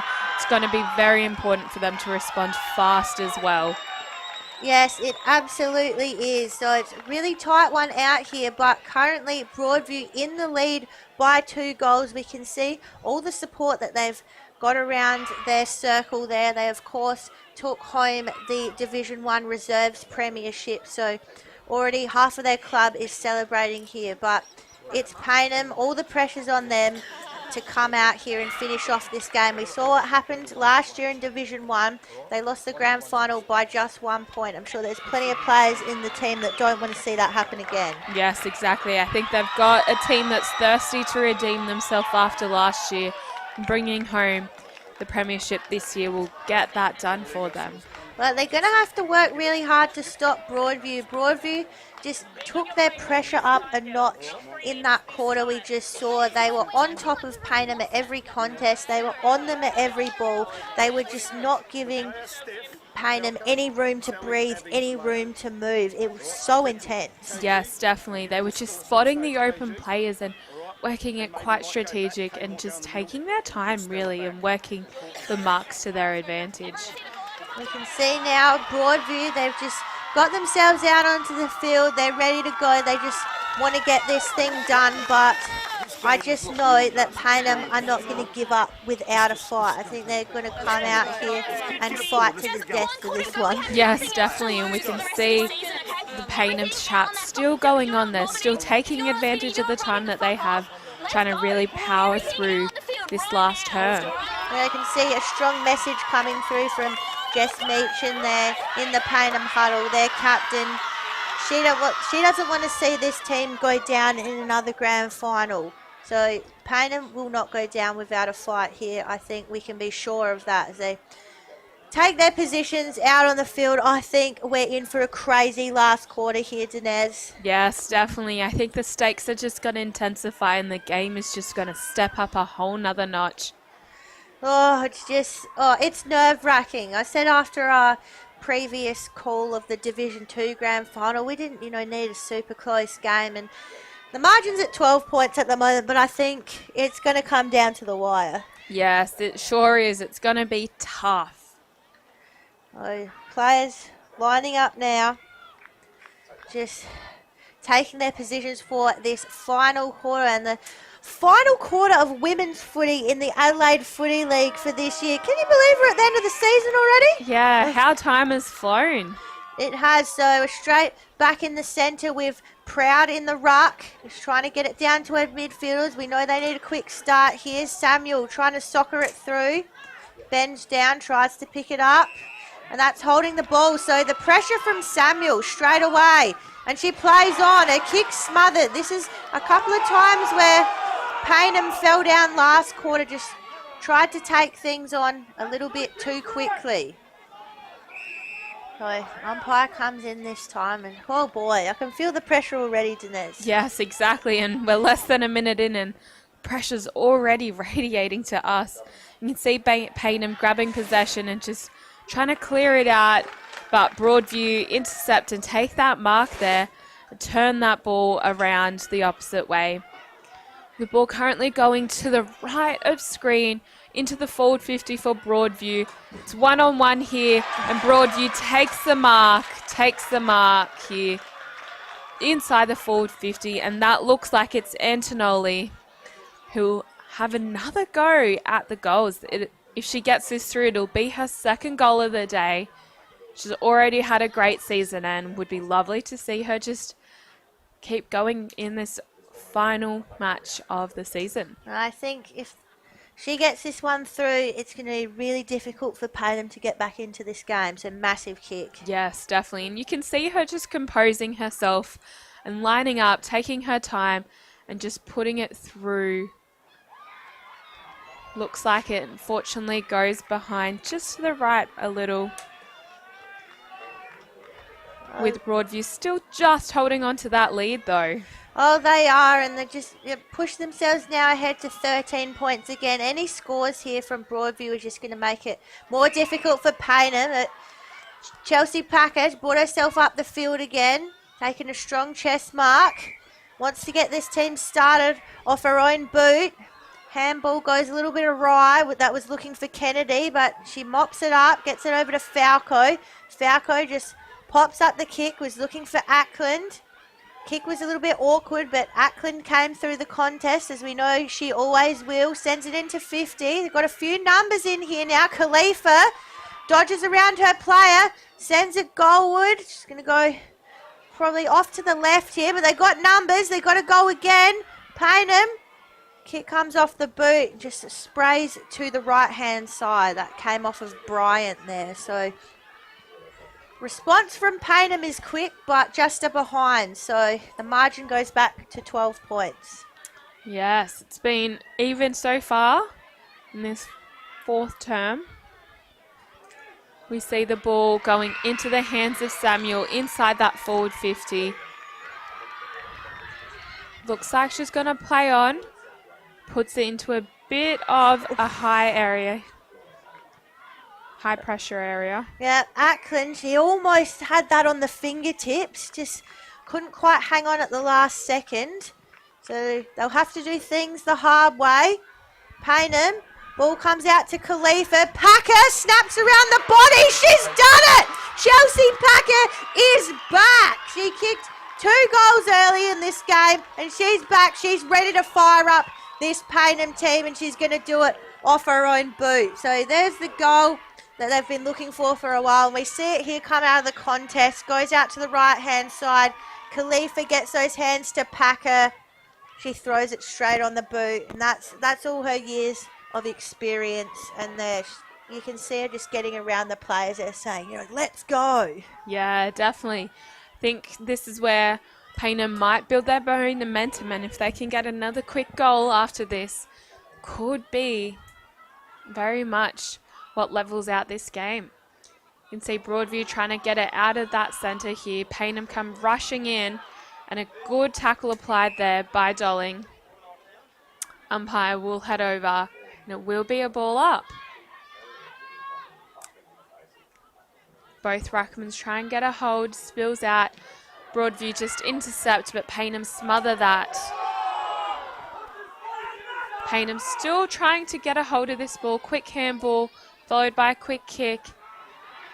And now they've got a run here. It's Claby trying to get a hold. So Claby now getting dangerous, getting involved. Umpire's just letting the play go. A lot of strength coming through in the tackles here. You can see a few sore bodies, a bit slow to get up. We're 5 minutes into this final term. Just 6 points separates Broadview and Payneham. Broadview in the lead at the moment, but as I said, there's just one kick in it. Broadview on the burst. Strong one-on-ones. Great sprawl from behind. I believe that was Darby. Darby's still on the case here against Antonoli. Does well in the contest, does Darby. Follows up with a tackle, just grabs her opponent a little bit too high that time in Kendall. Kendall, a chance to set up a settling goal here for Broadview. Almost 6 minutes here into this final term, so still plenty of time for another story here in this game. A few players went up in the pack there. Khalifa just pops the ball out the back there through to Gadecki. Gadecki is wrapped up straight away. Just trying to push their numbers back now, Payneham. Proud in the ruck. They got numbers out the back here. Jones gets the kick out. See Darby underneath it. Tries to take the one-hander. Just needed a little bit more support, which came in through Todman. Up again now. Umpire's just throwing those stoppages straight up. No time to waste. Still trying to bustle through is Todman. It's not coming out at all. This player's sharing the ball around. Didn't even move in that stoppage there. Yeah, definitely. It's a bit of a dangerous zone here. Broadview trying to grab a hold. Payneham desperately working to get it cleared out of that forward 50. Here's Calaby. Clears it out, goes towards the centre. Broadview's there though. They're trying to grab a hold here. We see Metcalf. The pressure was on in that contest, just holding the ball free kick. So this is the chance for Payneham to take it and go through Bryant. Bryant finds Samuel. Samuel just flirted with playing on then. Got away with it. Sends it in long. Oh, Ackland was there. Almost got it in that signature chest mark. She just gets that little bit of separation and takes in the chest. A free kick now go the way of Broadview. Yes, this is a good opportunity for Broadview to just clear it out of Paynham's area and get it towards their forward 50. See the ball go into a bit of a pack, no marks taken. Just playing some soccer off the ball to just get it towards Broadview's forward 50, but Paynham intercept. Calaby tries to get there, but the ball looks like it. A little bit of hanging on, I think, there maybe in the contest. So it appears free kick will be had. The play will just be reset, but the free kick in favour of Broadview. Still just one kick in this game. We're 8.5 minutes into the final term here. This is it. This is the final quarter of the Adelaide Footy League Division 1 women's game. Claby takes it on, launches forwards, goes over the back. Packer lays a great tackle and almost forced the disposal there. Oh, and that's just a little bit too high. Just a bit clumsy there. Don't think there was any malice in that at all. Just a little bit clumsy from Gadecki. No. Pick herself up now, George, and George will take it on. Yes, she took that tackle quite well. Decides to take it a bit wide, spotted a free player here, and it's another mark taken by Malloy of Broadview.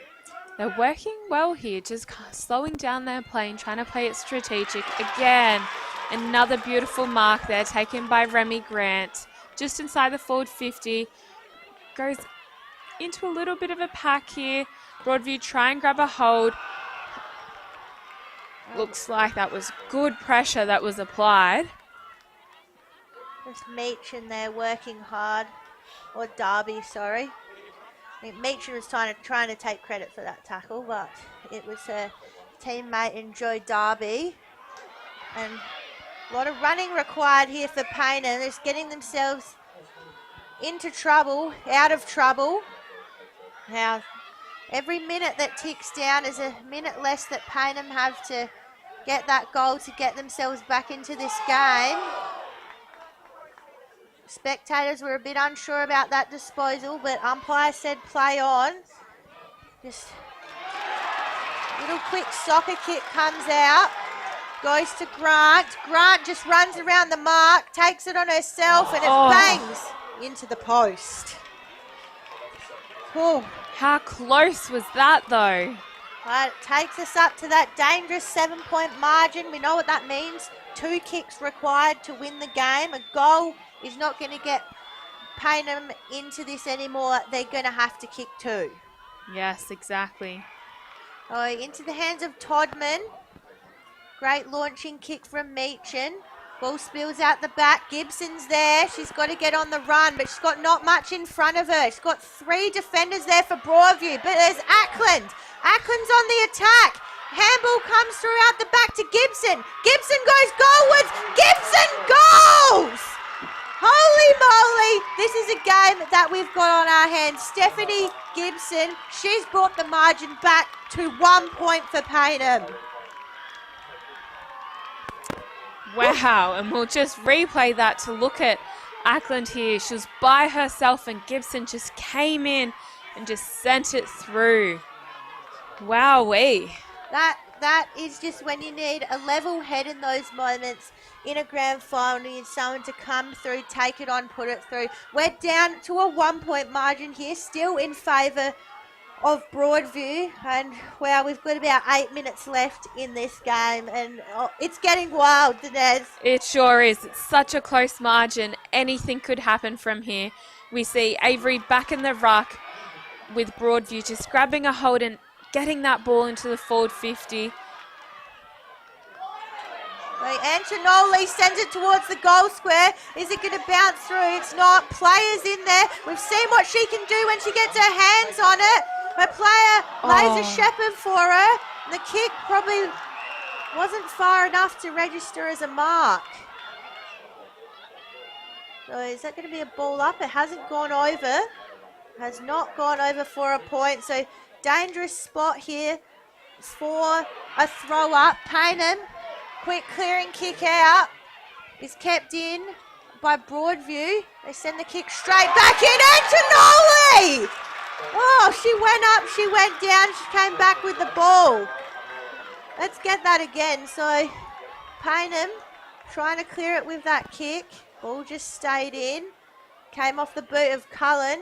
Antonoli just used her body well.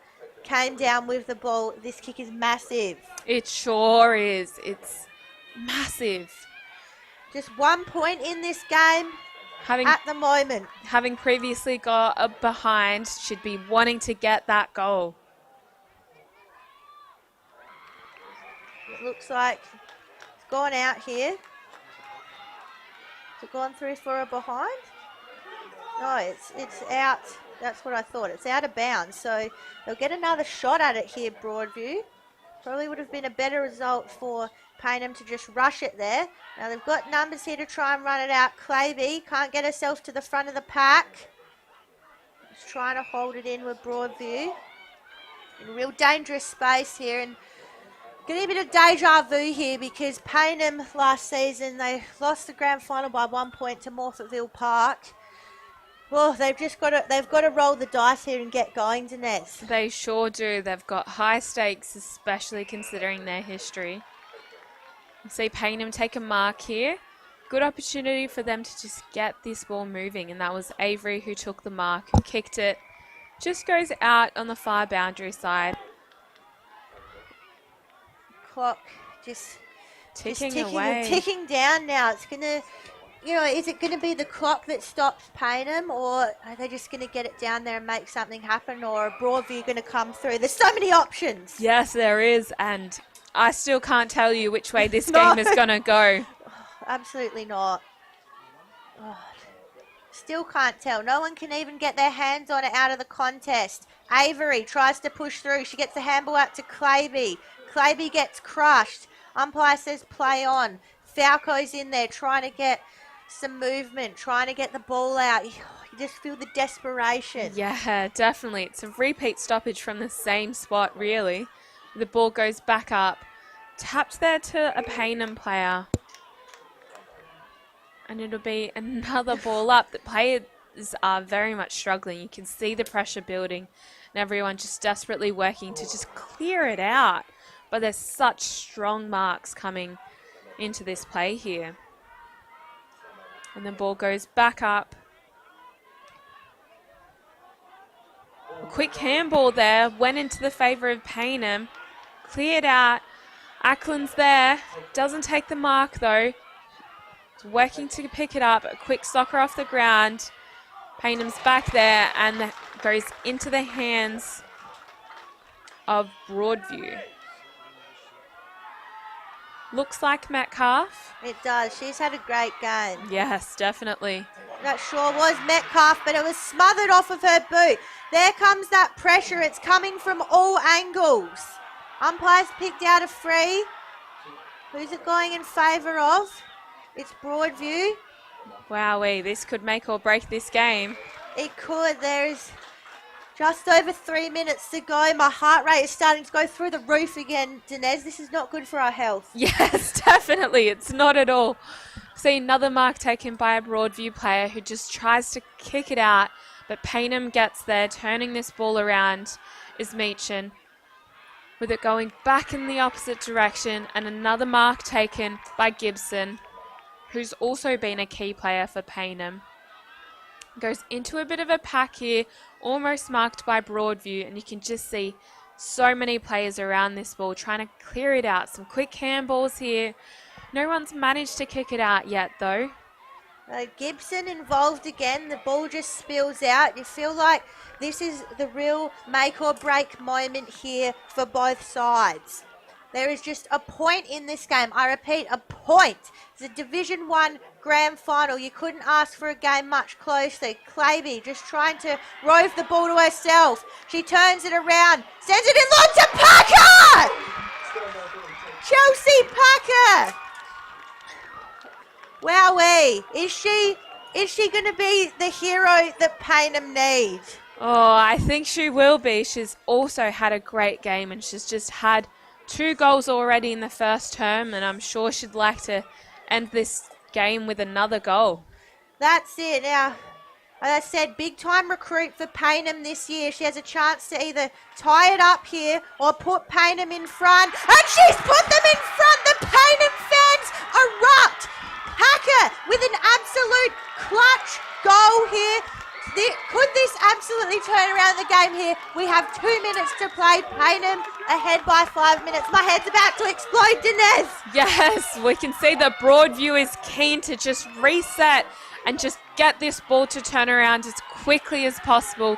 But that clock is ticking. I'm not sure if they're going to be able to do it in time. And we've seen Broadview miss a couple of shots at goal in this quarter. Is that going to come back to haunt them? There is 90 seconds left in this game. Payneham is up by 5 points. Here it is. This is the last roll of the dice by both teams. Payneham, they've got to go. They've got to kick it. Kick goes on the boot. Chasing it down is Arnold. Arnold's wrapped up in a tackle. She didn't quite have it. It was in the back. It's the free. There's a minute to go here. Payneham are in front by 5 points. They can just afford to hold it up here. You can see Macca getting very animated on the bench. We have no time left in this game. We've got less than a minute. The ball is in the hands of Bryant. Now Bryant, she's just got to wind back the clock here, but more importantly, she's got to hit someone with this kick, or at least just get it to a contest, get it to a stoppage. Ackland's coming through, trying to take the mark. All players trying to save this game. Almost goes back into the hands of Bryant. Samuel, what a tackle. Runs down her opponent. The seconds tick down here. This is the longest 30 seconds of my life. Chelsea Packer, right in front of her bench. She is up and about. She knows that her team is about to win a premiership. She sure does. Oh, this is hectic. The absolute ups and downs of this game. The highs, the lows. Chelsea Packer. There's 5 seconds to go. I don't know what she was going for there. I'll ask her about it later. Claiming. Got it into the hands. There is the final siren. Payneham Norwood Union are your Division 1 Women's Premiers for 2024. 7-5, 47 by 5 points over a side that threw their everything at this game. Broadview, they tried so hard, just fell short. 6-6, 42. What a game that was, and what a last minute 90 seconds that was. That last 90 seconds was crucial for this game, and it very much made this game.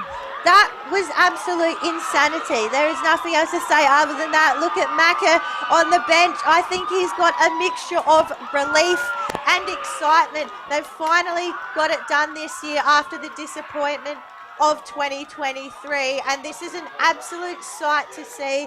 Look at this Payneham crowd just getting around each other. Oh, I'm going to get emotional, Dinez. Yeah, they worked quite hard for it, and I imagined after last year they'd be stoked to have finally brought it home for themselves. Just a 5-point margin, but it didn't matter because a win is a win. And, well, I'd be surprised if Chelsea Packer wasn't up there in the votes for best on ground, because she came in, she took that mark, she converted the goal. Now, Packer makes it look so easy, but that is not hard. That is not easy to do. Yes, you're in a grand final. There's minutes left to go. You've got to put that goal through.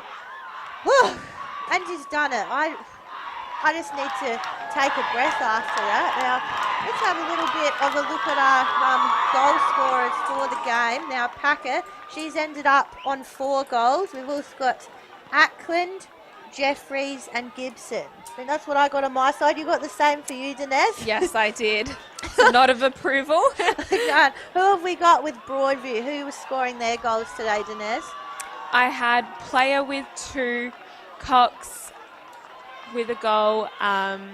Who else did I have? Antonoli Grant. as well. Grant, player again. Yes, player ended up with 3. I'd say she was one of the best on for Broadview as well. Yeah, I also had that she was the last goal scorer for Broadview, which was in the 3rd term.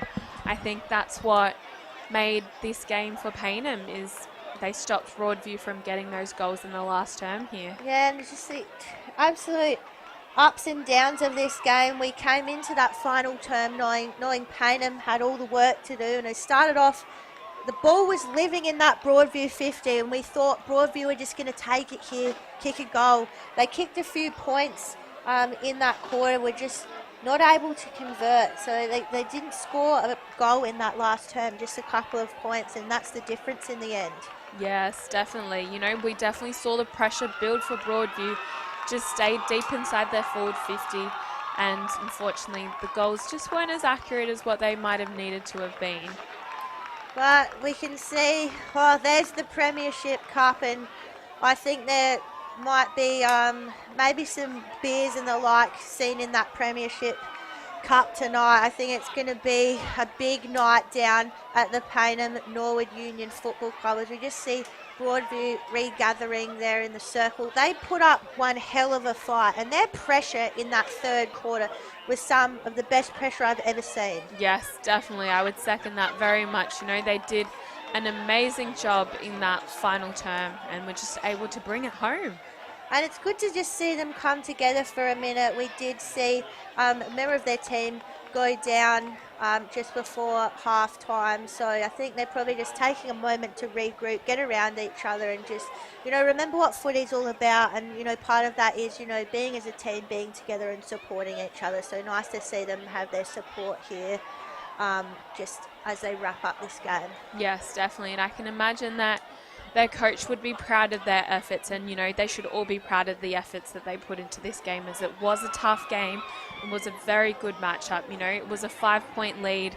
We were on the edge of our seats until very much the last 90 seconds here, not knowing which way this game was going to go, so they played a phenomenal game. Yeah, we sure were on our edge of the seats. At three-quarter time, Broadview, they were up by 12 points. They got up to a lead of about 13 points, I think they're at one point. We thought maybe they're just going to get it here, but Payneham, they just never gave up. They threw themselves into the contest. I think they responded to that Broadview pressure and just tried to level it up a little bit, and in the end they just got it done. Yes, exactly. Payneham didn't give up, and that's probably what worked best in their favour. They were just able to keep going with their pressure, and they had a few good players out there that they worked well as a team with to, help bring out the talent. And we can just look at the sheer numbers around this Payneham group at the moment. Just get around each other. I don't know if they're singing the song or the likes of that, but they've still got the presentation to get through first, girls. You've got to get your medals, so we'll see them just slowly start to make their way over here, because of course if you want to start those celebrations, I think you've got to have the Premiership Cup with you. Yes, definitely. You've got to have the proof with you. Exact receipts. Yeah. So they're all just coming together now. Players just extracting themselves out of that big old group over there. It's just the sun sets down here at St Mary's Park. It's a bit of a beautiful sight here today. Yeah, it sure is. You can see the pink coming through the clouds. It's been a beautiful way to end the day, and there was thankfully no rain either. It was. The rain just held itself off really well. Now see, everyone come here. We'll go down to the ground shortly because I'll have to go and find our best on ground. Look at that sunset. That's beautiful. Yeah, sure is. God, there's good work up there, Elias. Oh, James, sorry. Oh, is it? All right. Don't tell him I said that. Giving the credit to the wrong person. Right, well, we'll say it was you, Elias. It's all on you. James is going to come back and watch this and be filthy at me, but we're going to head on ground now for the presentations. We'll be back shortly.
Congratulations to both teams on a fantastic game.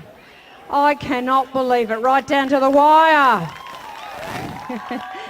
So, it's with great pleasure that I am going to announce the best on ground for today's grand final between Payneham Norwood Union and Broadview is number 33 from Payneham Norwood Union, Micaiah Bryant. Come on, Micaiah. Deserving winner. Well done. Well done. Okay. So, I'd like to invite Phil Summers to the mic. You were.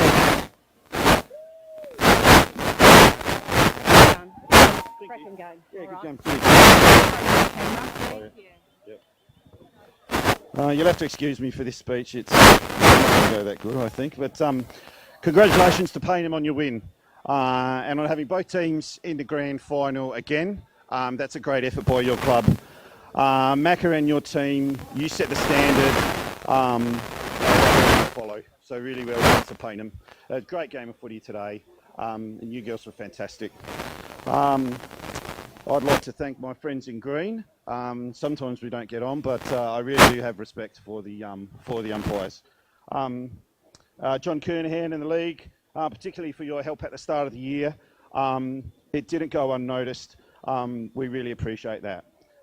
Thank you to the Broadview board, the members and the supporters for the support over the last years that I've been. Thank you to Sally Summers, the heart and soul of our program. Thank you to the assistant coaches and the support crew who somehow prevent me from stuffing the whole show up. So well done. The assistant coaches this year have been fantastic. So really well done. To these legends. We were down and nearly out at the start of the year, but look what courage has achieved today. It's just part of... Sorry. I told you I'd get it wrong.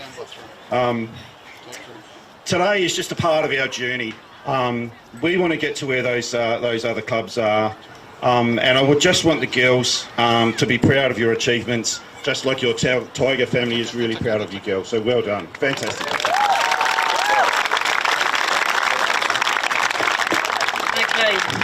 I'd like to invite the now Premiership winning coach, Gary McIntosh, to the microphone for the Norwood Union Footy Club.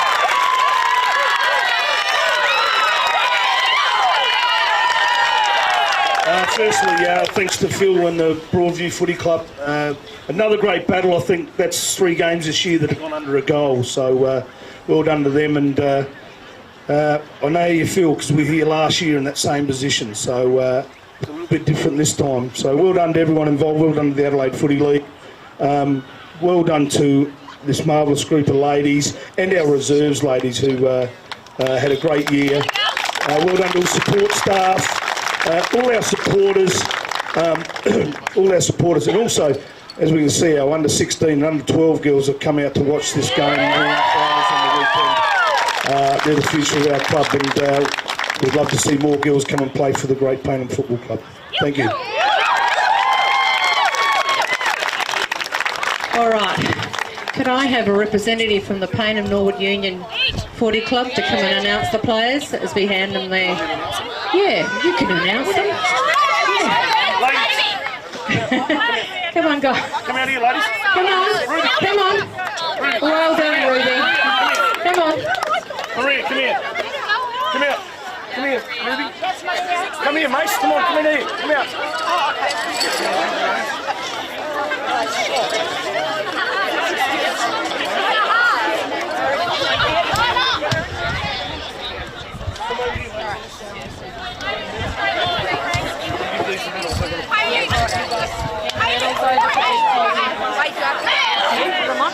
All right, number 1, Maya.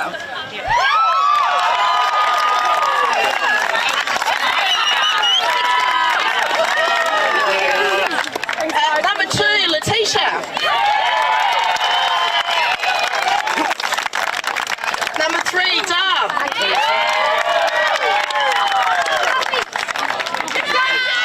Number 7, Kay.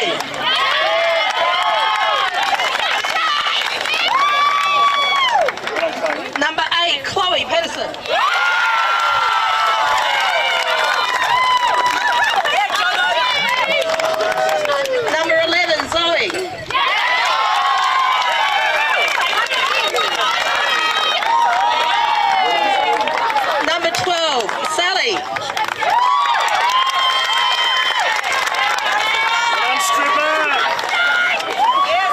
Number 13, Steffi.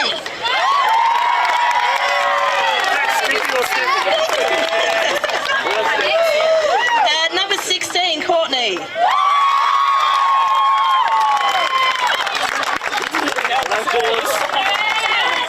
Number 17, our captain, Jess.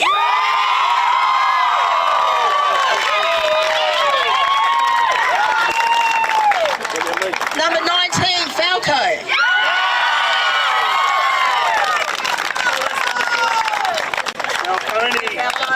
Number 20, Chloe Samuels or Lashes.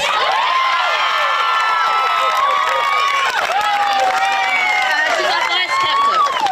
Number 21, Jess.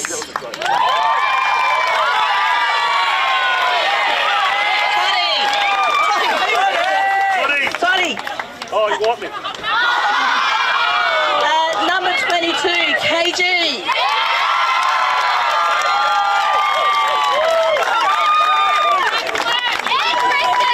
Yeah. Number 26, Chelsea.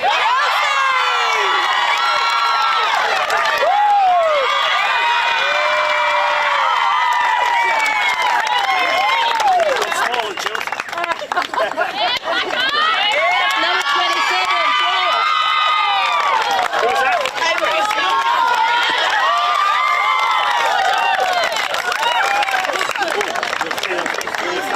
Number 20. Number 28, Joe. Also our vice captain.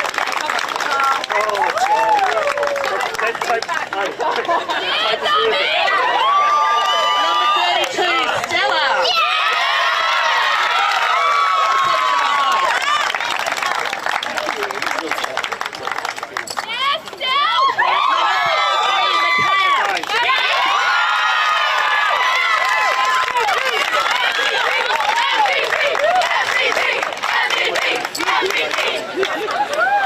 Number 36, Sarah.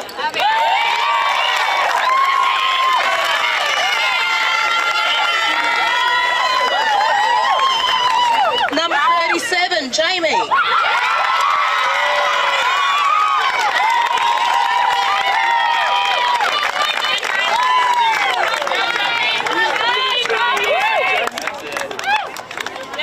Number 55, Lily.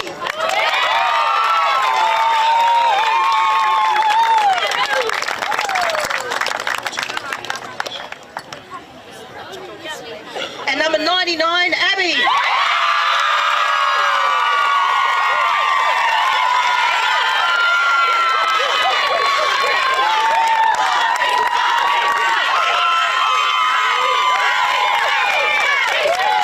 Girls would be what they are without their coach, Macca.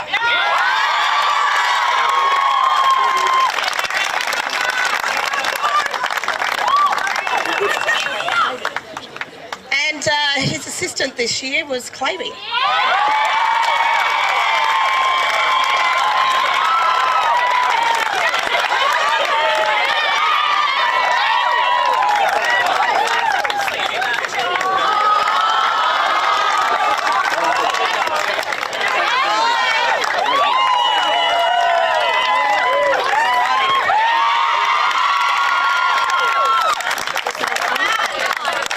Can I ask the captain, all right, and the coach to come and lift this wonderful cup?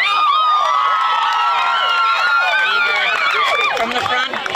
From the front. Ready? Hold it up.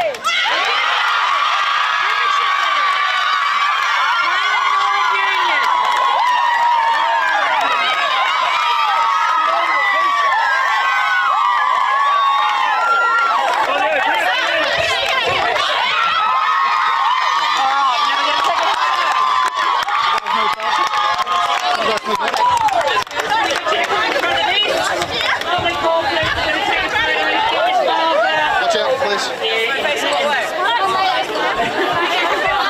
This is when you take on. I'm going to take that. What's that news? That's when you take home. Right, and the big one out the front, you've got to take home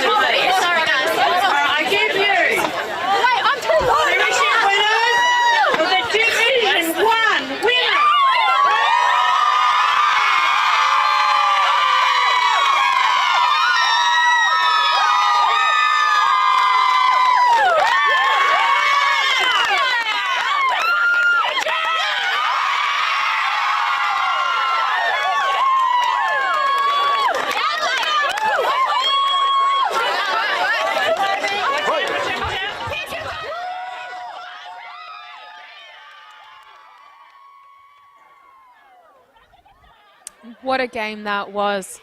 We just watched the presentations of Payneham being awarded their premiership. They are the Division 1 premiers for 2024 this year.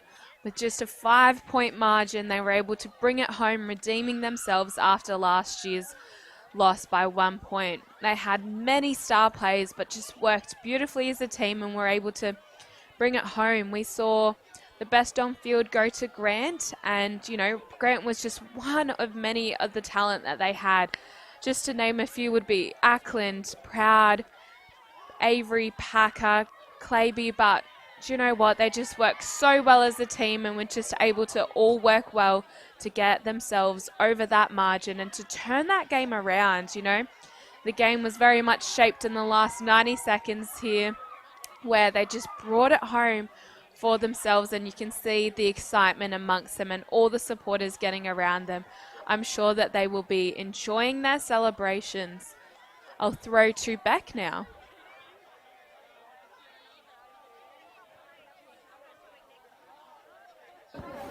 I'm here with Micaiah Bryant, the winner of the Best on Ground. First of all, congrats, and you won a pair of Archies. Thank you so much. Now, what's going through your head right now? Because that last quarter was insane. Honestly, not much. I'm kind of just keen to drink, really. It was, probably for the first, half, I didn't really even. Second half, it got pretty intense. But, when Chelsea kicked that goal, everyone knew it was home, and it was just the best feeling to, win a premiership. Yeah, that goal from Chelsea was one of the best things I've ever seen. She was a recruit to you guys this year. How good? She was unreal. Tish was in the goal, on the goal line, and I was on the goal line, and I looked at her and I said, "You're marking this if she misses," and she was like, "She won't miss," and she didn't miss. So credits to her. Now, at three-quarter time, you guys were down by 2 goals, and we could see some pretty strong messages from Macca and also from your captain, Jess Meechan, as well. What was the message at three-quarter time? It was just to play our game, really. I think we're all kind of up in your heads. Like, it is a grand final. Pretty much Macca just said it's pretty much the same game. You just kind of win a medal at the end of it. But just to keep our cool and just play our game, and which is what we did in the fourth quarter, and ended up in our favour. Well, it was getting a bit scary there for a minute, bit of like deja vu when you guys were down by 1 point. Oh, it was horrible. It was shocking. And I'm like, no, but again, we had to keep our heads up, and which is what we did, and again, ended up in our favour. Well, that's awesome. Congratulations on the win. I'll let you go in there and celebrate with your teammates. Have a great night and just enjoy it. Perfect. Thank you so much. Thanks to Micaiah Bryant for joining us there, winner of the Best on Ground, now a premiership player. We're going to go back inside and finish off and just go through a little bit of a wrap-up of the game and a massive day that we've had here at St Mary's.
Well, just made a dash back into the box after great interview there with Micaiah Bryant. Good to catch up with her, and I think there is going to be some serious celebrations going on down at Payneham tonight. What do you think, Dinez? I definitely agree. I think they seemed over the moon and will definitely celebrate to win, celebrate accordingly, which was a well-deserved win for them.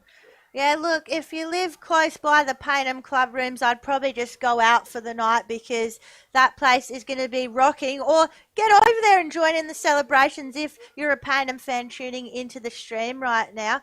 Get down there and check it out because I'm sure it's going to be all happening there. I could just feel so much energy in there. My heart's still racing from that last 5 minutes, Dinesh. Yeah, definitely. And you could see it just radiating off them. You know, even being in the commentating box, you could feel the stress and the pressure and just feel all of their emotions, including their excitement towards the end. It was very heartwarming, really.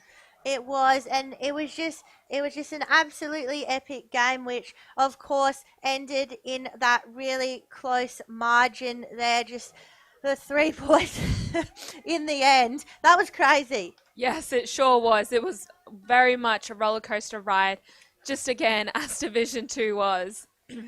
Oh, now just what an absolutely crazy time it was. Now, we've had a great day here, of course, at St Mary's Park. We saw in Division 2 that Happy Valley got up by 3 points. So we've seen 2 close games here. It's just, I think we're going to have to go home for a serious rest, Inez. Yes, definitely. I think I will be very much getting the best night of my life, sleep.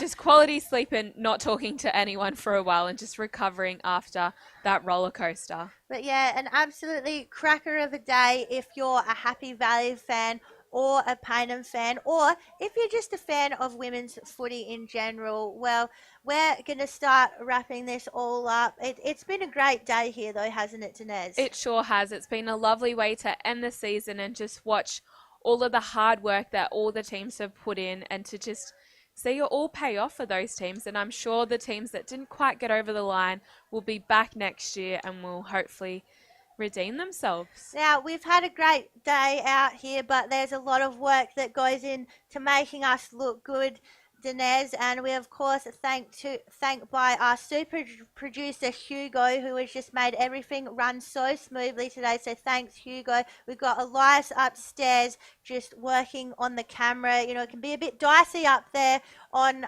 the top of the trailer, but he's done an absolutely great job. And of course, James Moody with his roaming camera, just getting all those close-in shots and getting us those interviews after the game. So we could not do anything without those guys. And thanks to you, Dinez. You've just been an absolute delight to work with today. Thanks, Beck, as of you have been. You know, you've been great with supporting me throughout this, with it being my second and third grand final today, which was definitely exciting for me. It's been lovely to do it with you.